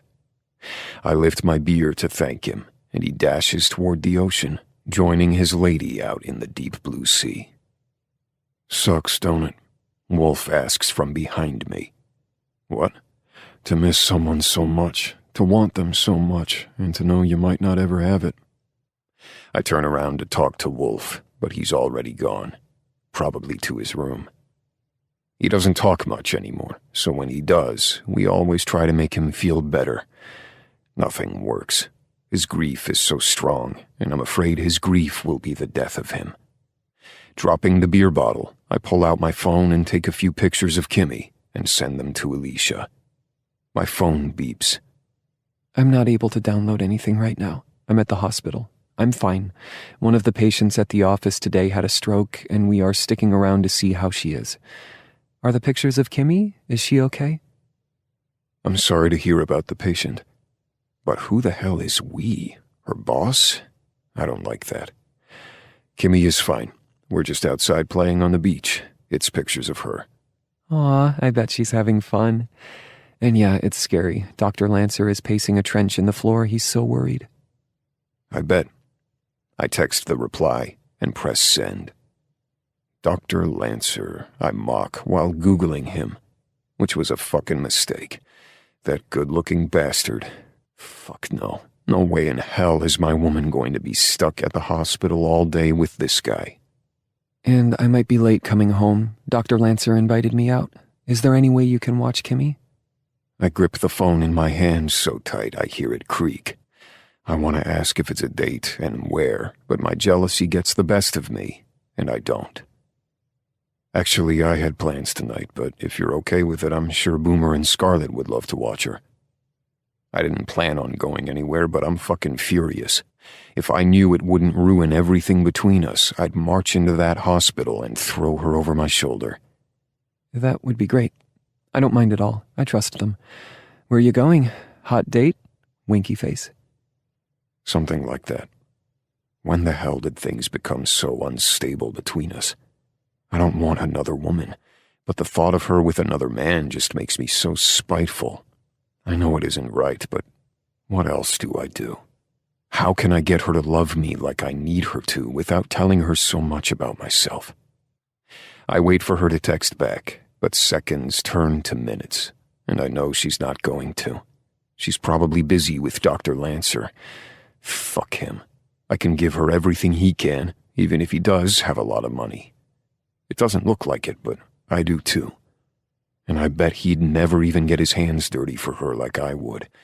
I'd slay dragons for her. What would he do? I stand up and throw my phone on the towel as I head to the sandcastles Kimmy is building. She's the balm on my wounded, confused heart. I want to give her and her mother everything they can dream of, but it seems that dreams tend to fade. I have Kimmy, and that's more than I could have asked for a month ago. What you doing, Squirt? Digging a river around the castle. Want to help me? She has sand all over her cheek, and her red hair is coated in it, too. Of course I do. I sit down, the waves crashing against my feet as I dig. If there is one thing I know, it's this. Whatever man is in Alicia's life won't ever love Kimmy the way I do. But that man, I don't care what I have to do. It's going to be me. Come hell or high water, no one will get in my way. Not even myself. Chapter 15. Alicia. To mountains of relief. I raise my voice so Glenn can hear me over the roar of the crowd in the bar we are in. Our glasses clink together as we down shots of whiskey. I hate whiskey, but after a day like we've had, I needed something a little stronger than white wine. Fucking huge relief. Glenn hisses after the whiskey goes down. I'm so glad that doctor ruled the adjustment had nothing to do with it. God, I was scared. Me too. I pat his hand, wishing I could forget the stress this day has caused. including when I said he was going out on a date tonight. I'm pissed and jealous. Why would he fuck me against the door this morning only to be with someone else tonight? It makes no sense. He isn't like that. At least, he isn't with me. I have my answer after wondering what we are, though. We aren't anything, especially since he is going out tonight. Another round, I say to the bartender, the hair on the back of my neck standing up when I feel someone watching me. I peek my head over my shoulder but don't see anyone unusual. People have name tags on their chests but aren't really mingling with the opposite sex just yet. The girls are sticking together and the guys are. And Glenn is leaving me on my own because he is going to the next room where the gay speed dating is. I want to go. I don't want to go around the room and talk to guys I'm not interested in. Seems like a waste of 2 minutes at a time. I feel the strange sensation again, and goosebumps pebble my skin. My instincts scream at me to get out of here, but I know that's just me being anxious. I look around again, but everyone is laughing and having a good time. There's a woman wearing a luxurious gown. A bit over the top, if you ask me, but she looks gorgeous. I'm glad One Eye isn't here to see this. It's red and skin-tight with a plunging neckline. Her dark hair is curled and pinned to the side, draping down her shoulder like a waterfall. She is going to have every man eating out of the palm of her hand, and I'm just wearing the skirt and purple blouse I put on after One Eye and I did the deed this morning. Dr. Lancer and I barely made it to this event after the hospital. I didn't have time to change. I feel bad for leaving Kimmy with Boomer, but it didn't feel right to leave Glenn alone after a day like he has had. 5-minute warning before you meet the love of your lives, the host announces in the microphone. I already met mine. I can't believe you're making me do this, I mutter, daring another look around the room to see if I recognize anyone. Something about this event is tickling the back of my head, but I can't put my finger on what it is. You're a good friend and employee. Glenn wraps his fingers around his scotch glass and slowly sips, placing one elbow on the counter. His jaw is sharp, and his eyelashes are black as ink. His profile strong and calculating as he assesses the room. How the hell he looks so elegant and put together after the day we've had is beyond me. Even his messy hair looks like it was styled to be messy. As a woman, I find that frustrating because it takes me forever to put my hair in a bun to make it look effortlessly messy. Sometimes I can't even get the bun right. And then this stupidly handsome gay man can ruffle his fingers through the strands and make it look so easy. It's rude, is what it is. Come on, loosen up. It'll be fun. You don't have to give your number out. Maybe you'll make a friend or two. He offers with a nudge of his elbow. The bartender places my drink on the counter, so I spin around to grab it, thankful that it's a daiquiri and not another whiskey shot. I can only handle so much whiskey before everything becomes a blur. I slowly sip my daiquiri, wishing I hadn't skipped dinner. Oh, this is going to be bad. Am I allowed to order an appetizer from the restaurant while I sit and listen to men I'm not interested in? It makes me think of that one time One Eye brought breadsticks and pizza to me instead of flowers. If that moment taught me anything, it's that food speaks louder than petals. Excuse me, can I get breadsticks with some marinara sauce? I asked the bartender, giving my best begging look. You're going to eat food while you're speed dating? Alicia, No, I can't allow that. Glenn shakes his head. I have to. I've had nothing to eat, and I'm a lightweight. If I don't eat something, I'll be drunk in an hour. Sloppy drunk? The sloppiest. Get 2 orders for her, please. Glenn lifts 2 fingers to the bartender, and we both laugh. I nudge him. Jerk? I don't need 2. 2-minute warning. The host sings into the microphone, and my stomach turns with nerves. Here you go, the bartender states, placing the warm breadsticks in front of me. The delicious scent of garlic rises from them, making my mouth water just as my body starts to feel light with the buzz. I inhale the aroma deep and sigh, finally feeling comfort blanketing over me. I grab the breadstick basket with one hand and my drink with another. Here goes nothing. Well, I hope you find the love of your life tonight, I tell Glenn with a slippery smile on my face.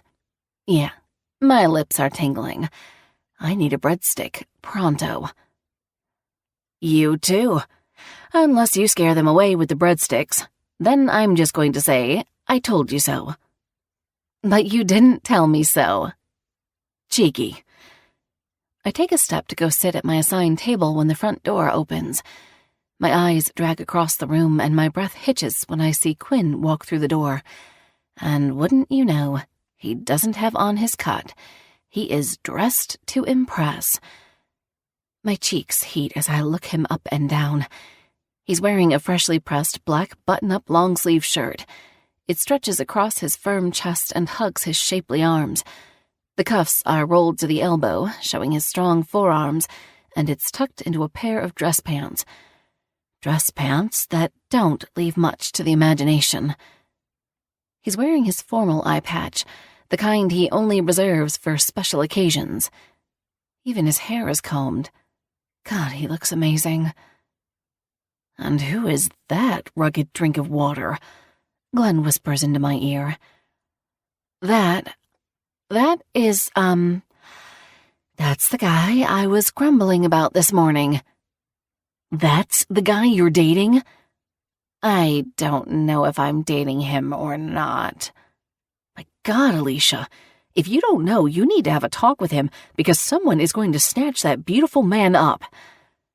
I know, and we have talked. Believe me, it gets nowhere. It hurts and it's frustrating, but what else can I do? What happened to his eye, if you don't mind me asking? Something horrible. I should go to my table before Quinn sees me. He doesn't like to talk about it, but I've heard whispers from the club, and I can't imagine someone so good could go through something so bad. Wait a minute. Club? You mean... Glenn lowers his voice. He is a ruthless king? I nod. I know they look scary, but they are great guys. They've really helped my daughter and me. Quinn wants to be her father. He loves her more than anything. So what's the problem? Why are you two here, then? Sounds like the perfect guy to me. Please take your seats. The host's bright white smile seems like a grand gesture as he holds out his arms. It makes me feel like I'm at a circus. We'll talk later. Have a good time. I kiss Glenn on the cheek, and that's when I feel someone watching me. But it doesn't make my hair stand on end. This time, the feeling has my entire body burning, and only one man has ever done that to me. Oh, he looks pissed. I'm afraid he might take my eye in retaliation. Maybe you aren't good for my health. Glenn sachets away with a smooth strut, walking to the room where they have the gay speed dating. Don't leave me, I beg in desperation, reaching for his hand but can't freaking grab onto it since my hands are full. Stay calm. You're fine. Everything is going to be okay. I whisper softly to myself so no one thinks I'm crazy. I pass a few tables decorated with luxurious soft tablecloths. Each table alternates between red and black to show where the men and women are supposed to sit.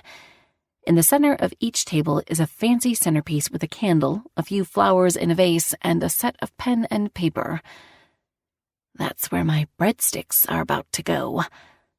I want this night over sooner rather than later. I sit down and keep my eyes glued to my breadsticks, but I'm suddenly not hungry, just nervous. I'm hurt, guilty, jealous, confused, and angry. So angry. I feel like he is here to get back at me for going out tonight with Glenn, but I literally came for Glenn, no one else.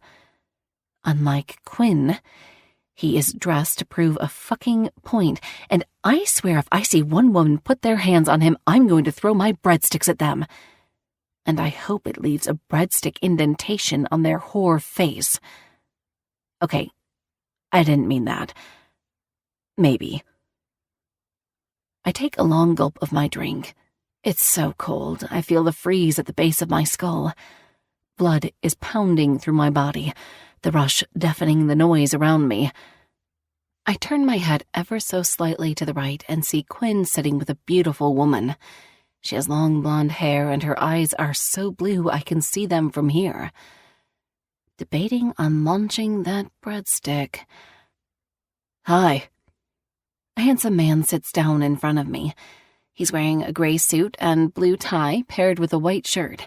He has black-framed glasses on and warm brown eyes that remind me of hot chocolate. He's good-looking, but he does nothing for me. Not when Quinn is just a few tables away, looking hotter than hell.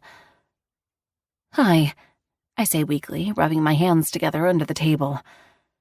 The microphone makes a high-pitched noise before the boisterous voice of the host resonates in the room. 2 minutes starts. He holds his breath, bends forward while staring at the stopwatch in his hand. Now. My name is Lyle. What's your name? The man introduces himself, not missing a beat. Alicia. I push the basket to him and grin. Breadstick? Sorry, I was so hungry before, and now I'm nervous. I understand. I am nervous too. I've never done anything like this before. I wanted to try something new to meet people. Oh yeah? Do you not get out much? Sorry if that's rude. No, it's fine. I work as a pathologist at the hospital, and everyone dates everyone there. I wanted to see if I could meet someone outside of that scene. I understand. The more I sit here with a complete stranger, a man at that, I realize I'm not afraid of him. I'm fine. Part of me thought I'd be afraid of every man for the rest of my life. I know that's irrational, but when you're as scarred as I am, sometimes things don't always work out rationally. But I have worked so hard these last few months on pushing myself out of my comfort zone, on trying to really overcome my fear.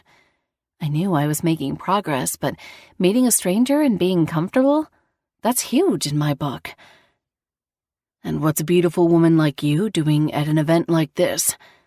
I think you'd be able to get anyone you want. He swishes his drink around, a dark and stormy by the looks of it, and smirks, showing a dimple in his cheek. I work at a chiropractic office. I'm kind of starting my life over, in a sense, so I'm slowly getting back out into the world. Hey, that takes a lot of guts. Good for you. He holds up his drink. To good things. The glasses clink as we toast each other. To great things, I correct him. Next, the host says quickly, and the men begin to get up, the chairs scraping across the floors. Already? Wow, that was fast. It was nice meeting you, Lyle. I think I'll meet you again in the rounds, right? Yes, we all go around a few times. I look forward to seeing you again. He grabs my hand and gives it a quick kiss before he darts to another table. Lyle seems nice enough, but I don't get the same feeling as I do with Quinn.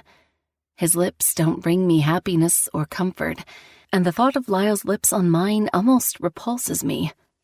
He is attractive and obviously intelligent, well-dressed and charming, but none of that means a thing because he isn't Quinn. Hi, I'm Travis. Another man sits down. He's a bit shorter and stockier than Quinn and has a bright red beard.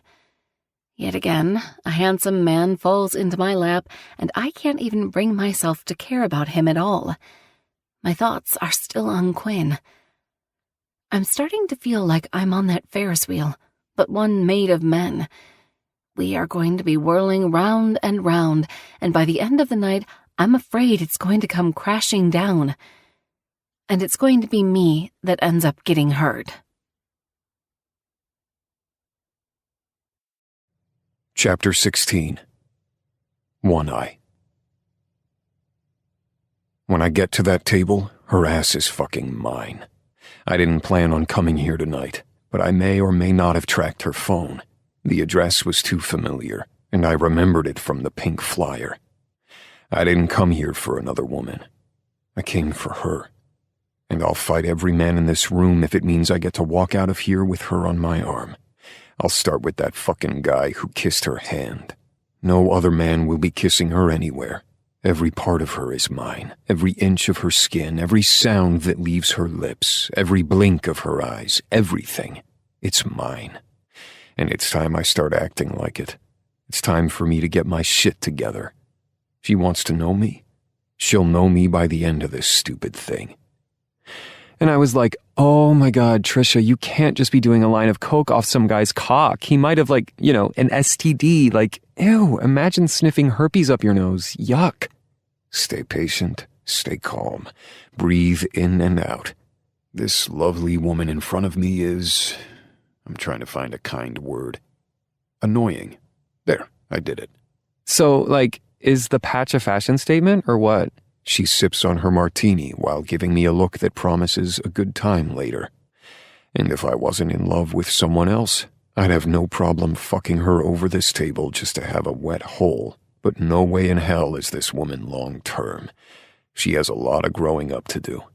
Her name is Destiny, and I have a hunch that isn't even her real name. She's gorgeous.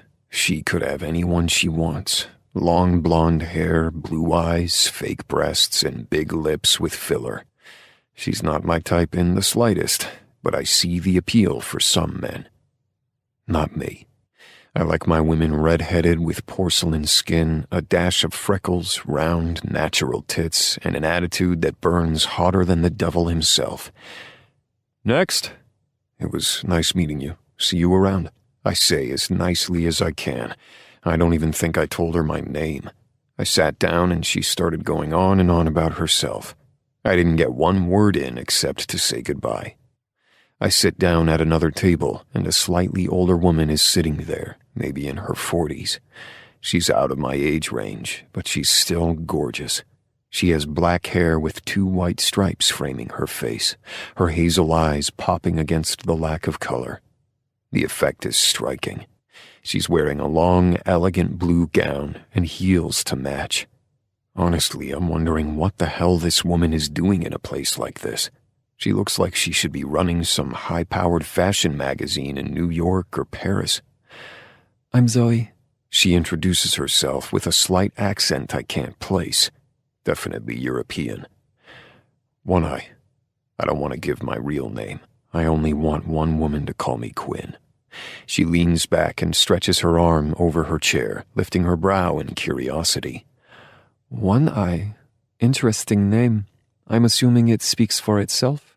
Unlike the girl you just came from, I'm going to say it is not a fashion statement. A deep chuckle escapes me. Sorry, not fashion, just a guy with one eye. I take a swig of my beer. You're a biker. I know the type. You probably got it doing something for the club. My son, Isaac, is a biker in Russia. A few of my buddies are actually headed out that way. I bet they are going to see Isaac. Duh. Are you a ruthless king? I am, since I was a teenager. What are you doing here? Bikers have whores, no? You aren't wrong, but my club isn't like that. I've had my fair share of whores. I'm done with them. It's why you don't like blonde with big boobs, duh? She cackles. Somehow even her laugh has an accent. I don't know how, but it's loud, and a few people turn their heads at the noise.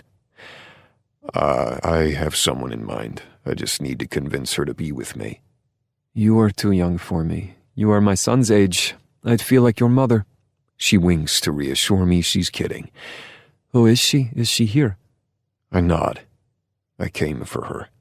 Zoe looks around, narrowing her eyes at each table before she lands on one. The redhead, 8 o'clock. Her body is angled towards you, and she keeps glancing at us. She looks back at me for reassurance, and I nod. That's the one. She is gorgeous, Zoe says. You want to give her a show, man with one eye? She smirks, downing her drink in one gulp. I bet it was straight vodka, and she did it without flinching. She's more of a man than I am. Next, calls the host. Good talking to you, Zoe. Tell your son hello for me. Da, I'll tell him I met a man with one eye and he lost it in a cat fight. The pussycat won. What a terrible rumor to start about me. I thought we had a good thing going. She laughs again, her eyes glinting with good-natured humor. Not a chance in hell, man with one eye. You aren't my type. I like my men taller. It's hard not to take offense to that since I'm 6'3". I climb my men like I climb the trees in Russia, she adds. I chuckle as I move to the next table. I hope you find the tree you're looking for. And begin, the host shouts. I give the woman in front of me my full attention, away from the funny Russian woman. Hi, I'm Amy. She grins, her hair a light strawberry blonde and her eyes a shade of crystal blue. She's pretty. Hi, Amy, I'm One Eye. Really? She taps her finger to her chin. For some reason, I don't buy that. That's so. I lean forward, then point my finger to my eye. Doesn't this give it away? Sure. How do I know this isn't some pathetic attempt to be a pirate or something? She tries to smile around her straw, telling me she's teasing. Believe me, I want nothing more than to be a pirate if it means I can have both my eyes. Show me. I sit back and rub my hands down my thighs. Not a lot makes me uncomfortable, but this conversation is. I don't know you well enough for that, sorry. She reaches across the table. Oh, come on. I think I deserve to know what you look like if I want to give you a chance. I watch as her hand makes its way to my face to pull down my patch, and I grip her hand gently, but firm enough to let her know not to fucking touch me. Listen, lady, I don't know who the hell you think you are. If you expect me to respect your boundaries, you better start respecting mine too. This is a hard boundary for me. Don't touch me. Only one person in my life gets to see me without this, and it sure as hell isn't you. I place her hand down on the table, and she scoffs just as the time goes off for us to switch tables. Well, maybe you should just be with that person then, unless she's so turned off by your eye that she can't even stomach it. The putrid remark almost pauses me mid-step. I have a better chance at someone loving me than a bitch like you. I tug on my blazer and continue walking. Then, when I see the table I'm coming to next, I do freeze. Alicia. And she looks so fucking beautiful. She never fails to take my breath away. I pull out the chair, never taking my gaze away from her, so she can see how much I desire her. I sit down, dragging my fingers across the cloth of the table like I would her body. I hear her breath hitch, and the flame of the candle flickers when she releases it. You seemed awfully cozy with your friend. I try not to sound bitter, but the jealousy is too strong, and honestly, I'm still pissed off from the last table. Yeah, well, you didn't seem to be wasting any more time either. She takes a large sip of her drink, her eyes glued to the breadsticks. Well, you went out on a date. I figured, what the hell, right? I fall silent when the waiter brings me a fresh beer. I chug half of it down and slam the bottle on the table harder than necessary. Since you're so keen on not being with me. Keen? Keen? She scoffs and shakes her head, agitated. You are unbelievable. Alicia slaps the table with her palms, and I grin at the table next to us in a way to let them know everything is fine. Not being with you? Are you fucking hard of hearing? All I have asked from you is for you to be honest with me about who you are. I've asked to get to know you, for you to be open with me. I want to be with you, but you're the one who doesn't want the same. You obviously don't want us enough. If so, you would just tell me about yourself instead of keeping me at arm's length. Keeping you at arm's length? Do you hear yourself? All I do is love you. All I do is need you and want you. I pinch my brows together, lost in thought. How the hell can she think I don't want her? What else do I need to do? I would literally burn the world for you. I don't want you to burn the world, Quinn. I want you to burn yourself. I want you to feel on fire with the truth, eating you alive. I want your secrets, the ones you can't tell me. I want the good and the bad. I want to know you. I want your fire, Quinn, and then I want to help put it out. Next. I'm really hating that word. I grind my teeth when I see a man standing next to the table trying to take my spot. Keep fucking moving, I force out. Hey man, every 2 minutes we are supposed to I look up at him and give him a look that can kill. I said to keep moving. He lifts his arms in surrender and moves around the table. Ma'am, are you safe? Do you feel like you're in danger? The safest place she can be right now is with me. I'm fine, thanks for asking. Alicia gives a kind smile, but mean mugs me as she rips off a chunk of a breadstick. I bet she wishes it was my head. The other guy moves to the next table, and I take a swig of my beer. I see you're eating breadsticks. They're better than flowers, she replies, using the same words she said when I brought food to her on our first date. We fall into an awkward silence, and people begin to get up and move to the next table again. I think about the risks I'm about to take and roll them around in my head. I've been so afraid of telling her the truth because I think I'll lose her. But I'm already losing her. If I don't let her get to know me, I'll lose her anyway. My fear is getting into my own way. I put down my beer and stand. You're going? You're just going to leave? Unbelievable. She crosses her arms and whips her hair over her shoulder with a quick flick. Figures you'd run. Again, you walk out that door, Quinn. I'm done. I can't keep doing this. She blinks quickly, the whites of her eyes shining against the candlelight as she fights the tears. I can't keep asking for parts of you when you have all of me. I just can't. Shut up.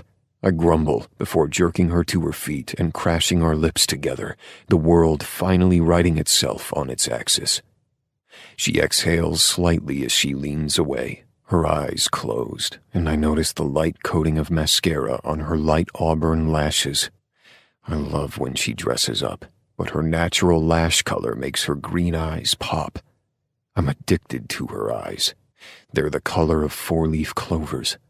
It's like looking into luck itself. You can't keep kissing me, she slurs in a lust-filled whisper. Why not? I cup her face, loving how her skin feels under my calloused hands. I've missed this, touching her so innocently. Because kissing you will only lead to me wanting answers you can't give. I slip her hand into mine and walk to the exit, tugging her along with me. What are you doing? We can't just leave, my friend. I growl when I hear her speak about another man. Your friend will be fine. You belong with me, not him. She yanks her hand from my hand when we walk out into the gorgeous Atlantic City night. The stars twinkle above us, and I almost have a moment to appreciate their beauty, but Alicia shoves me from behind. I barely move. You think you have some hold on me? I wrap my arm around her waist and yank her to me, gripping the back of her neck with the other, a deep snarl building in my chest. Make no mistake, Alicia, the hold I have on you is the same as the one you have on me.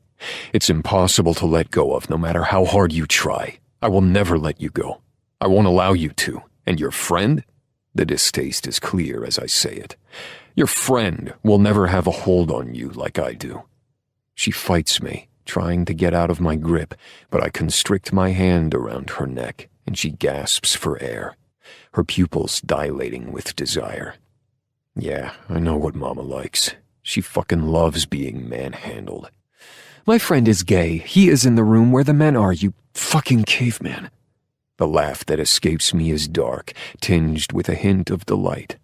It might disturb someone else, but not Alicia. No, she loves it. I move my hand from around her neck to her throat, my thumb tilting her chin up. I can see the defiance, the will to fight me every step of the way. I tilt my head to the side, and I brush my mouth over hers, not quite kissing her. You better believe that when it comes to you, I'm a caveman. I'm one possessive, obsessive asshole. And if you want to know about me, I want you to know that if you try to run from me after I tell you the truth, I won't let you. I drag her to the building next door, a gorgeous vintage hotel. What are you doing? You can't just drag me around wherever you feel like it, and to be completely honest, Kimmy is waiting for us. I ignore her because Kimmy is already asleep. Boomer just texted me. I'll drag her wherever the hell I want, to a hotel, to a bed, across state lines. There are no more boundaries between us. Where I go, she goes. We stand in the circular revolving door, her breath fogging the glass as it rotates.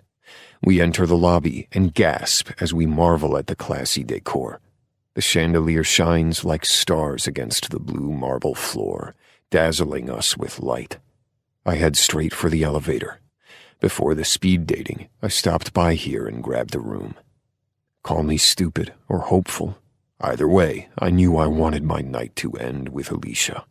The sleek black doors of the elevator open and the floors change from a rich blue to an elegant gold as we step into the elevator. I hit the button for floor 8 and then slam the door close button. I want to be alone with her. I pin her against the wall, lifting her hands above her head, and I'm reminded of our quick fuck against the door this morning. Was that really only this morning? Feels like a lifetime ago. You love fighting me. You forced me to throw those punches, she says, her eyes dropping to my lips. I drift my hands down her sides, framing her tits before sliding to her ribs. I feel them press against my palm as she breathes in. I smirk. Maybe I like being hit. I grumble in satisfaction as she arches into me. I wrap my hands around her hips and she sighs in pleasure. She always liked that. I don't know if it is pressure points or what, but it's a hot spot. I dig my thumbs into the divot, and she moans, her palms gripping the lapels of my blazer. The way you touch me, God, she whimpers, gripping me so tightly her knuckles turn white. I'm not even touching you, not really. You know what you're doing. The elevator dings, signaling we have passed another floor. I slip my fingers under her skirt and tickle the inside of her thigh, loving how much hotter she gets the higher I go. Do I? I tease my fingers over her panties. They are damp, wet with need, and I can feel her clit pressing against the thin lace. I pull my hands from between her legs when the doors begin to open. I hum in delight when I bring my fingers to my nose and inhale, her sweet scent making my mouth water. I can't wait to bury my face between her legs, dip my tongue in her tight hole, and rub my nose over her clit. She loves all the stimulation. The more she gets, the harder she comes, and I love drinking her down as if she's my favorite drink. I wrap my arms around her waist, throw her over my shoulder, then place my hand on her right ass cheek as I head down the hallway. I squeeze, unable to help myself. I pass an older couple, and the woman giggles. Why don't you hold me like that, Ernest? I'd blow out my back lifting you. I'm not some young buck anymore, Doris. Don't you see this cane? His old voice crackles. Excuses, she scoffs. You can take my place, Alicia mutters under her breath. I slap my hand on her cheek playfully. It ignites a sharp gasp. You love it up there, and you know it. Yeah, nothing like feeling the blood rush to my head, but I guess the view isn't too bad. Her hands squeeze my ass next, and I freeze when I get to our door. It's a little off-putting that I liked that, but we will explore that another time. Down the road. Way, way down a long, long, windy road. The scanner turns green when I swipe the keycard over it. I hook my fingers around the gold handle and bump my hip against the shiny black door. The floor-to-ceiling windows on this floor give us an incredible view of the ocean and the boardwalk in the distance. Lights are coming up from the harbor. The neon signs of downtown are shining. The Ferris wheel is still down. The pier looks so different without it. It almost doesn't even look like Atlantic City without the big wheel lit up. It's still gorgeous, though. There's a large TV hanging on the wall, a simple computer desk off to the side, and the bathroom has a soaking tub. I asked for one for a reason. I fling her on the bed and she yelps as she bounces off the soft mattress. She's wide-eyed and in shock. When she looks around, she scrambles off the bed and presses her hands against the glass as she takes in the view. Her breath fogs up this glass too, and her nose tilts up from the pressure. She's so adorable. Unable to help myself, I slide my arms around her from the back and bury my face against her neck. My lips lock against her soft skin, and I slide my tongue up the side of her neck. Her head tilts to the side. I lift my eye to see our reflections. Hers are shut. So fucking beautiful. My hot mama always looks breathtaking, but when she feels good, when she feels sexy or feels desire, her face relaxes and she becomes lighter, like she lets everything go and sinks into me. How can I not feel powerful when she trusts me so much? I glide my lips to the back of her neck and she swivels her head around to the other side.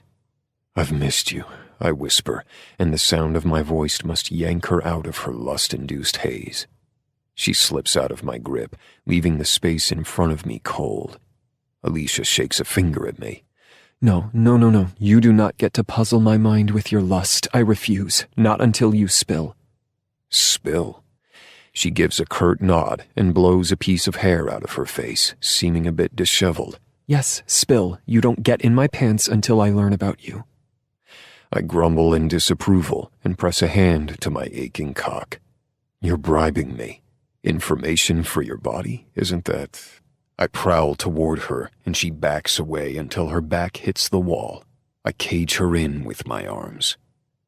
Isn't that a dirty move? She slides a finger down my chest. I'm willing to take every action necessary. How about for every truth we take off an article of clothing? The more innocent the truth, the more innocent the clothing. Do we have a deal?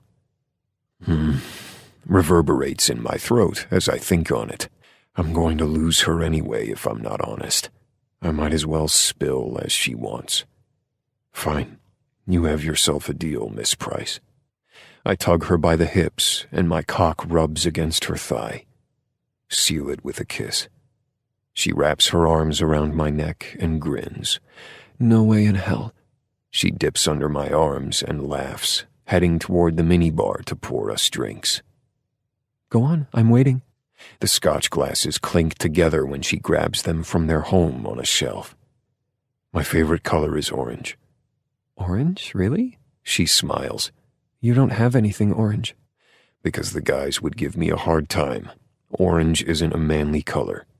She rolls her eyes and sways her hips as she struts towards me, handing me the drink. She takes a sip of the scotch and kicks off a heel. Just a heel? Come on, that was a huge truth. I never told anyone that before. I love all orange. Why do you think I love you so much? She tosses her head back and laughs. Oh, that was smooth. Really? A ginger joke? No joking. You're a carrot goddess in my eyes. No sweet talking. That's cheating and doesn't qualify as a truth. You drive a hard bargain, Mama. Her entire face softens as she stares at me with adoration. It's not like you make it easy, Bear. Come on, Mama. Give me a kiss. I don't think so. Not till you earn it. I huff and pout, maybe even stomp my foot. Fine. I cock my head to the left and lick my lip when she hikes her skirt up, teasing me with her long legs. Legs that I've wrapped around my hips 100 times while being so far deep inside that I've lost myself a time or two. The memory shoots down my dick and makes it twitch. God damn, she's really keeping me on edge. The longer you wait, the more I stay clothed. Alicia teases. She gives me a slow spin, and her throat bobs when she sucks down the scotch. I really hate wasps. I'm deathly afraid of them. I hate all bugs that buzz. I will run in the other direction as fast as I can. Is that what happened the one time when we were at the park and you ran away from us? You said it's because you had to go to the restroom. I lied. I take a long gulp of the amber liquid. It leaves a good burn down my throat. I had something buzzing around my fucking head and it freaked me out. She can't stop laughing as she takes off her other heel. Seriously? I protest. That was humiliating, and you take off a shoe? A shoe! Alicia hikes her skirt up again and rolls down a stocking. Is that better? A little, I say, a bit disgruntled since I can hardly focus. I rub my palm over my cock. You're my sexy mama, aren't you? So fucking hot. A blush spreads over her cheeks. I said no sweet talking. She twists her body back and forth, the scotch drifting over her glass and onto her hands. And no touching yourself, that's also cheating. I don't like these rules you're making. She pouts her bottom lip. Aw, does that make you sad? A little bit. If you tell the truth, you might feel better. I shuck off my belt and drop it on the floor to catch up with her. The moment I met you and Kimmy, I was terrified. I loved you both because you were so quick to accept me and my Kimmy especially. She changed my view of the world in less than a second with her kindness. Thinking about it almost gets me choked up. Almost. Alicia takes off her other stocking. Kids do that to people. No, just our kid. Everyone else's kids suck. I'll drink to that. And let's see, what else do you want to know?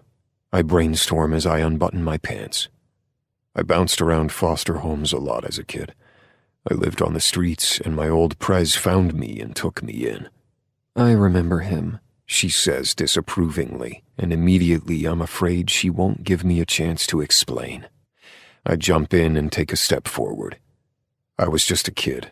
I had no one. He offered me a home, food, clothes, a bed. I could be warm. He promised family. It was everything, but, I close my eye and clear my throat, glancing away as I gather the nerve I need. She could walk out the door now. Everything came at a price.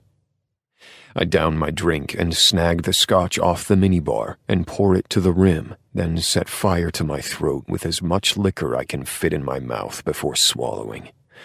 He made me fuck a whore when I was underage to become a man, but to become a ruthless king, I had to do something so bad. I didn't know what I was doing, but it haunts me, Mama, and I'm afraid when I tell you, you'll be afraid of me. You'll leave. I'm not going anywhere. Nothing you say will make me afraid of you. Yeah? I laugh bitterly, turning away. I don't know if I can look her in the eye when I say it. I shot a man that supposedly wronged the club, killed him with my own hands. Okay, it's club business. But he didn't wrong the club, Mama. Venom snagged some poor guy off the street and made me pull the trigger. I never got over that. I didn't want to follow him anymore, but I had nowhere else to go. So when Kansas stood up for himself and said he didn't agree with Prez, I followed him. I got strung up in that barn, tortured, and that's what happened to my eye. He burned and cut it out. Boomer got revenge, I say darkly. He blew them all up, every last one of those bastards. So that's what I didn't want to tell you. I told you I've done terrible things and I'll continue to do them, especially when it comes to you and Kimmy. There is nothing I won't do. There isn't a line I won't cross. I would burn the world, I know. The cold tips of her fingers press against my lower belly as she lifts my shirt over my head. You don't have to burn the world. We aren't going anywhere. You have us. Until I find Vince, I state. And then you might. She presses her hand against my shoulder to spin me back around, and I almost drop my glass with what I see. Alicia is naked. There isn't a shred of clothing left on her. Quinn, I'm not going anywhere. What you do doesn't bother me. I love who you are, and I don't want to be without you. My fears have been put to rest because of you. I'm ready to set fire to the world with you, Quinn. Are you ready to do the same? She asks. I pick her up by her ass and lie her down on the bed. Is she kidding? I'm tired of living in ice when it's her heat that sets my own world aflame.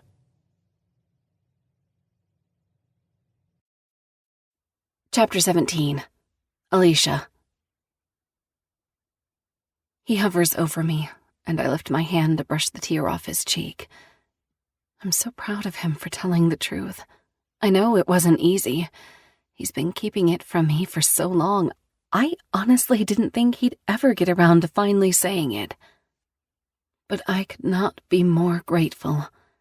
I feel like I've finally been allowed to see the real Quinn, the one he hides under that eye patch. Thank you, I say to him, combing my fingers through his brown hair, so soft and wild. Anything for you, he replies. I just hope you can learn to live with it. It's you that doesn't know how to live with it, but I'll help you. I'm here. I cup his chiseled cheeks, and the scruff under my palms tickles my skin. I do love this man. So much. I've never wanted anyone else. He saved me and Kimmy when I couldn't save myself. And then he puts his life on the line and saved us all over again when the Ferris wheel collapsed. I would have died if anything happened to either of them. I thought the scariest moment of my life was being married to my ex. I begin to say, stroking his cheeks and neck lovingly, being soft and gentle so he can feel how much I care. But when I saw you hanging from that wheel with Kimmy, I don't think I've ever felt so much fear. I wasn't going to let anything happen to her. I know, but I wasn't only worried about her. My entire life was up there, Quinn. You and her. It was like seeing my heart dangling by a thread and on the verge of being crushed. And then you fell. I tried to hold back a sob, but I've been holding it in for so long that now that I'm with him, I need to let the pain out. I screamed your name at the top of my lungs until it hurt, and then I still found a way to scream after. I thought you died. I didn't know what I was going to do. It's going to take more than a Ferris wheel falling on me to keep me away from you. He kisses my tears away. I'm sorry you were scared. I never let go. The rail broke. I know. Kimmy saw me fall, he says, and a haunted shiver takes over his body. I'll never forget the look in her eyes. I'll take it with me to my grave. The last thing I did before the rail broke was tell her how much I love her. You're a good man, Quinn Rattler. I drift my hands down his back until my fingers hit the waistband of his trousers, tracing the material until I get to the front. The button snaps and the zipper grinds as I tug it down. The pants brush over his ass and legs as I take them off, his massive cock slapping against my leg once it's free. You're my man. He shoves me up the bed and settles between my legs, my pussy throbbing from the long girth pressing against my wet, aching hole. Say it again, he mumbles, his lips feather light over mine. You're my man. I reach down and wrap my hand around his cock, giving it a good squeeze. There. Everyone always wants to know why I call him that, but it's our secret. It's his cock. It's strong and big, aggressive, downright deadly if he uses it right. I love when he uses it right. And the growl that escapes him, it's deep and threatening like a primal wild animal, and I am the prey. His lips slant over mine and our tongues slip and slide against one another. I thought he'd be more untamed, but it's like he's drinking up every second we have together. I don't know how long we kiss, but my body is on fire, and the space between us is slick from my wetness. I ache for him, but he is taking his sweet time.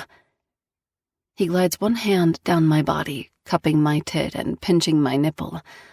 I have to break the kiss to take a breath, and he hums in satisfaction when he sees how much I want him. Quinn, I whimper when he takes my nipple into his mouth. He drops further down my body, a dangerous glint in his eye as his face settles between my thighs. I've missed this view. Nothing is prettier than this cunt. He kisses my clit, igniting another wave of lust to throb the sensitive bundle. He strums my clit with his tongue. I dig my fingers into his hair, crying out from the assault. Oh, God. I buck my hips and grind myself against his face. His arm presses down across my lower abdomen to keep me pinned to the bed. He sucks my clit into his mouth and nibbles it lightly, zinging unbearable ecstasy through my veins. I tilt my chin to my chest and watch as he devours me. His eye is closed, and he has a blissed-out look on his face as he dives his tongue inside me, humming to send vibrations to my depths. I bend my back, arching against him, needing more, needing so much more. I try to close my legs around his neck, but with his strong hands he stops them, yanking them apart. His fingers dig into my thighs, sending a wave of sensation through me. It has everything becoming much more sensitive, erecting my clit from the hood so he can have full access. "You taste so fucking good," he growls into me, delving his tongue inside me one last time before replacing it with a finger.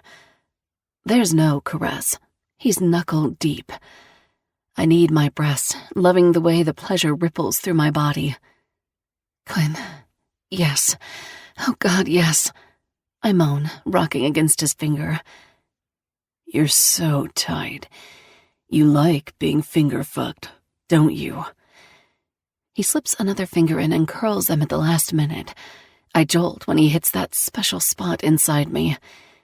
He begins sawing his arm back and forth, hard and fast, fucking me with his wide digits like he would if he used his cock. "Come all over my fingers, Mama.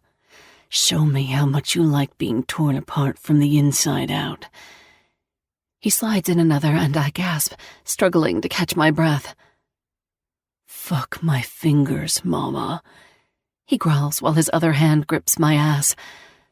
A sheen of sweat beads along my forehead as I take his fingers as deep as I can, rolling my hips and grinding against his knuckles. My tits bounce and my lips form an O shape as a tingling awareness gathers in my lower belly.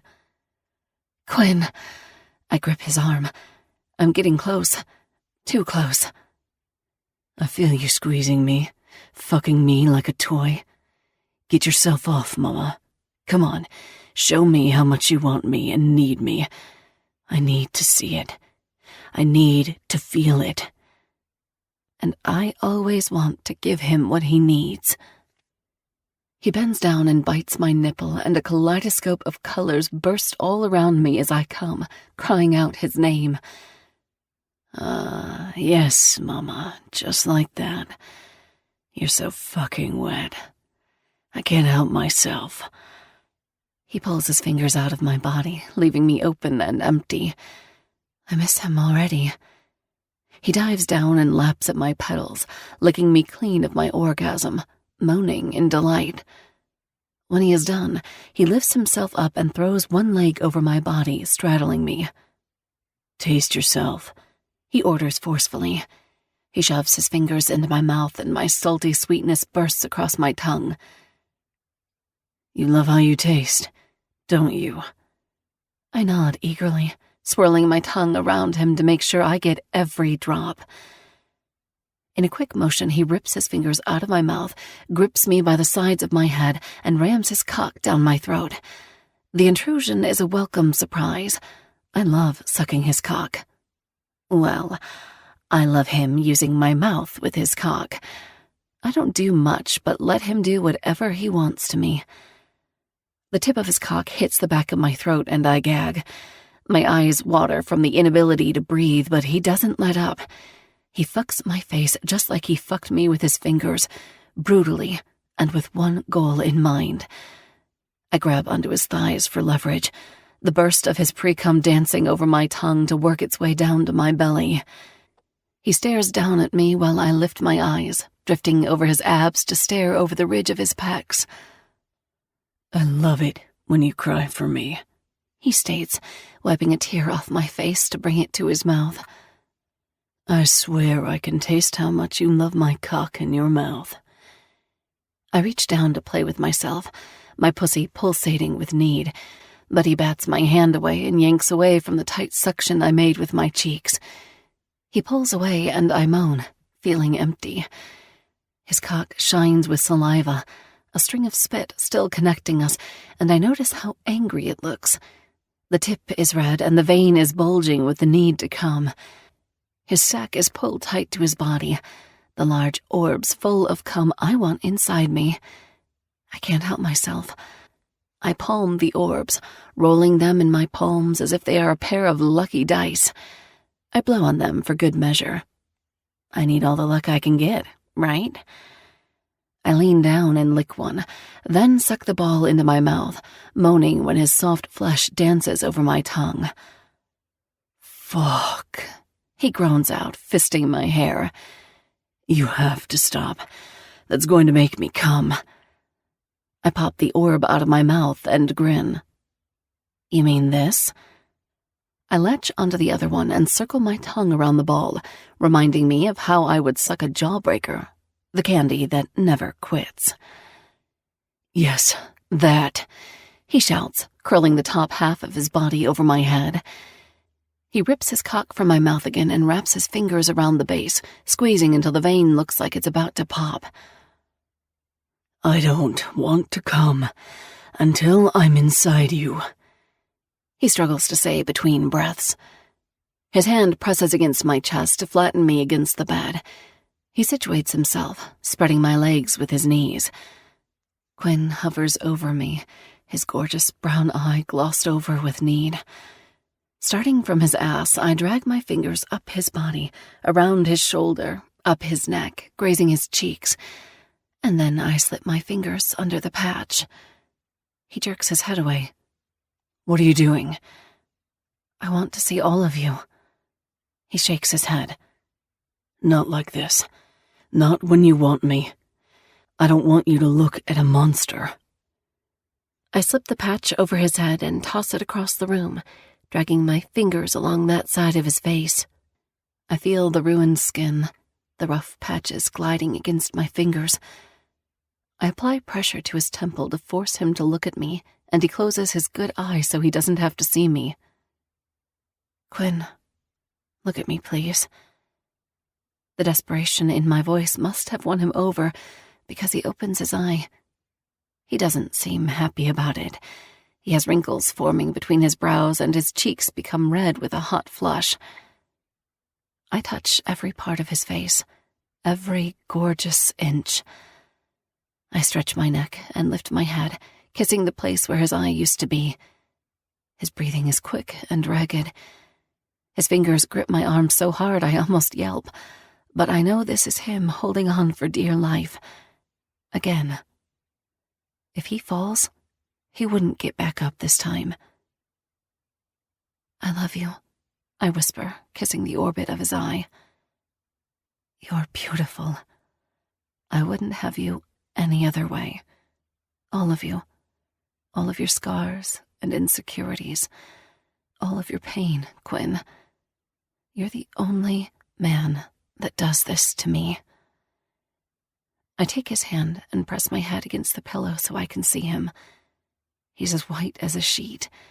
He hates having sex without his patch, and before I could never get it off him, but I won't take no for an answer this time.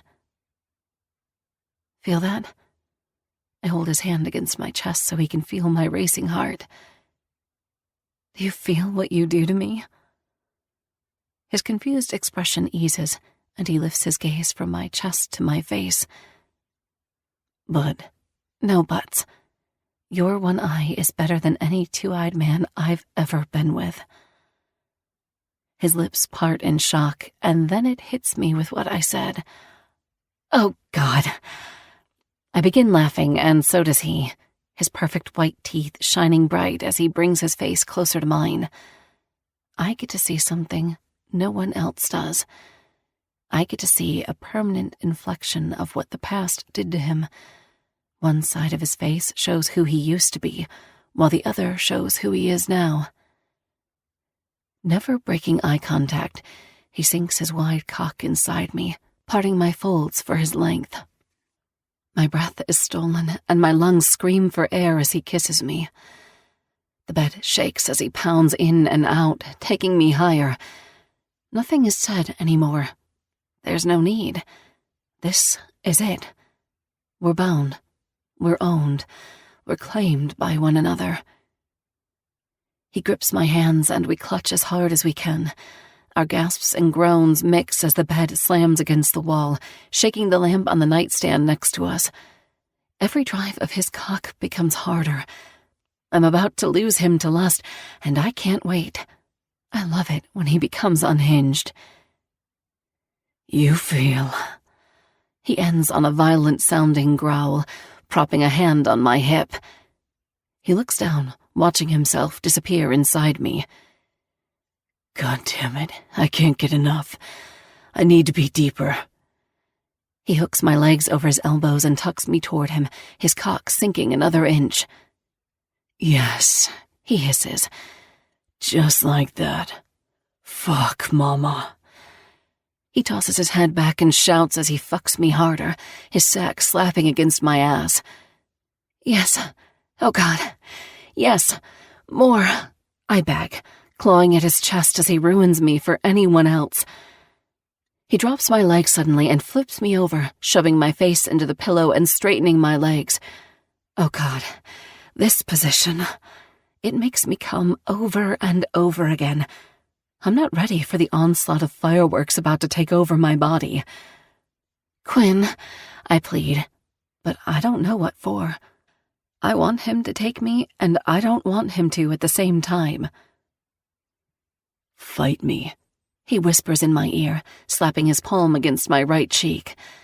I shake my head, defying him, which gets me impossibly wetter. You must not want me that badly, then. I bury my grin in the pillow, then lift my leg and kick him in the gut, then roll to the left off the bed. He wraps his arms around me, his hard cock digging into my back. He throws me on the mattress, and I try to scramble away, but he gives me a hard slap, grabs my ankle, and tugs me against him until our pelvises are aligned. A rumble forms in his chest when I shove him away, and this time he rolls on his bad foot, hissing. But I take the moment to run. My foot gets tangled in the sheets, and I fall off the bed. I tug it free desperately and sprint toward the bathroom, but he snakes his hand into my hair and I cry out, pleasure zinging to my chest and beating my nipples tighter. He slings me across the room and I stumble, my back slamming against the windows. Windows anyone can see in. I can't breathe. My chest rises and falls rapidly, and he stomps forward, hands clenched and jaw tense. His wide palm circles around my throat and squeezes. I'm so close to orgasming. All it would take is a quick brush over my nipple and I'd shatter. I love it when we play fight. It never lasts long because we always want each other too much, but it's fun while it lasts. Plus, I'm glad it doesn't go on too long. I don't know if I'd like it then. It would feel too real. He picks me up by my neck and tosses me against the bed again. No one sees you but me, he states simply. I expect to be flipped over, but he lies down, his cock pointing straight to the ceiling. Fuck me, Mama, he rasps. I have no choice but to obey. I grip the base of his cock, throw my leg over his lap, and slowly sink down onto his massive cock. He is so much deeper in this position. I get every fucking inch. I had no idea I could fit so much inside me. Quinn. I take a minute to adjust to his size. You're so big. I don't know if I can. I shake my head in denial, teasing him because I know how much he loves it. He knows how big he is, and he loves how I have to struggle to take him. You can. You will. I notice how he keeps his head turned to the side so I can't look at him head on. I grip his chin and turn his head. I won't fuck you until I can look at you. Mama, don't make me slap you, bear. His nostrils flare and his eye hoods. Quinn thrusts his hips up and I cry out from pain and pleasure. You wouldn't dare, he says. I roll my hips and grab his nipple between my fingers. Try me. Maybe I will one day. He rolls his eye back as I begin a steady pace. Once I get a good rhythm, I move faster, harder, grinding my clit against his unruly bush above his cock.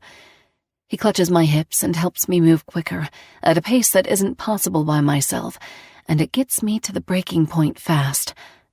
This time I do slap him, but not his face.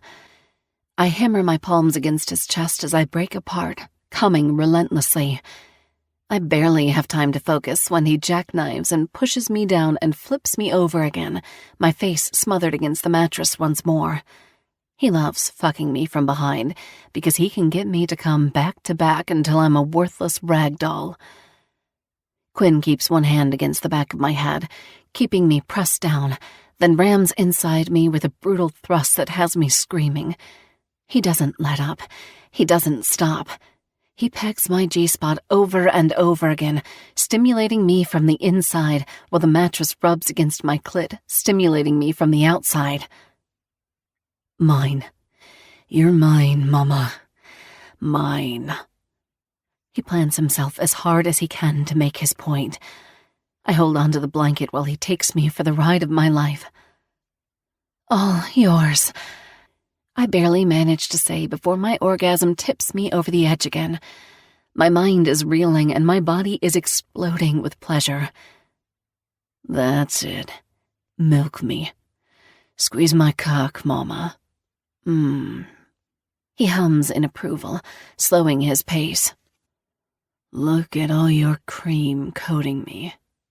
So beautiful. He leaves his tip just inside my entrance, running back and forth to drive me crazy. He snaps his hips, driving to the hilt, and tears brim my eyes from how amazing he feels. Moving his hand down from the back of my head to my neck, he lifts me up and hooks an arm around my chest to press me against his. I get to rest my head on his shoulder, and he fucks into me, changing every dimension of my world. I come again, and again, and again, until my vision blurs and I lose my strength to sit up by myself. No one else makes me orgasm this way. Nobody ever will. It's like he has mastered my body and knows exactly how to use it, even more than I do myself. I don't know if it's a good thing or a bad thing. He spins me around, lifts one leg around his hips, and my mouth falls open from the change of position. Quinn slows his pace, and I hold on to him so tight I know it has to hurt. He isn't healed yet from the fall, but I have to hold on. Letting go isn't an option. Mama. He drops his forehead against mine. Our lips meet, and the kiss is messy, tired, with no real synchronization because everything feels too good to focus. Mama, you're going to make me come. You're going to make me come too. Don't stop. I'm so close. He presses down on my left hip with every stroke he gives, so he is pressed as far as he can go. A choked breath leaves him, followed by a whimper. Look at you taking me. You were made for me. I nod in agreement as my body climbs higher, my lungs trying to take in all the air they can as the lightheaded feeling takes over me. Bear, I cry, coming on a sob as he breaks me while I flood the space between us one last time. A drip of sweat falls from his temple and lands on my chest as he roars his release, thrusting inside me with every spurt that leaves him. 3, 4, 5 times before he plants himself for the final time. I wrap my other leg around his hip, not ready for him to leave, and hold myself close as we catch our breaths. I've never felt so whole as I do right now. I kiss his chest, his neck, and finally his lips. I love you, Mama. I love you too, Bear. He rolls onto his side so I can stay wrapped around him, his cock lodged inside me. I'm too tired to move, to think, to speak. I'm ruined. And Quinn told me he would from the first time we had sex. I'll ruin you for anyone else, Mama. You'll realize your life begins and ends with me. You'll see. Chapter 18. One Eye. My phone rings, and it slowly brings me out of my sex coma. I don't know how many times Alicia and I had sex last night, but I think I have cockburn. I'm not complaining. A part of me wonders, and I know the chance is slim since she's on birth control, but after last night, There's no way she didn't get pregnant. I mean, I can hope she is, but if not, I really want to talk to her about getting off birth control. I want us to move forward, get married, and expand our family. I want her forever and bound to me in every single way. The shrill of my phone stops ringing, and I roll over, wrapping my arm around Alicia's body. I sigh contentedly, the warmth of her skin sinking into mine. I'm about to fall back asleep when the fucker starts ringing again. Alicia is out cold, which inflates my ego a bit.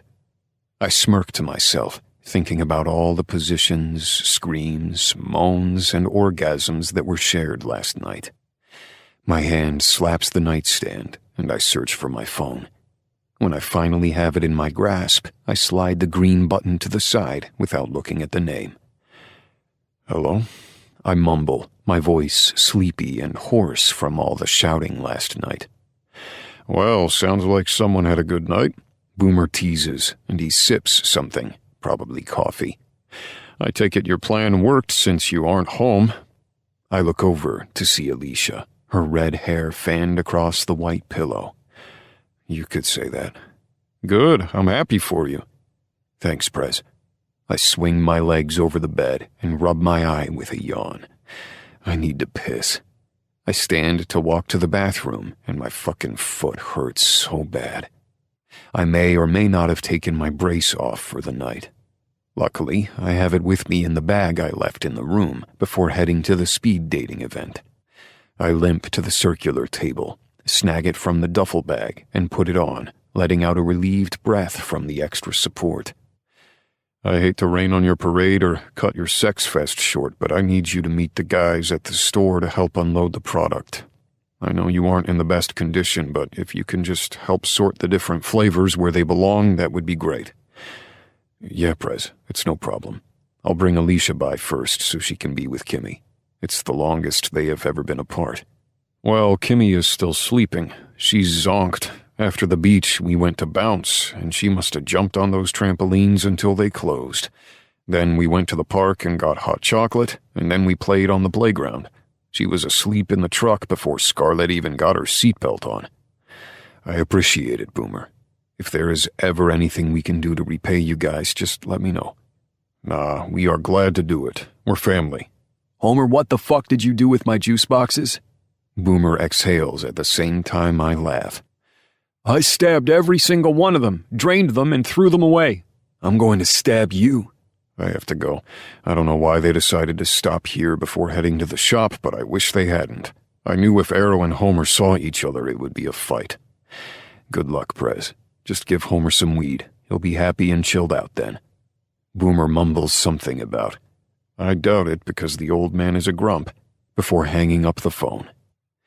I toss mine on the table and take one last look at Alicia before heading to the bathroom. It's nice. Marble floors and glittering gold granite countertops. The shower is to the left with a massive shower head, and the soaking tub is to the right. I do my business first, then wash my hands, staring at my reflection. This time when I see my eyeless face, I don't mind it so much this morning. Alicia really didn't care. She kissed the horrible skin, the socket itself, and not once did she look repulsed. She accepts me more than I accept myself. I touch my face to feel the skin, but it doesn't compare to her touch. Hers is filled with love, while mine is filled with self-hate. But this morning, I hate myself a little less. Giving myself a break for once, my feet patter against the floor as I make my way to the shower stall and flip the silver handle. The hot spray comes out immediately, and I jump back, forgetting about my damn brace. I can't get it wet. I got it. I look over my shoulder to see Alicia bending down, unstrapping the Velcro and tossing it to the side. Are you okay? She asks, running her fingers over my injury. I'm fine. It wasn't ready to come off just yet. I have to put it back on. I didn't hurt you. Is your back okay? She examines it too, but all that's left is yellow bruises, a sign of healing. We should have waited before we... She clears her throat and blushes. fucked so hard. Mama. I pull her under the spray and get us wet, the water slicking up her flawless body as it roams down her tits. I've never been better. If anything, I'm more healed than I have ever been. I lie her hand across my chest to signal what I mean. And why the hell would we not fuck like we always have? Being inside you reminds me of why life feels so damn good, Mama. I love how you say that. She mumbles as if she is still asleep or half drunk. What? I tease her. My hands slide down her wet, warm body. Mama. She repeats my nickname for her. What made you call me that? Is it because I'm a mom? I shake my head. No, it's because you're so fucking hot. I knew you'd take damn good care of me. My hands completely cover her tits as I fondle them. Her dark pink nipples bead under my touch, even though the water is scalding hot, giving our skin a red hue. Have I lived up to your expectations? She tilts her head back, and the water soaks the rest of her long hair, turning the burning to a slick waterfall of mahogany. Oh, you've surpassed it, Mama. Her back meets the wall, and we share a smile before I cover her mouth with mine. There's no hurry, just happy, lazy kisses that I could spend the rest of my life doing and only ever come up for air. I press my knee between her legs, kneading her again for the 10th time in 12 hours. I'm surprised I can still get it up. I forget about my ankle and put all my weight back on my injured leg, then hiss, breaking the kiss and ruining the moment. You aren't okay, Quinn. Come on, let's get washed up and get that brace back on. No fucking way am I leaving the shower without being inside you. I grumble, lifting one of her legs around my hip, but the pain in my ankle is too much. I stumble and my shoulder hits the wall, pain radiating everywhere now, especially my cock. Motherfucker, I curse to myself, but it echoes through the stall. Yes, you are. Alicia's hands drift over my shoulders and down my biceps, giving the muscles a squeeze. She gently turns me around and pins me against the wall. That's not what I meant, Mama. I never would insult you. Insult? I find it a compliment. Plus, you know how much I love a little degradation every now and then. She winks, lathering the rag with the body wash. She begins at my chest, lightly scrubbing the skin. I lift my arms, making sure to get under them as well.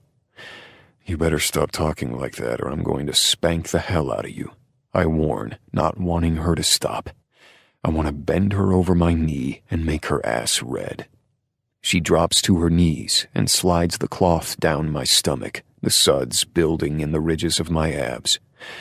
Maybe when you're all healed. The washcloth drifts by my cock, and a noise of protest vibrates the back of my throat as she ignores me. Here I am, hard and aching, and she's teasing me while I am in pain. The woman does like a little torture, even if it means she's the torturer. Alicia hums, bouncing her head to a tune I don't know as she cleans my left leg, then my right, then winks as she runs the cloth behind my thigh, then cleans the globes of my ass. She gives each cheek a knead. I love your ass, so bubbly. I love your mouth. You should do something with it. That's so. I squeeze the base of my cock and guide it to her plump lips, still swollen from our kiss. I trace the outline of the velvet pillows, moaning when her lips part slightly. You look so good on your knees. She slaps my hand off my cock and replaces it with hers. I thrust my hips when I feel her touch, the skin extra sensitive from all the sex we've had. But I never want her to let go. Her other hand drops the cloth, and it falls with a plop on the shower floor. How long do we have? She asks, fondling the heavy sack swaying between my legs. I can't think when you're touching me. The back of my skull thuds against the tile that makes the wall.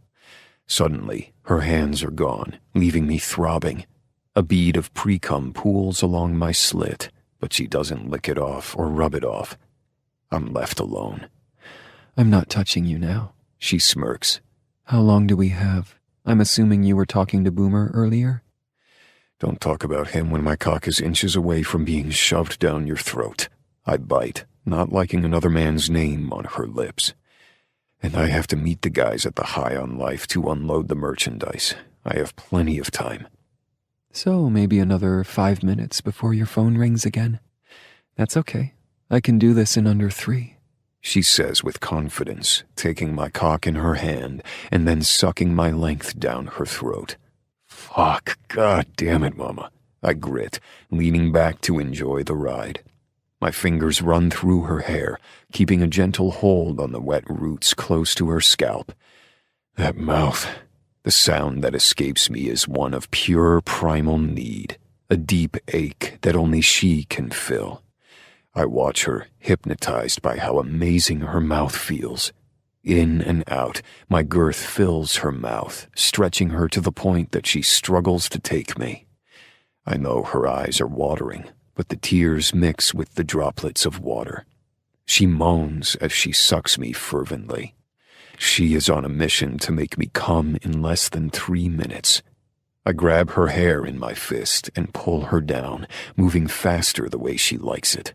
She makes her throat vibrate as she moans and hums along the length before nibbling on the spongy head with her teeth. I never knew I like a little bite, but when she sucked me for the very first time, I saw stars. She knows just the right amount of pressure to use before she backs off and causes real pain. No one has ever pleasured me the way she does. She's phenomenal.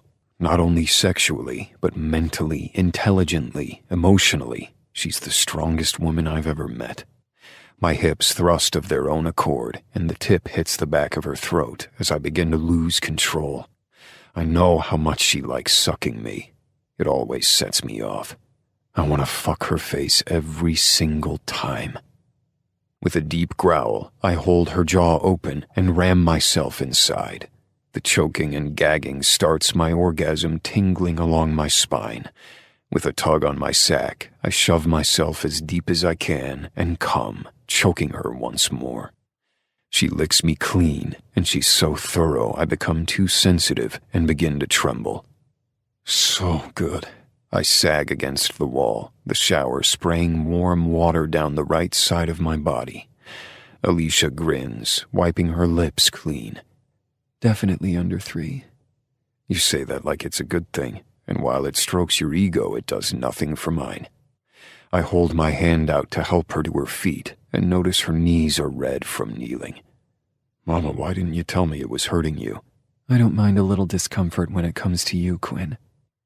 I hook my arm around her waist and kiss her swollen lips. I just don't want you to be in pain because of me. I'm not anymore. Not that we're together now. I love you, Mama. I tuck a piece of wet hair behind her ear. It's always been you. It's always been you too, even when it wasn't. I know what she's talking about.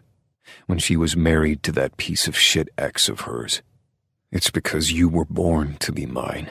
I caress her lips again with mine, sighing in pure happiness that I get to feel them again. I have to get ready to meet the guys. I'll drop you off at home, I ask her, keeping my palms against her cheek so she doesn't look away from me. I'm waiting for her to be disgusted to look at me. It's gotta be horrendous to stare at someone like me. Maybe a little unsettling, freaky even. But every time I wait, I'm always left surprised. One day, I'll stop expecting her to realize she decided to love a monster and accept the fact that for some crazy reason, she's deciding to love me. I'll look forward to that day. I guess I can wait that long to see you again. She laces her arms behind me, and her hands fall to my ass. It'll be torture. I know, but I'll be there soon.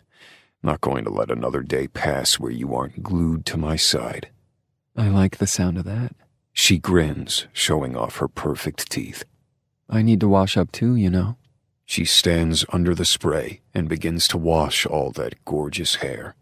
I step out of the shower and wrap a towel around my waist, taking one last look at her before I head into the room. Once I'm dried off, I get dressed in a simple pair of jeans from the duffel bag I brought. Next, I find a worn shirt with a few holes in it. It's still good for a few more years. Then tug it over my head. It's a simple black Hanes tee, nothing special, but holy fuck, it's so soft from thousands of washes. Since it's a part of my routine, I slip the patch over my eye without thinking, then my cut. I spin around when I hear the shower turn off. Alicia steps out in a towel, and how the hell my cock has the energy to take notice, I won't understand, but it's impossible not to. The towel stops mid-thigh, and she has the front tucked in under her left arm, but when she sees me, she tosses it away. Her tits are perky and round, then her waist dips in just before her wide hips round before coming to tone legs. Alicia's body is made for carrying children, and I can't wait to give her more. She takes her time as she struts forward, brushing her tits across my arm as she reaches into the duffel bag to grab her clothes I brought. A dangerous game, Mama. I don't know what you're talking about. She slips on her panties, and I have to look away before I toss her on the bed again. What she does to me, it isn't fair to my body. After putting on her yoga pants and a tank top, she grabs her purse from the chair. She begins to walk away, then twists her hair up in a bun, tucking the ends around the knot. I don't know how it stays, some kind of woman magic I have no idea about. Ready? Horrible. I snatch the bag from the table. Just horrible. She giggles and begins to run to the door, and I sprint after her. She squeals when we enter the hall, and I smile. I chase her until we get outside, passing people that give us odd looks, but we don't care. We're too focused on each other. When the hot morning air hits us, I snag her just before she tries to dash across the street where my bike is parked. If you run, I'll catch you. That's the fun of it. I kiss the side of her neck, hating that this perfect fantasy is coming to an end. I don't want it to end, but reality awaits. Come on, Mama, let's get you home. I hand over her helmet after she settles in behind me on the bike, and then she wraps her arms around my waist. Her fingers slide under the hem of my shirt and tease the skin there. The engine revs when I punch the throttle, the vibrations shaking the engine.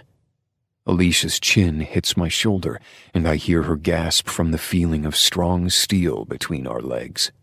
I love how affected she gets. The ride home is shorter than I want it to be. I want her hands on me a bit longer, but I can't press pause on time. I'll see you later, Mama. Give our girl a hug and kiss for me. Will do, Bear. She blows me a kiss and skips to the front door. My eye remains glued to her ass. God damn, I'm one lucky man. Once the door closes and she's safe, I force myself to drive away and remember I have orders from the prez. My ankle twinges in the brace, but it's manageable while I ride. It really doesn't hurt too bad like it did at first. My life is finally coming together. I'm happy, a feeling I never thought I'd say. I roll to stop at the stop sign as a black truck passes me, creeping by in a way that has my instincts screaming to reach for my gun on the side of my cut pocket. I can't see inside the windows. They are too tinted, but the truck speeds up at the last moment, the engine grumbling quickly as it gets further away from me. Maybe the guy thought he recognized me and decided he didn't. Not wanting to think about it anymore, I start the short journey to the dispensary, riding along the ocean and watching the waves crash against the shore while salt lingers in the air. I take a quick glance over to the boardwalk. It's like there's a big hole in the skyline where the Ferris wheel used to be. To me, it's like it never happened because it feels so long ago. They are already starting to rebuild, a bigger one this time, and I'll be damned if I'm getting on it. A few minutes later, I pull into the back of the shop where the truck is parked. Damn it, Homer and Arrow are here, and they are fighting as Kansas, Colt, and Carson are unloading. I thought Homer and Arrow weren't allowed to be around one another. I park my bike and hang my helmet up. About time you showed up. I was about to put myself out of misery, Kansas grumbles as he lifts another box and dips his head so he doesn't hit it on the truck on his way out. Sorry, had to drop Alicia off. Everyone here? Everyone but Wolf, he explains, giving me a sad smile. He doesn't need to explain. Fuck you, I can get the box. I can get all these boxes. I don't need you. Homer pokes Arrow in the chest. Go ahead, let me see you break your back. They have been, Warden starts, going at it all morning. Bane finishes. Annoying. I'm starting to get a damn headache. Colt rubs his temples. I'm about to roll one of these and try the product. They are infuriating. Sooner we get this done, the sooner we can get out of here, Bane states, shoving a box into Warden's arms. Go on. Go on, Warden mocks in a childish voice. Geez, I feel like everyone is so grouchy since Decay, Void, Nails, and Teeth left. We're 4 members down right now. We had strength in numbers and now we don't, Kansas offers. I want to talk to Prez about adding 4 prospects. Good luck with that, I mumble, dividing the boxes up in each corner of the shop by flavor. Wild Wanton, Cherry Chaser, Blueberry Balling, Electric Avenue. Who the hell came up with these names? I know this isn't O'Crowley's doing. What's that supposed to mean? Kansas asks, taking a swig of water as he puts down another box. A different flavor, Blackberry Buzz. I just think Prez has his own shit going on. Hey, where is Pulse? I look around for one of the biggest members who could help us unload the truck quicker, but he isn't here. Had an appointment with Scarlet and Boomer, actually. Everything okay with them? They have had a lot of appointments. I don't know. I lie. I'm sure they will tell us when they are ready.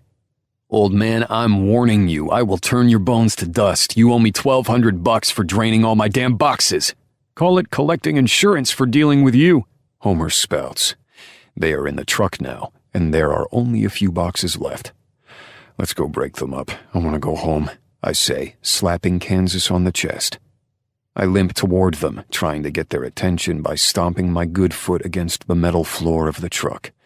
What the hell is going on? You two are ordered not to speak to one another for a week. It's pissing everyone off. Can't you shut up so we can get this done? We're on a tight schedule. My words fall on deaf ears as Arrow and Homer continue bickering. Something about saggy skin and a tiny penis. I do not have the patience for this. Colt hits the side of the truck and the wall rattles with a boom. At the same time, Homer lights something and slams the door shut, locking us all in. What the hell are you smoking? I start, but then I realize it wasn't a joint that Homer just lit up. It was a firework. Oh, fuck, I curse. Open the door, Bane. He wiggles the handle with his brother. It won't budge. Ha, fucker, Homer crows as if he has won the war. He tosses the firework in the air, and it explodes, sending small sparks everywhere. I throw myself on the floor and cover my head, the embers slightly burning my hand. You fucking idiot! Are you getting dumber with age, Homer? Arrow coughs as smoke begins to fill the truck. Are you getting dementia? Why would you light a firework in an enclosed space with weed? Arrow is so pissed he punches one of the boxes. Now you won't fuck with me. Oh, fuck. I mumble again when I realize the smoke isn't from the firework, but from the pot, and we are locked inside the truck. We have no choice but to inhale different strands of weed as it burns. Warden is the one to burst out laughing first. We're in the dark. Aren't you afraid of the dark? Fuck you, Bane snickers. Maybe. Things go bump in the night. I don't like those things. I once held a cat I couldn't have and it made me sad, Colt says out of nowhere. I begin laughing too, at him, at everything. Wait, why am I laughing again? I forgot what's so funny. Who cares? Your stupid Rice Krispie treat brain did this to us. Oh, that sounds good, Carson says. I forgot he was here. The floor smells like Skittles. Think it tastes like Skittles? I ask, sniffling the floor. The smoke gets thicker, and it gets a little hard to breathe. Why did the potato cross the road? Arrow calms when the smoke begins to get to him. Why? Homer begins to cackle before he even finishes telling the joke. 'Cause there was a fork in the road. Everyone bursts out laughing. I'm holding my stomach, tears leaking down my face from how hard I'm chuckling. I can't stop. Oh, potatoes. Potatoes. Chapter 19. Alicia. I'm fine, I promise. I explained to Glenn for the third time. I swear, the guy I left with is the guy. My guy. The sexy eye patch guy? He gasps excitedly. Are we happy about this? Are we? Just a few days ago, I'd have been confused, lost, trying to figure out my life, but now... Yes, I confirm. We are very happy about this. Glenn lets out a whoop so loud that I have to hold my ear back from the phone. What about you? Did you have fun? Meet anyone? Maybe. I don't know. He sighs. I'm weird when it comes to dating. I want to, but then it feels so overwhelming I don't bother. It's the worst. So many things to do. Hey, Alicia. Boomer knocks on the door. I just got a text from Homer. Something is up at the shop. I have to go down. I just wanted to let you know. Scarlett and the girls went to pick up some food for the night, so it's just you and Kimmy here. Will you be okay? I don't like leaving you alone. I'd have you bring Kimmy if you wanted to come, but I'm not sure what's going on, so I'd rather not have her see that. Sure, it's fine. We'll be okay. She's still asleep. You guys really knocked her out. Anytime. He grins, leaving me back to my phone call. Sorry, that was Boomer. You sure you're okay? You can come over. No, it's all right. I have a hangover. I had way too many whiskeys last night, and if we're going to open tomorrow, I need to rest. I'll see you tomorrow, okay? Sounds good. If you need anything, let me know. I hang up the phone and toss it on the side of the bed, staring across the room to see Kimmy sound asleep. I've never seen her sleep so long. I've had to check her breathing a few times because this is so unlike her. Maybe it's the stress from everything finally catching up with her. I swing my legs over the bed and stand, making my way to her side of the bed, then push her head back. She sighs, then flips to her other side. She feels a little warm. I wonder if she's getting sick. I decide to add it to my list of worries and head to the kitchen to make a drink. I open the fridge and bend down to grab the pitcher of lemonade when a hand covers my mouth and yanks me back. I told you I'd be back, you dirty lying bitch. The pitcher falls from my hand and shatters on the floor. Cold lemonade coats my feet and I grip Vince's arm, digging my nails into the skin. I don't think it's been 2 weeks, but I was stupid for thinking he wouldn't come back for me sooner. You know what I think? He slams me against the side of the fridge and crowds my space, not at all in a sexy way. Vince pushes his chest against my back and presses a knife against my throat. It's all I can do not to scream. My mind goes blank, and I revert back to not knowing what to do, just to stay alive. I obey. I become a victim all over again.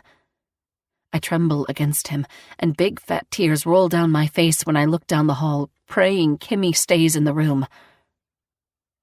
I think you killed him. I can't find a trace of him anywhere. I have a problem with not knowing where my brother's body is.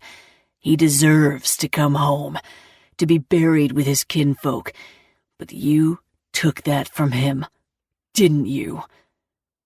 I shake my head and pinch my eyes shut, not wanting to see what he will do next. He flips me over to my back, the knife moving between my breasts and the sweat of his hand lingering on my lips. I can taste the salt and smell the gasoline on his fingertips. You aren't so sweet. I never knew what my brother saw in you, but I do now. His nose rubs against my cheek as he inhales. Your fear. And it smells so fucking good. He rocks his hard cock against me with a disgusting groan, and I have to hold back the bile working its way up my throat. You know what I'm going to do? I'm going to take you home to my crew. I'm going to show you what happens when a bitch like you fucks with one of us. He presses the knife against my chest, a bead of blood pooling and dripping down between my bra. When I'm done with you, you're going to wish my brother were still alive. But I doubt he would save you. He'd listen to me and realize what a worthless whore you really are, along with that kid of yours, too. Where is she? She'd make a pretty penny doing certain chores. He says it in a way that tells me it isn't chores she would be doing. Do whatever you want to me. I breathe in. But you leave my little girl alone. She has done nothing wrong. Isn't that the beauty of her, though?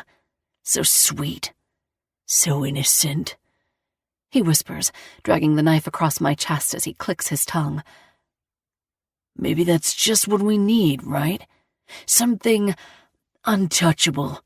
Something naive. She won't ever know what's happening, will she? Her mind is so pliable. I'd bet she'd believe anything I tell her. He swipes the knife quickly, cutting a thin slice across my cheek. I roll my lips together to keep the pain inside. The last thing I want is to scream and wake Kimmy. She shouldn't have to see this. The tear that leaves my eye burns the new wound. You won't fucking touch her. I fight against his hold. He slams me against the fridge harder to stop me from moving. He waves the knife in front of my face. I don't think you're in a position to fight me, Alicia. Listen to me. He forces his knee between my legs and drags a finger across my jaw. You're going to tell me where my brother is, or I'm going to tie you up and make you watch what I do to your little girl. Do you understand me? I think I nod. I'm not sure. I'm shaking too hard. I'll do whatever you want, Vince. Please, just leave her alone.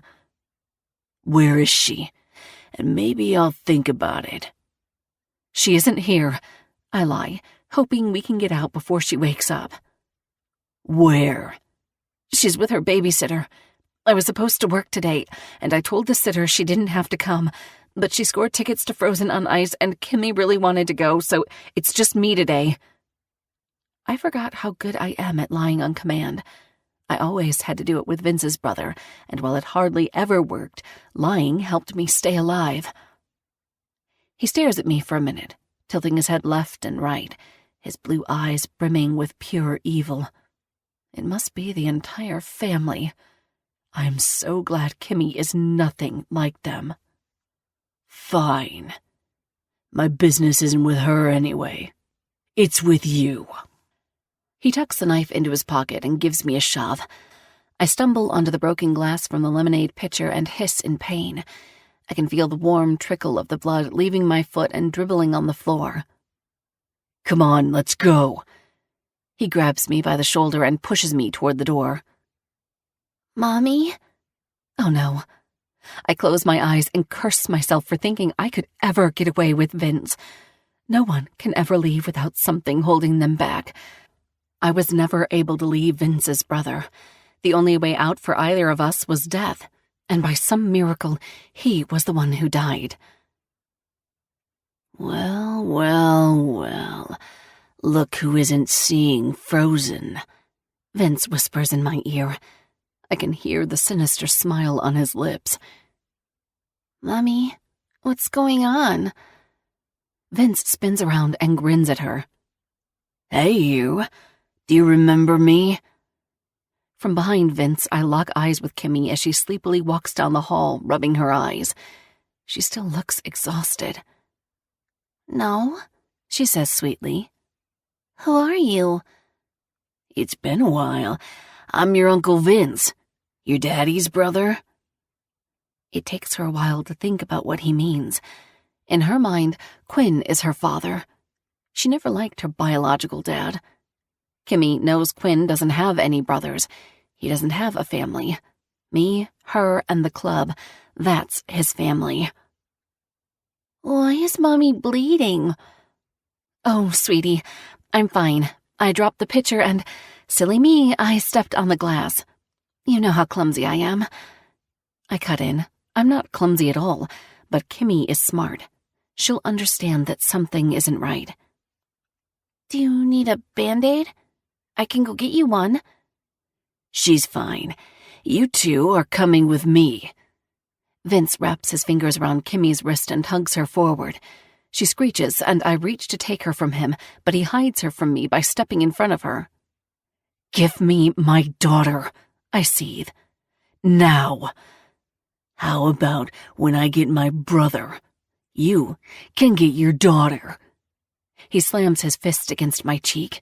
It knocks me off my feet, and the other side of my head hits the wall hard, making me dizzy.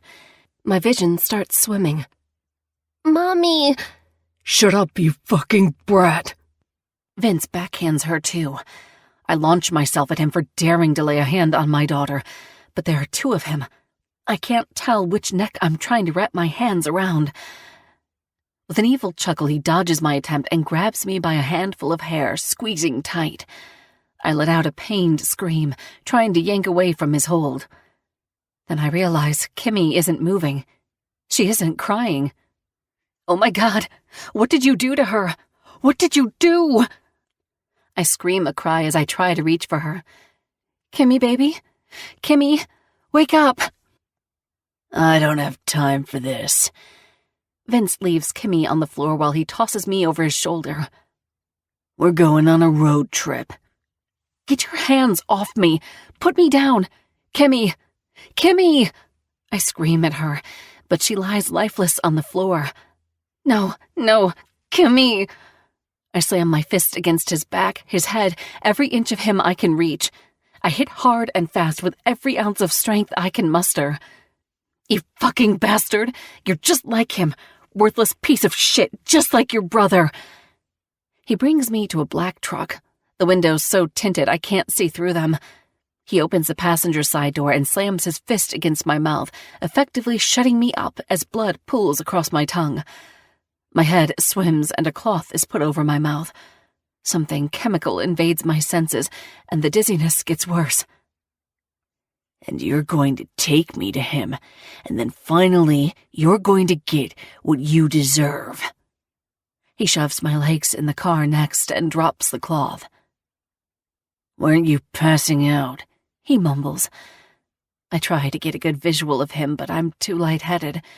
Everything is swaying and spinning in circles. It takes more than you think to get the best of me, I sneer. His hand clutches around my throat, squeezing it until I can't breathe, and I slap my hand on his forearm. I can't wait to check every fucking box until I do get the best of you then. He releases my throat and I gasp. I claw at the skin, struggling to catch my breath. Vince slams the door and runs around to the driver's side. I sag against the seat, weak and tired as whatever was on the cloth begins to work its way into my system. The truck moves forward, and I grip the door handle. My fingers weakly try to curl around it to open, but I just can't get a good hold. But Vince takes a left turn, which slides my body across the seat. I'm able to hook my hand under the silver handle, then yank it with all my might. I feel half drunk and barely conscious, but I have to get to Kimmy.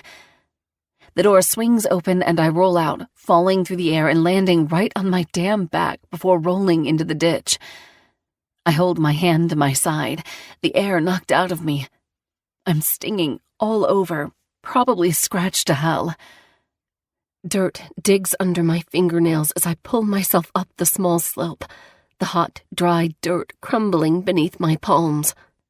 Oh, no. You don't get away that easy. Vince's boots fill my vision, and this time when he throws the cloth over my nose, it's a stronger dose. My eyes roll to the back of my head. I'm lifted in the air, and before darkness completely overtakes me, the door shuts. Burning rubber is the last thing I smell before unconsciousness takes over. I should have known I would die at the hands of this family. No one ever makes it out alive when it comes to the Russo brothers. And Vince is the worst of the two.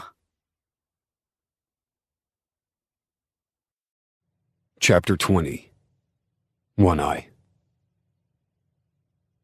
I want a pony, Warden admits. Oh, me too. But one of the pretty ones, like a pretty black one or the ones with spots, his twin argues. I'm glad that Kimmy taught me how to recognize which one is which, or I'd be convinced I was seeing double in a weed haze right now. I want a little pinto, like the Shetland ponies. They are so cute, just the size of a medium-sized dog. I show how tall they would be with my hands as I measure the height off the floor. I could carry it places or take it walks. I'll name him Donkey. I snicker to myself when I think of the movie Shrek. Everyone laughs. It's funny because Satyr slaps Arrow's chest, 'cause it wouldn't be a donkey. I want a hot dog. Oh, food. I could go for some food. Carson groans. It's so hot in here. As if someone answered our prayers, the door is lifted open and the sun beams in. Jesus Christ! Boomer coughs as the smoke escapes. What the hell happened? Why are all of you in here and how is the product burning? Everyone out of the truck now! Prez bellows and his face turns red. Oh, President is mad, Kansas sings as he walks out of the truck. Damn right I am. I'm fucking furious. I only know what's going on because Homer, shockingly, out of all of you, sent me a picture saying you guys were trapped with weed and it was the best day of his life. It's not what it looks like. It was a mistake. The sun hits my eye after being trapped in the dark truck for so long. I cover it as I lean against the wall, high as a fucking kite. It doesn't look like a mistake. It looks like thousands of dollars gone to waste. What am I going to tell O'Crowley, huh? He's going to be furious. Come on, stop jacking your fucking dicks and get out of the damn truck. I won't say it again. Boomer yells, the vein on the side of his neck twitching. I have Pulse with me, so he's going to be looking all of you over to make sure you're okay. We're okay. Arrow has Homer in his arms, as if they just got married. Hungry. I want chocolate cake. I still want a pony. I mumble. I want a hot dog. Homer chimes in. With relish. Okay, enough. Boomer groans and places his hands in a prayer gesture against his face as he thinks. Can someone tell me how this happened? Colt hit the side of the truck with his fist. I begin. And at the same time, Homer lit a firework because he was mad at Arrow. I told you not to be around one another. Does no one fucking listen to me? No one? Boomer rubs his hands over his face. And then what happened? He sounds exasperated, but it's kind of hilarious. I'm only barely aware enough not to burst out laughing at how frustrated he is. Bane makes an explosion sound with his mouth, and Warden makes the gesture with his hands. Boom, Warden says. Fireworks set the pot on fire and the door closed. We couldn't get it open. I want a root beer float so bad. Colt rubs his stomach. Everyone seems fine. Pulse chuckles. They just need their munchies. None of you are in any shape to ride your bikes. I'll have food delivered here so everyone can sober up before we get home. Oh, can I get a root beer float? Colt bounces on his heels. I'm so excited. I haven't had one since I was 12. Could have fooled me. All of you act like you are 12. T, I'm not touching you. Warden hovers his fingers right above his brother's cheek, and I hold my stomach as I laugh. I'm not touching you. Stop it. Prez, he won't stop touching me. Boomer rubs his temples at the sign of a headache and takes a deep breath. Stop not poking your brother, Warden, and everyone stop giggling. It's confusing me. He gets out his phone, and for a few minutes he doesn't say a word. Okay, a shit ton of food is on the way. Someone want to call O'Crowley for me? I sure as hell don't feel like explaining to him that my members are a bunch of fucking idiots. Did you get my float, Prez? Colt asks with excitement. I got you too, buddy. Everyone stay here, okay? Don't make me round all of you up. Boomer holds the phone out in front of him for a video chat, and a grumpy red-headed man comes on the other line. Hey, Crow, we have a problem. Boomer turns his phone in our direction, and I wave with a smile on my face. Boomer goes on to explain what happened. I expect anger from O'Crowley, but he is laughing so hard he hangs up the phone, leaving Boomer stunned. A car pulls around next, and the delivery driver hands Boomer all the food and drinks. Oh my God, my floats! Colt squeaks and grabs them from the driver. Don't try to keep them from me. I'm not, I was just holding them. You wanted them. They are mine, Colt huffs as he walks away, drinking both floats at the same time. But I didn't. The driver seems confused. Don't mind them. Also, for your troubles and your silence. Boomer hands him a few $100. I was never here. The guy smiles. Good, because I'll kill you if anyone ever finds out you were. Have a good day. Boomer threatens with a grin as he holds the driver's side door open. The driver gulps and bends down to get inside the car, and Boomer slams the door closed. When the young man leaves, Boomer points at all of us. Eat your food and hurry. I want to get back. I don't like leaving Alicia alone. That has me freezing right as I'm about to take another bite of my sandwich, and the high that I felt previously disappears in an instant. What the hell are you talking about? She's there alone? I toss my sandwich to the side. She can't be alone. Vince is out there waiting to take her. What the hell were you thinking? Boomer stomps up to me and lowers his voice to a dangerous level, one that lets me know I'm towing a line I'm not allowed to cross. You want to know why? I had to come here and deal with everyone's fucking bullshit because no one can act like goddamn adults. She's a grown woman and she can take care of herself. Do not fucking patronize me, One Eye. It will not end well for you. I grind my teeth to stop from snapping, but the only thing stopping me from decking him across the face is heading toward my bike. You are in no shape to drive, he shouts at me. No one is stopping me from going to Alicia to make sure she is safe. God damn it, he curses when he sees me mount my bike. Everyone load up, he orders. I don't wait for everyone to follow, and I don't put on my helmet. Now that the smoke is cleared, literally, my gut is telling me something is wrong. She should have never been left alone. Boomer shouldn't have ordered me to come here. They would have been fine without me, and now Alicia and Kimmy could be in danger. The roars of the other engines echo behind me, but I hit the throttle, speeding out onto the road and slithering in and out of traffic. I ignore the horns blaring at me as I barely miss their side mirrors. One guy even rolls down his window and flips me the bird. Usually I'd yell something horrible in return, but I'm not in the mood for petty bullshit. I take the side roads, trying my best to miss the heavy traffic. The wind is pulling my eye patch back, and since I'm not wearing my helmet, nothing is keeping it from flying off. I don't even care at this point. Nothing matters besides getting to Alicia and Kimmy. I round the last corner and finally see the clubhouse coming into view and the ocean behind it, looking gorgeous and dangerous at the same time. Any other day, I'd appreciate it. But right now, I do not. I'm already lifting up in the seat, ready to hop off my bike as I pull into the parking lot. I don't even turn the engine off as I nudge the kickstand down and jump off. Reaching for my gun, I pull it out of my pocket. I don't bother being quiet or stealthy. I hurry into the main room and kick the door open, pointing my gun in front of me as I survey the room. It's quiet. Too quiet. I look down as my boots crunch against something. What in the... I whisper in confusion when I see broken glass and what smells like lemonade, but that isn't what has me worried. It's the blood. It's deep red, staining the glass. I swing around when I hear a moan and point my gun at the floor, and that's when I see Kimmy curled up next to the couch, a huge egg-shaped knot on her forehead. Kimmy, sweetheart, oh my God. I drop to my knees and tuck my gun safely under my cut where she can't see it. I slide my arms under her tiny body and lift her before sitting down on the couch. I'm man enough to admit I have tears in my eyes as I run my fingers through her hair. Her eyes are closed, but her chest is rising and falling. Kimmy, baby, wake up for me. It's Daddy. I'm home. I need you to wake up and tell me what's going on, okay? Where's your mama? I rub my knuckles gently down her cheek. Come on, baby, wake up for me. You're scaring the living hell out of me. I choke out, barely able to stop the large sob from escaping. Her eyes begin to flutter, and I smile, urging her to come back to me. Hey, sweet girl, it's okay. You're safe. Quinn is here. Can you open your eyes for me? Can you do that? She whimpers, and her green eyes finally open. Daddy? Her voice is raspy, and her hand presses against her head. I'm here, baby. Oh, God, I'm right here.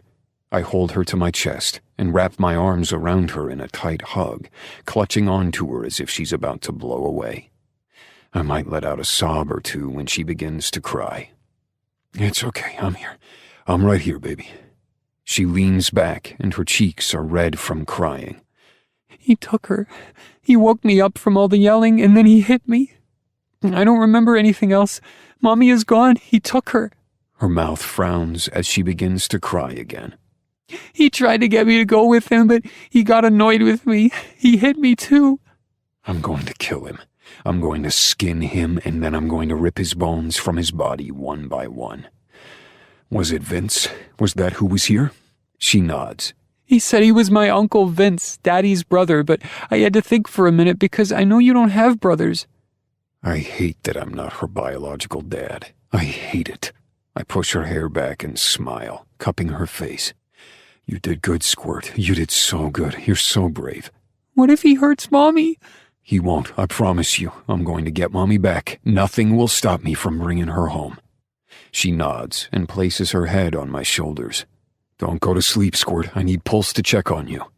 Just as I say his name, the front door kicks open and everyone storms in, the crunching of glass filling the room. What the hell happened? Boomer shouts. What do you think? Vince was here. He took her. Pulse, I need you to check Kimmy. She has a bad knot on her head. I stand and gently place her in Pulse's arms. She's fine, talking, but I think she might have a concussion. I got her one eye. It's okay. What do you say, Kimmy? Can I give you a quick exam? I want my daddy there. Pulse gives her a smile. Of course. I don't have a problem with that. Come on, Dad. Pulse begins to walk away, disappearing down the hall with her in his arms. Warden and Bane begin to clean up the mess on the floor, the white paper towels turning red from the bloody mixture. I point to Boomer. I'm going to bring her home, with or without you. After Kimmy is safe, I'm going to look for her. I understand, One Eye. I know it doesn't mean shit, but I'm so sorry this happened. Me too. This isn't on you. If we didn't fuck around at the shop, you and Pulse would have been here and none of this would have happened. I stomp through the house until I get to the exam room and Kimmy is sitting down on the table. I shut the door and wipe my cheeks, plastering on the best supportive smile I can. How are you feeling, Squirt? My head hurts, she answers, sniffling as she tries to keep herself together. I bet it does.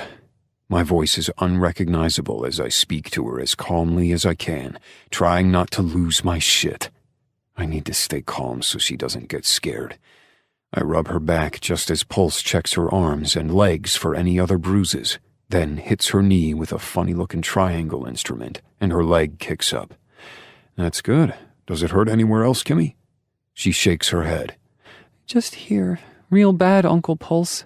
I know. It's a nasty knot. I have to touch your head now, okay? It's going to hurt. Hold your daddy's hand. She doesn't hesitate. She slips her fingers between mine and holds on tight. Her hand is so small, so fragile, and mine engulfs it. It's amazing that this little person, this tiny human, puts all her faith in me. Kimmy hisses as Pulse presses against the area on her forehead. She closes her eyes, pinching them tight while her knuckles turn white from squeezing my hand so hard. It doesn't hurt. I can take it, she whispers. I know, you're being so good, though, so brave. All right, look at the light, okay? He shines a light in her eyes next. Follow my finger. Good. Now, Kimmy, I need to ask you something really important. I know it's a scary question, but I need all honesty, okay? Okay, Uncle Pulse, what is it? Pulse sits down on the stool in front of her. Did your uncle touch you? Did he hurt you in any other way? My heartbeat turns into a stampede of wild horses, pounding hard against my chest. What are you saying? Do you think... No, I choke out. I tear up from anger and pain. Oh, God, I think I'm going to be sick. No, Uncle Pulse, he didn't. What do you mean, touch me? He grabbed my arm. She lifts her arm in the air, and I see a handprint on her delicate forearm. That goddamn monster. I rub a hand over my mouth to try and stay calm. She needs me to not lose my shit right now. That's good to know, but no. I mean touch you in a way that made you feel unsafe with your body. I'm going to show you a picture. I think it might be easier. He Googles the female body on his tablet and clicks a picture, then points. Did he touch you here? He points to the breasts. Or here. He moves his finger down to her privates. Nope, he didn't touch me like that. He just was mean, said bad things, and hit me. I fell down and I might have hit my head on the coffee table. I can't remember. I blow out a breath of relief when I hear her answer. That's good, Kimmy. I can tell Pulse is relieved too. That's great news. As for your head, I'm going to have to give you some medicine for the pain, and I recommend a lot of ice on that knot. No sleeping for 12 hours. I think you have a concussion. Nothing too severe, but I need to keep my eye on you, okay? He bops her nose with his finger and then hands her a lollipop. For being the best patient I've had today. Kimmy grins and snags the lollipop, ripping the wrapper off and eating the candy in no time. Kids are so resilient. It blows my mind how quickly they can bounce from bad to worse to being completely fine, sometimes all in one day. She's going to be fine. She just needs some rest. I'll keep a close eye on her, okay? Make sure she doesn't throw up or get dizzy. Thanks, Pulse. I really owe you. I give Kimmy my back and lower my voice. Can you watch her for a few days? Few days? Why? I need to go find Alicia. I can't do that if I have Kimmy with me. Pulse nods as it dawns on him. Yeah, man, of course. We are family. It's no problem. Thank you. I slap his bicep as I walk by him and squat down to become eye level with Kimmy. She pops the sucker out of her mouth, and it's tinted her lips green. Hey, Squirt, I have to leave. I'm going to bring Mama home, but it might take a few days, okay? Uncle Pulse and Uncle Boomer will take care of you, but I promise I'll come home soon with your mom, okay? Promise? And promise you'll come home too? She asks, kicking her legs back and forth. Squirt, nothing in this world could keep me away from you and your mom. I love you both too much. I love you too. She gives me a hug. Make sure Vince gets what he deserves for hurting Mommy. Oh, you don't have to worry about that, sweetheart. Vince won't bother us again. I kiss her on the forehead and stand.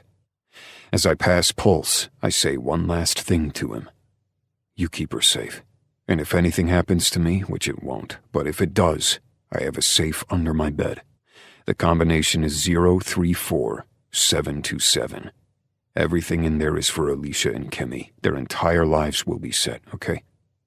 Okay, but I don't like where this is going, One-Eye. You should take someone with you. I should, but I don't know if I will. I feel like this is something I need to do on my own. I'll think about it. How do you know where to look? He asks as I walk away. I don't. I pass Boomer and everyone else on my way out and head to my room, needing to grab some cash and more weapons. I have to make sure I'm prepared. When I'm ready, I throw the bag over my shoulder and take one last look at the ocean before I go to my bike.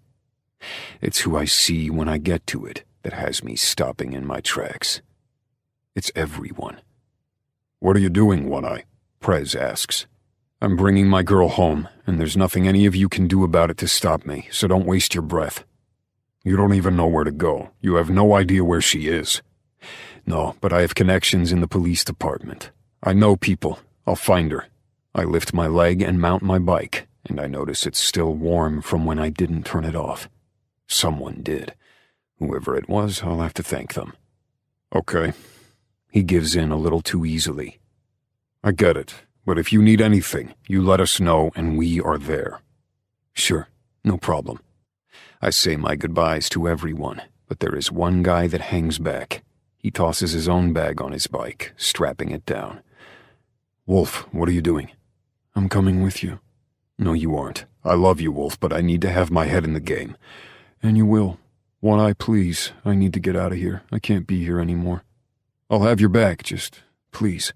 He begs, sounding desperate and a bit broken. I would too if the love of my life died. I wouldn't know how I'd be if something happened to Alicia. I need out of here. I'm going crazy. I know. He looks like shit. His hair is long, his face is pale from not getting out in the sun, and he has dark circles under his eyes. Maybe getting out for a while will be good for him. Okay. I nod. Really? I hold out my fist and he bumps it. Really, first place I want to go to is her apartment. I know she isn't there, but maybe a clue of some sort can lead us in the right direction. I'm following you. He seems relieved for the first time in months. You call the shots. There's only one shot I want to call, and it's the bullet that belongs between Vince's eyes.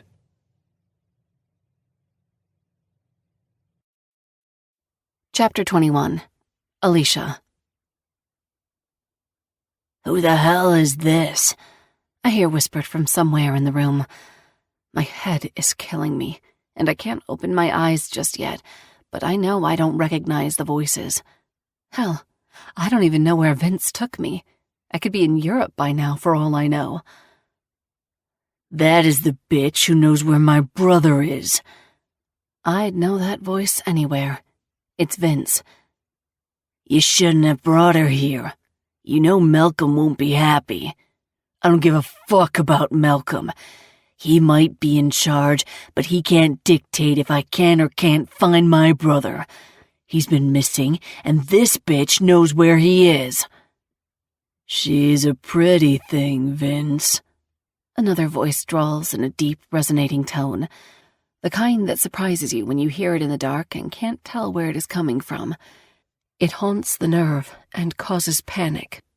And it quickly yanks me from the drowsy, unconscious state I'm in so I can be alert. I try to move my hands, but notice they are bound behind my back. I finally open my eyes.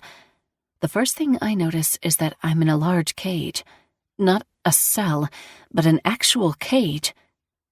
There are used, dirty blankets on the bottom with holes and tears in them. The cage itself is near a window, and while foggy grime is covering the window, I can still see through it.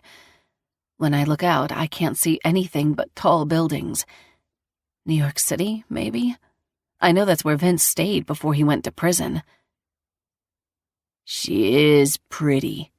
A fucking cunt, but she's gorgeous. Vince's lighter strikes, and in the dim light I can see the orange ember flickering as he lights a cigarette. I think Malcolm will appreciate her. She can bring us a lot of money for the gang. Gang. Not a club. A gang. Fucking fantastic. I should have known I'd find myself in a cold, dark place because of my ex. Will I ever really be rid of him? Even in death, his ghost follows me. I have no idea how to get rid of it. Yeah, but he wanted to lie low for a bit, remember? The feds are hot on our tail from the last ring we operated. We're under a microscope. Comes a stranger's voice. A ring? Oh God, he means a sex ring. These people are monsters. Yeah, but they don't have proof. They're just speculating. And I'm not talking about putting her on the market. I'm just talking about using her until she's worthless. She deserves it.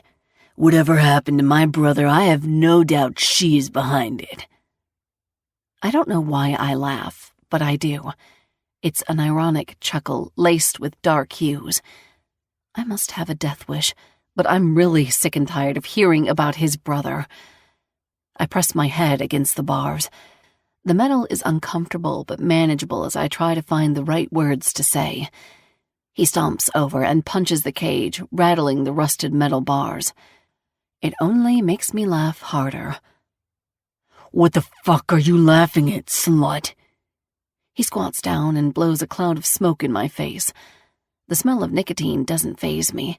I'm used to living in rancid smoke. I press my face between the bars. You want to know what happened to your worthless brother? Do you? Are you sure? His slimy grin has my bravado slipping, and my eyes drift from his to his yellow teeth. The front one is chipped and brown from too much smoking and not enough brushing. He inhales another puff and then pinches the orange bud from his lips, dragging it from his mouth. Vince stares at it, the fog releasing from his nose like an angry dragon. He snakes his arm between the cage and grabs mine, yanking me hard against the bars. I hold my breath, refusing to give him the satisfaction of yelping in pain. My shoulder and bicep are squished, and pain spreads to my elbow from the twisted position, but I keep myself under control. He grits his teeth as he inches closer to me, stabbing his cigarette on my arm to put it out. I can't stop the pain from leaving me this time. I scream as the scent of burning flesh invades my nostrils. For every hour you don't tell me about him, it's another burn on your body. I don't think you'd like that, since it's so fuckable and all. Maybe next I'll use that pretty face to my liking before searing my mark on it. How's that sound? Do you want that, Alicia? Do you want 40 men taking their turn with you? Leaving your legs open, pussy used, cum leaking from it? I gather all the spit I can and spew it in his face.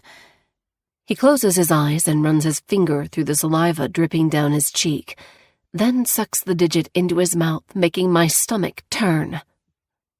Don't even try to mess with me, little girl. You won't like the consequences. You're trying to scare me. You don't think I've dealt with the same kind of shit from your brother? Anything you do to me won't be new. You want to scare me with rape or drugs or hitting me or whatever else you want? You won't be able to. I've lived through that already. I love to break it to you that I have thick fucking skin. You might be able to burn me, but you won't get the best of me. No one will ever get the best of me ever again. He blows me a kiss. We will see about that, won't we? No, we won't. I inch closer and whisper, Your brother's dead, Vince. He was beaten to death and then ripped to fucking pieces, then dropped in the ocean. He's nothing but fucking shark food. I end my victorious speech with a grin. All this for nothing. He roars and digs into his pocket, pulling out a set of keys. They jingle as he unlocks the cage door, and when the door opens, he tackles me to the ground, punching me in the face. You are lying. He isn't dead. He is. He is where he belongs, too, at the bottom of the fucking ocean, just like you do. I yell, which earns me another punch in the face. I thrash against him, kicking up with my legs and clawing at him with my nails and teeth. I snag a chunk of his shoulder and bite down, which has him sneering in annoyance, but not pain. He slams his forehead against my nose, and agony has my entire body locking up as I groan. Oh, God, that hurt. Blood drips down my nose as his hand tugs at my shirt, trying to rip it off while the other begins to pull down my yoga pants. Get your fucking hands off me! I scream at the top of my lungs, while his friends cheer him on. I lift one leg and kick him in the chin, snapping his head back. I take the moment to kick him in the chest, too, and he tumbles out of the cage, landing flat on his back. What the fuck is going on? Vince shuts the cage before I can run out of it and hooks the lock in, clicking it shut so I can't get out. I clatter against the walls heavily, drawing the wind from my lungs. I scream again and rattle the wall, but collapse back on my ass on the ground before I can make any more noise. I'm tired. I'm so tired. Malcolm, Vince greets. A few of the other guys in the room quiet down as their leader steps forward. Everyone is wearing cuts, but there's nothing on them except their names now that I can get a good look. Who are these guys, and what the hell do they want? Malcolm's footsteps are heavy but languid. He takes his sweet time coming to me, which gives me a chance to look at him. He's tall, average build, and definitely not ugly. He has a nasty scar across his cheek, bright, scalding blue eyes, and shaggy black hair that is a bit greasy. Evil oozes from his pores. And who do we have here? He asks, squatting down to my level, the whiskey on his breath making me hold mine. That's my brother's wife. She fucking killed him. Vince spits. Oh, all that time searching, and you come up empty-handed? So sorry for your loss. He drones, not sounding sorry at all. I didn't kill him, but someone else did, and I couldn't fucking care less, I hiss. Feisty. I like that in a woman. You seem resilient. I bet I could make you obey me if given the time. I'd rather die than ever obey anything you have to say. He inhales sharply, closing his eyes as if he is getting high off my reluctance. He chuckles, tapping his finger against the bars. But wouldn't you rather live as a queen next to her king than die a lonely whore? He smirks, the scruff on his face adding to his rugged appeal. I'd rather die a whore than live a life anywhere near any of you. And I'm already someone's queen, not that Malcolm cares. We will see about that. I want you for myself, Alicia. He enunciates my name. Sounds like he enjoys saying it. What can I say? I have a thing for redheads. Reminds me of fire. And I really love fire. Make no mistake, Malcolm. I push my face against the bars again, and he does the same, calling my bluff. I can almost feel his lips against mine, and it makes me want to curl away, but I won't. I refuse to look weak in a man's eyes ever again. I am nothing but ice. Ooh. He pretends to shiver.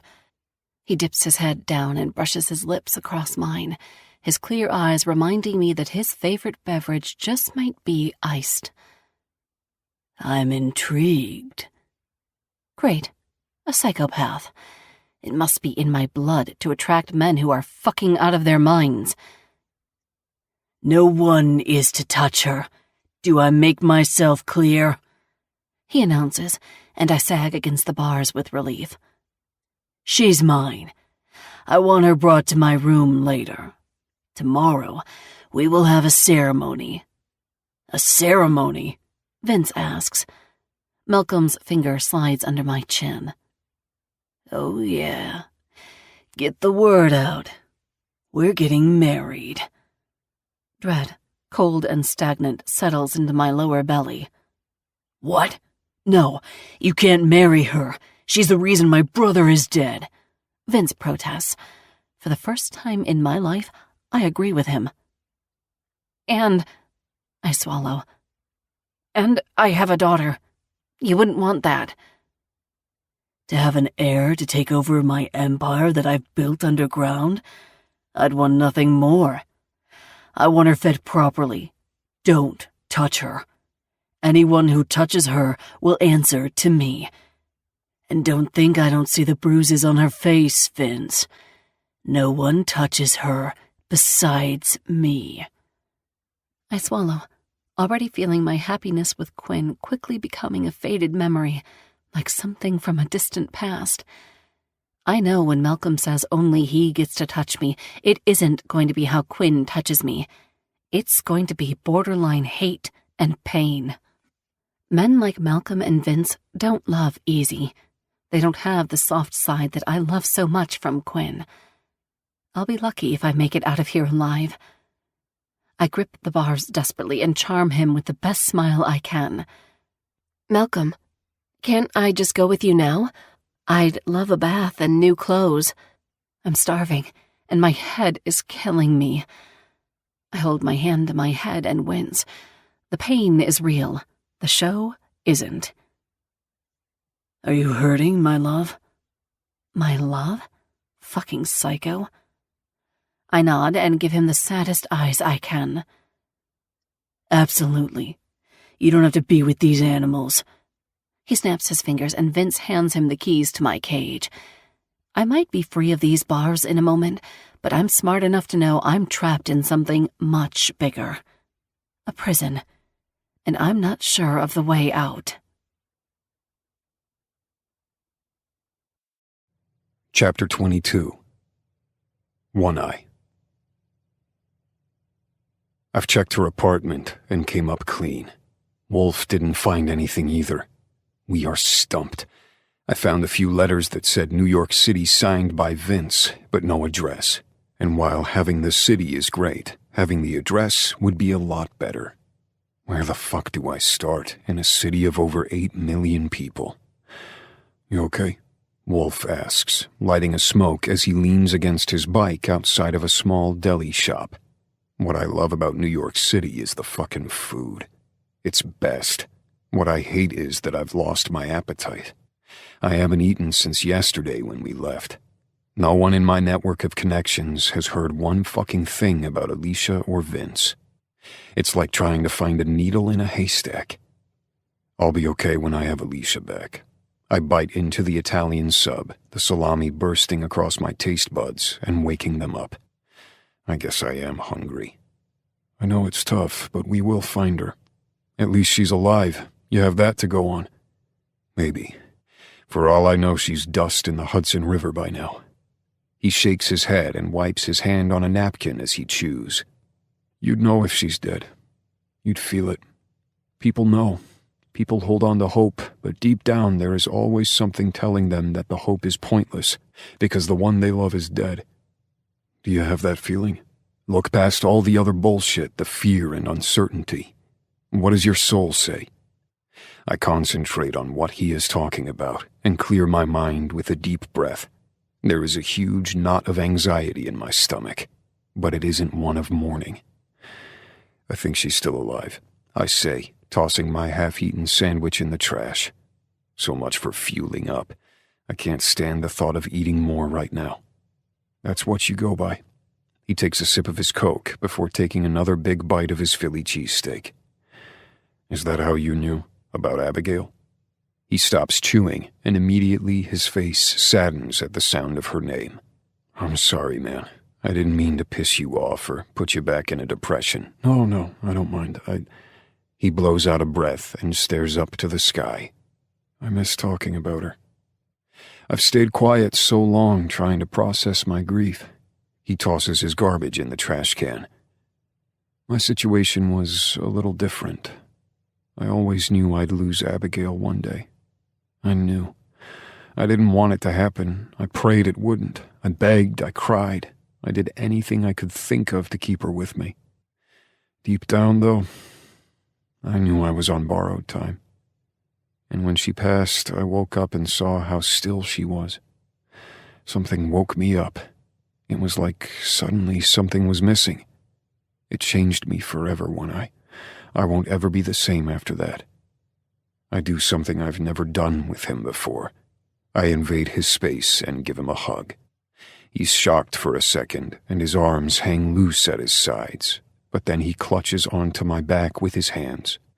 I pat his back, trying to tell him I'm here for him. I'm so fucking sorry you had to feel that much pain, and still do, Wolf. You haven't had it easy. Don't think I don't remember. I'm talking about the times when I was strung up in the barn along with Arrow in Kansas while he was forced to take care of the girls in the basement so they wouldn't kill his sister. He did the best he could in the situation he was given. At the end of the day, his sister is safe now, so I guess something worked out in the end. It's okay. I appreciate it. I actually feel better than I have in a long fucking time because I'm out here with you. I really did need to get away. And I swear we are going to bring her home. No more losses. He holds out his hand, and I slap my palm into his just as my cell phone rings. I pull it out of my pocket just as a bicycle zips by me, dinging its bell. Fucking bicycles. Those are dangerous, you know. I grumble in frustration, and Wolf snickers. Hello? One Eye, I have news, Boomer starts to say, and I stand straighter. Go meet with O'Crowley. He's eating at some fancy Italian place, Fiori. I don't know what the fuck that means. It's apparently really good, though. Oh, shit, Michelin stars. Fine dining. Damn, I'll have to take Scarlett there. She'd like that. I gotta go. I'm going to make a reservation. Hey, see if the Crow can get me in. He hangs up, and I'm left a little baffled and confused. What's the word? We are going to Fiori. What did you just call me? Wolf jokes as he mounts his bike. I don't know what the hell that is. It's some fancy place we're supposed to meet the Crow at, I explain. I have no idea where to go, though. Forget about it, you're better off walking, cuts in a bystander who apparently overheard our whole conversation. He's a big man with a thick New York Italian accent. This is what you're gonna do. Go down here, right? 4 blocks. Okay, you with me? Good. And then you take a left and another 2 and you'll see the restaurant there. My cousin owns it. I'll give him a heads up to let him know you're coming. It ain't a problem. He pinches his 4 fingers and thumb together in the classic gesture that Italians make. Welcome to the city. I'm Vinny. Who the hell are you? He asks in the big, boisterous tone most New Yorkers carry. I'm One Eye. This is Wolf. One Eye? He points to my eyeless face. I'm not wearing my patch today. My goal is to scare people. I see what you did there. That's fucked up. I get it, but fucked up. His phone rings and he curses. What? He yells. I told you I was getting the fucking milk. I can hear the woman on the other end shouting too, also with a thick accent. Now you want pizza? No, I won't go jump off a fucking bridge. You go. And then he chuckles. Baby, you know I'd catch you, yeah? Yeah, fuck you too. Love you. He hangs up the phone. All right, I gotta go. My pregnant wife is killing me. You know what I'm talking about. Nice to meet you. He walks away quickly, vanishing into the crowd of people nearly running on the sidewalk to get to work, or from work, or wherever. So many suits, so many skirts, and everyone looks like they either need to run or die. What the fuck was that? Don't know, but I'm going to listen to him. Let's get to walking. When we step onto the sidewalk, I expect people to give us space, but they don't. They don't blink an eye at us. If anything, I'm annoyed because if one more person hits me as they pass me, I'm going to lay someone out on the sidewalk. I want to reach in my pocket for my gun. Maybe then they would give me some breathing room. Hey, watch it, pal, some suit says to Wolf as they ram into one another. A wolfish grin spreads across Wolf's face, and he snags the man by the blazer. You need to be careful who the fuck you're mouthing off to. Next time might just be your last time. The guy is terrified as Wolf pushes him into the crowd. I don't like it here. I mutter. Me either. And it stinks like a sewer. I huff in agreement, and we walk the 4 blocks the guy told us to, and then we take a left. It's been a while since I've walked so much. I understand why New Yorkers walk everywhere, but Jesus, how do they remember where to go? Hey, there it is. Wolf slaps my chest and points to the restaurant across the street. He whistles under his breath. Damn, that's nice. Are they going to allow us in looking like this? They better. I growl and cross the street, a taxi honking at me. I slam my fists on the hood, staring at the driver right in the face. His mouth falls open, and he nods, the color leaving his face when he sees the monster he is looking at. You know, your one eye thing, it isn't that bad. It's fucking cool looking. I know you'd rather have your eye, but I'm just saying, maybe it's time to embrace it. It doesn't bother most. Yeah, but it bothers me. We finally approach the fancy restaurant, but I notice the sign on the door says closed. I lift my fist and pound on it, shaking the glass. A waiter opens the door and smiles, his brown eyes landing on Wolf. I'm sorry, but we are closed. He tries to shut the door, but I put my boot in the crack just in time. With some extra force, I grip the edge of the door and swing it open. I'm not here for you. I'm here to see the crow. The large Adam's apple bobs as the kid swallows. He can't be more than 17. He still seems innocent, fresh in the face, but he knows what men like O'Crowley do. Birds of a feather and all that. No wonder the kid is afraid of us.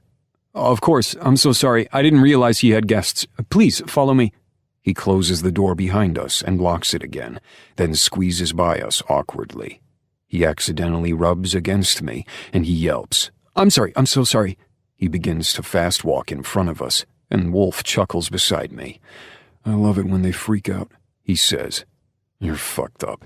Don't act like you don't like it. You probably get off on it. Hey, no, I don't. Maybe a little. It's fun to scare people. We turn the corner, and O'Crowley is sitting in a private booth that sits at least a dozen. There are wine glasses in front of him, poured with red wine and appetizers spread across the table. His men are sitting with him, probably his right and left hands, the ones most trusted. When he sees us, O'Crowley grins. He doesn't get up, but he offers us a seat. One Eye, Wolf, Fulcher, it's good to see you again. I almost forget about his Irish accent. Please sit, join us. I like to rent this restaurant some days before it opens for a few hours. The owner don't mind. And my cousin called. Whatever you want is yours. The owner greets, shaking our hands almost violently. He doesn't seem afraid, just nice. His accent is way classier than Vinny's, too. I will bring you wine. Beer? Wolf and I say at the same time. His face fades, and he utters a slew of curse words in Italian as he turns away. Beer in an Italian restaurant? A fine one such as this? You must be mad. He picks up his wine by the body of the glass and leans back. I hear you're looking for your old lady.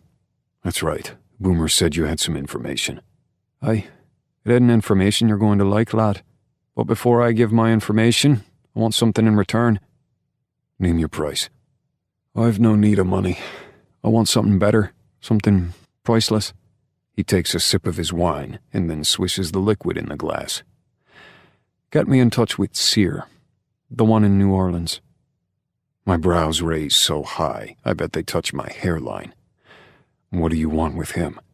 Sear is a different kind of man. He can see the future, clips of it at least.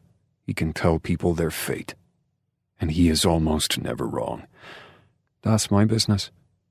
I grab a napkin and snag a pen from my coat pocket. Every man should carry a pen, and get out my phone, then write Sear's number down on the napkin. I hand it to him. O'Crowley's smile is one of a wild animal, one that just got a fresh kill, or is about to get one. You've made me a very happy man, and I make good on me word. Your woman, she doesn't have much time. I was invited to a wedding by the Nameless, a new gang to the city. They are sewer rats. At least that's what I think they are. They formed underground. I haven't been able to pinpoint their location, but the leader, Malcolm, sent the word through the grapevine that he's getting married. Most of the bloody underworld will probably be there. I won't. I don't mingle with rodents. He mutters in distaste, taking another sip of his wine. No fucking way am I going to allow that. I know, he says, then looks at his watch. You don't have much time. The wedding is being held in an abandoned subway station in 2 hours. I just found out, or I would have said something earlier. What subway station, do you know? It's right on the edge of town before you cross. You'll have to climb down under the bridge. I hope you save her, lad. It can take 2 hours just to get out of the city on a bad day.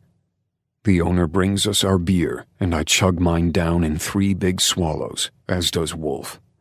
Thank you, O'Crowley. I'm forever in your debt. Your debt is paid with this. He waves the number in front of him. Clock's running, Kings. On more ort. May the luck of the Irish rise to you. Kimmy asked me one time if I were a superhero, what superpower would I have and why? I'd want the ability to pause time so I can save the people I love. But time can't be paused, and the only superpower I have is this gun. I sprint out of the restaurant with Wolf hot on my heels, pumping my arms as I bulldoze through people to get to our bikes. It's time for reckless driving, sidewalks zigzagging through cars. It's time to break the law. My lungs are screaming by the time I get to my bike. I've already lost 15 minutes running to my bike. I'm going to crash that wedding. And then I'm going to burn every single rat there alive.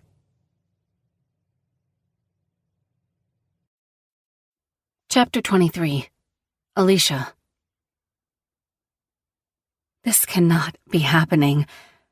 There's a makeup artist here covering my bruises and a hairdresser curling my hair.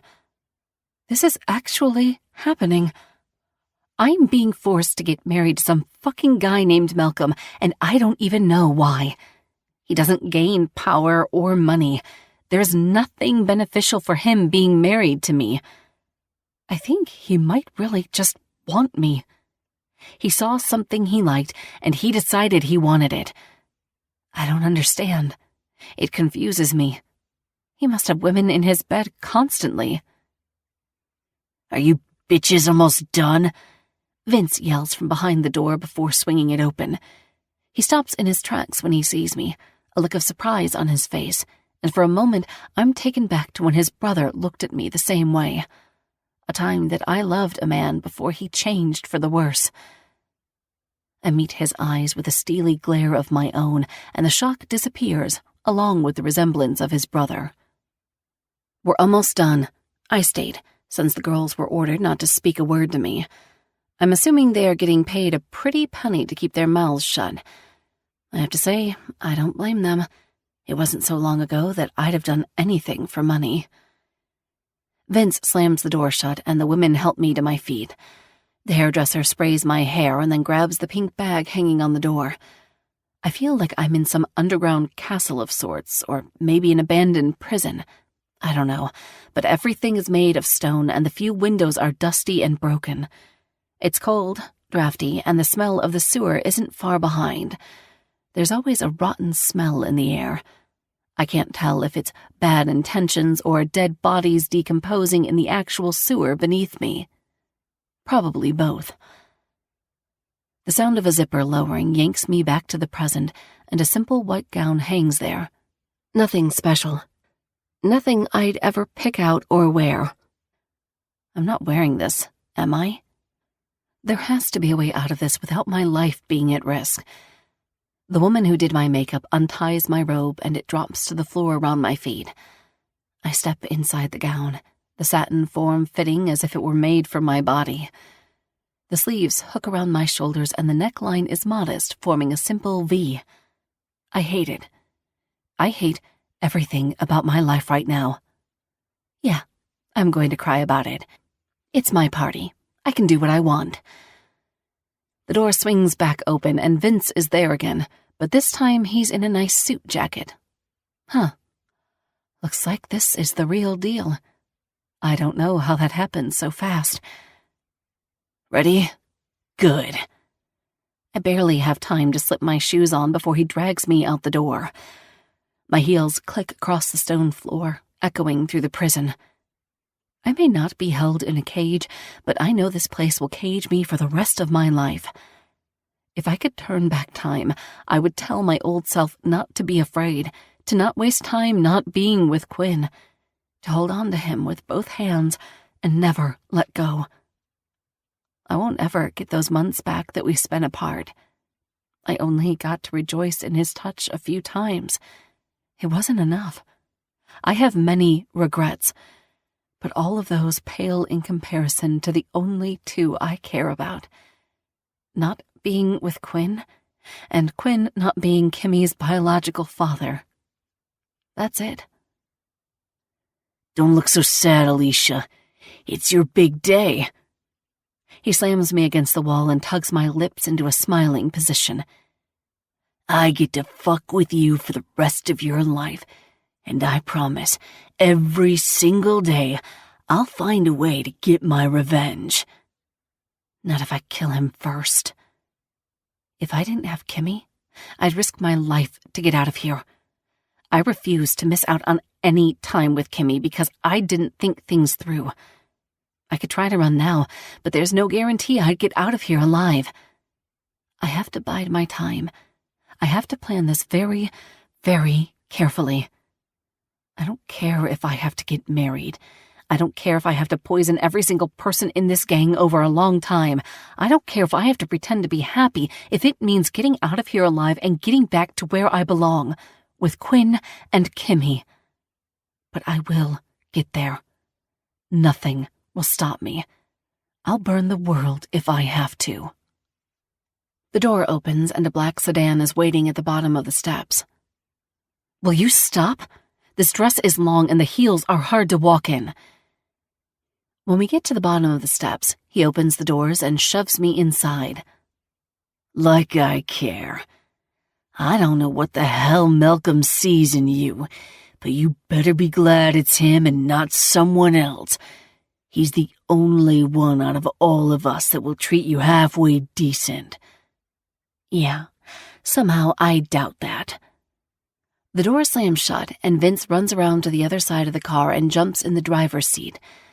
The car starts, and we pull away from the abandoned-looking building toward what will apparently become my fate. I lean my head against the window, watching as we get further away from the city. The skyscrapers become smaller the further we ride. My heart is in my throat, and tears burn my eyes as I mourn my old life. Dreams of Quinn and me run through my mind. Our wedding. Kimmy as the flower girl. the happiness I'll feel when he says I do. And then there's the pregnancy that would happen one day. He'd cry when he found out because he'd be so happy. The dream wedding dress? A strapless ball gown style. I want to feel like a princess because that's how Quinn makes me feel. The venue? The beach, of course. Maybe right outside the clubhouse so everyone can be there. I wipe my tear away, not caring if my makeup smears. The car rolls to a stop on the side of the road next to the bridge, but we don't cross the bridge. The car door opens and Vince's hand is a death grip on my forearm, yanking me along an old broken concrete staircase right at the edge of the river. I have no idea where we are. Just to our left, opening like the mouth of a cave, is an abandoned subway station. It seems like it was once hidden by a wall of concrete. Everything is old and ruined. There's an old blue subway sign hanging from a pole, rusted and rotted with time. It's as if the bridge was built above this place and they never even bothered to destroy it. The brick walls are crumbling, and the tile is cracked and overgrown with weeds. Rats and bugs scatter away from us as we descend. The stench of the city still lingers in the air instead of relaxing salt. Blaring horns sound, replacing the waves I imagined in my mind. We finally make our way inside the old station and find a long red carpet decorated with flowers draped over the tile floor. And at the end of the carpet is Malcolm. And while he looks handsome in a suit, it's just the devil playing dress-up. I know the life that lies ahead of me. His members are standing on either side of him, along with a priest. On the train tracks is a broken-down subway train that must have been abandoned here decades ago, the doors pried open. Looks like that's where the party will be. I pause as I walk alone down the carpet. I don't want this. If I run, maybe I'll have a chance of escaping from 30 different men, and climbing back up those stairs and somehow getting back to the city without getting shot or hit by a car. I gulp. I have to take my chances. Malcolm is waiting, his dark hair combed back. He's trying to project admiration and love in his cold blue eyes, but all I feel from them is evil and death. The muscle in his jaw ticks, and I know I'm pushing my limits by not walking. I take the first step, then the other, and another. My heart breaks with every inch I erase between us. There's a man behind the priest, holding a gun to his head, and the older gentleman gives me a pleading look. And all I can think is, him? What about me? I'm the one marrying a monster. Get on with it, Father Jeffries. The man cocks the gun, and Father jumps, opening the Bible to a certain page. A Bible. How laughable. The last thing these men are is religious. We are gathered here today to celebrate holy matrimony between Malcolm, Father swipes the sweat off his brow, and Alicia. His hands begin to tremble. Is there a problem, Father? Must I remind you of the donation we made to the church last week? Father shakes his head and sweat droplets fall onto the Bible, wrinkling the pages. No, sorry. I'm just very hot. It's hot down here. He tugs at his collar. Are we exchanging vows? No. Get on with it. I don't have all day. I glance to the left and notice a small space between the wall and the train. If I sprint, I could make it. I could squeeze myself into the small space, and it would maybe buy me enough time to try and find another way out of here. But he grips my hands and raises a brow as if he knows what I'm thinking. He gives a slight shake of his head, warning me not to attempt to escape. Does anyone here object? Father announces so loud it drifts down the subway. Something slings through the air and one of Malcolm's men falls to his knees, a knife sticking through his head. I fucking object, booms a loud voice in the cavernous hall. Hope blooms in my chest. "Quinn!" I shout. Malcolm gives a quick look to his men, who shout and run down at Quinn and another man, Wolf, I think, descending the steps. But they're too fast. 3 more knives get thrown out, and 3 more men fall. More men come, but they stop in their tracks when a red-headed man joins Quinn and Wolf, followed by a dozen men of his own, all carrying guns. Malcolm's men cry in outrage, but he holds up a hand to silence them, realizing they're outnumbered. "And who the hell do you think you are?" "Alicia's mine," Quinn growls. "I don't think so. We're married." Malcolm grips me by the back of the head and smashes his lips to mine. I try to push him away, but I can't. Until a loud gunshot zings and warm blood sprays across my face. I take a step back, shocked when I see Malcolm wide-eyed. He slowly falls to the ground. Dead. Father Jeffries dashes to the side and runs for his life, but the man who held the gun to his head spins around and fires, killing the man of God right there, just as he is about to have his freedom. And then all hell breaks loose. I don't know how many gunshots ring out, and I don't know who is firing, but when one gun skids to my feet, I bend down and pick it up, aiming at someone right in front of me. Vince. "I'll haunt you, bitch." "And I'll continue to send you back to hell, bitch." I pull the trigger, and the hate on his face doesn't disappear when the bullet lands in his throat. He gurgles as blood fills his mouth and pours down his chin. He falls to his knees and then slumps over Malcolm's lifeless body.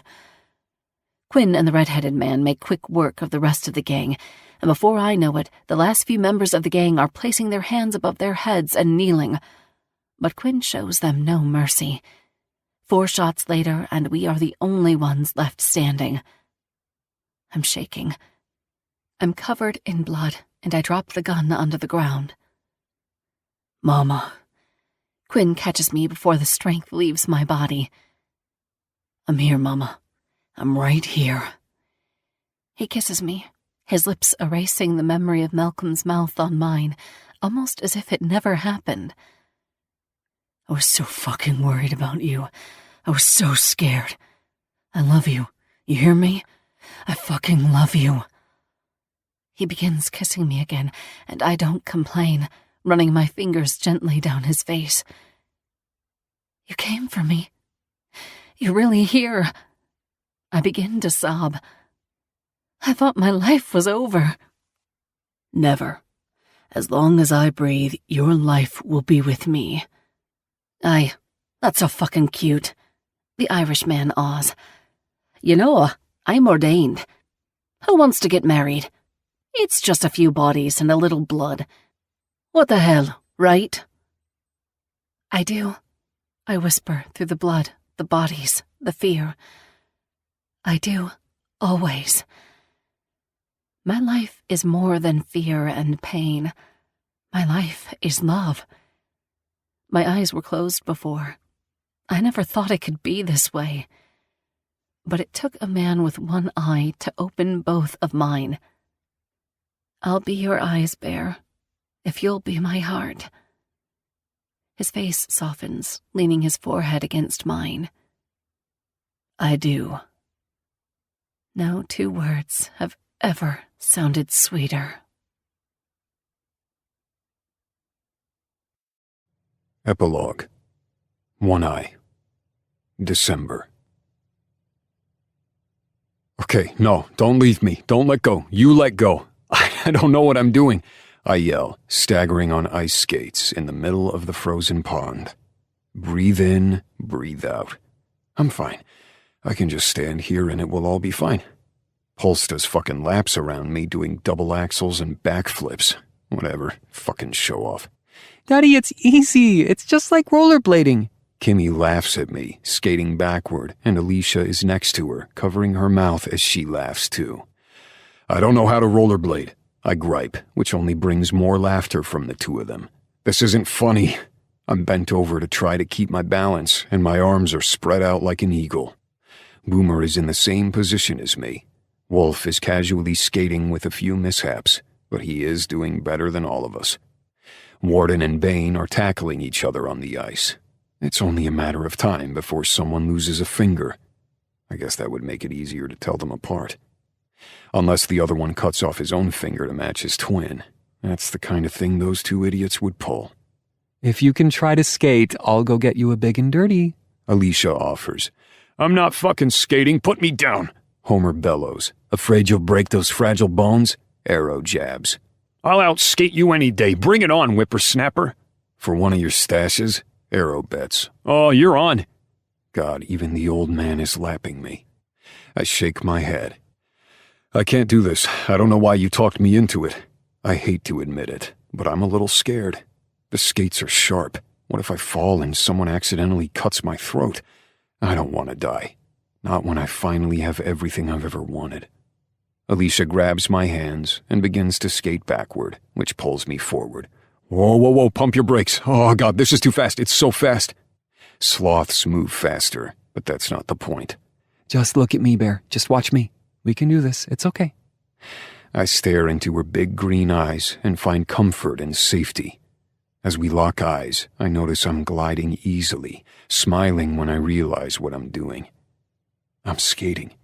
You're doing it. She praises me with a big smile on her face. I grin proudly, straightening my spine and puffing out my chest. This wasn't so hard.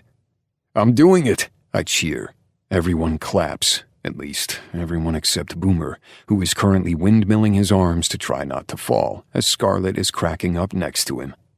My confidence blooms, and I pick up a little speed, starting to feel more stable.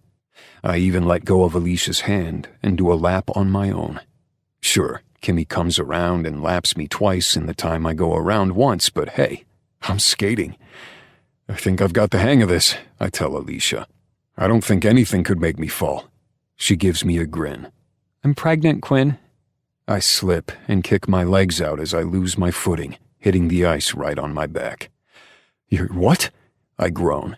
She kneels down and places her hand on my chest. I'm pregnant. I take her face in my hands. Seriously? Really? Really? I kiss her slowly, full of emotion and happiness. I'm so fucking happy. Thank you, is all I know to say. I love you. I love you too, Bear. Didn't you promise me a big and dirty? I sneak in a quick ass grab, and she moans. She nibbles on my earlobe and whispers in my ear. Yeah, but I want a different kind of big and dirty. Damn. Maybe skating isn't so bad after all.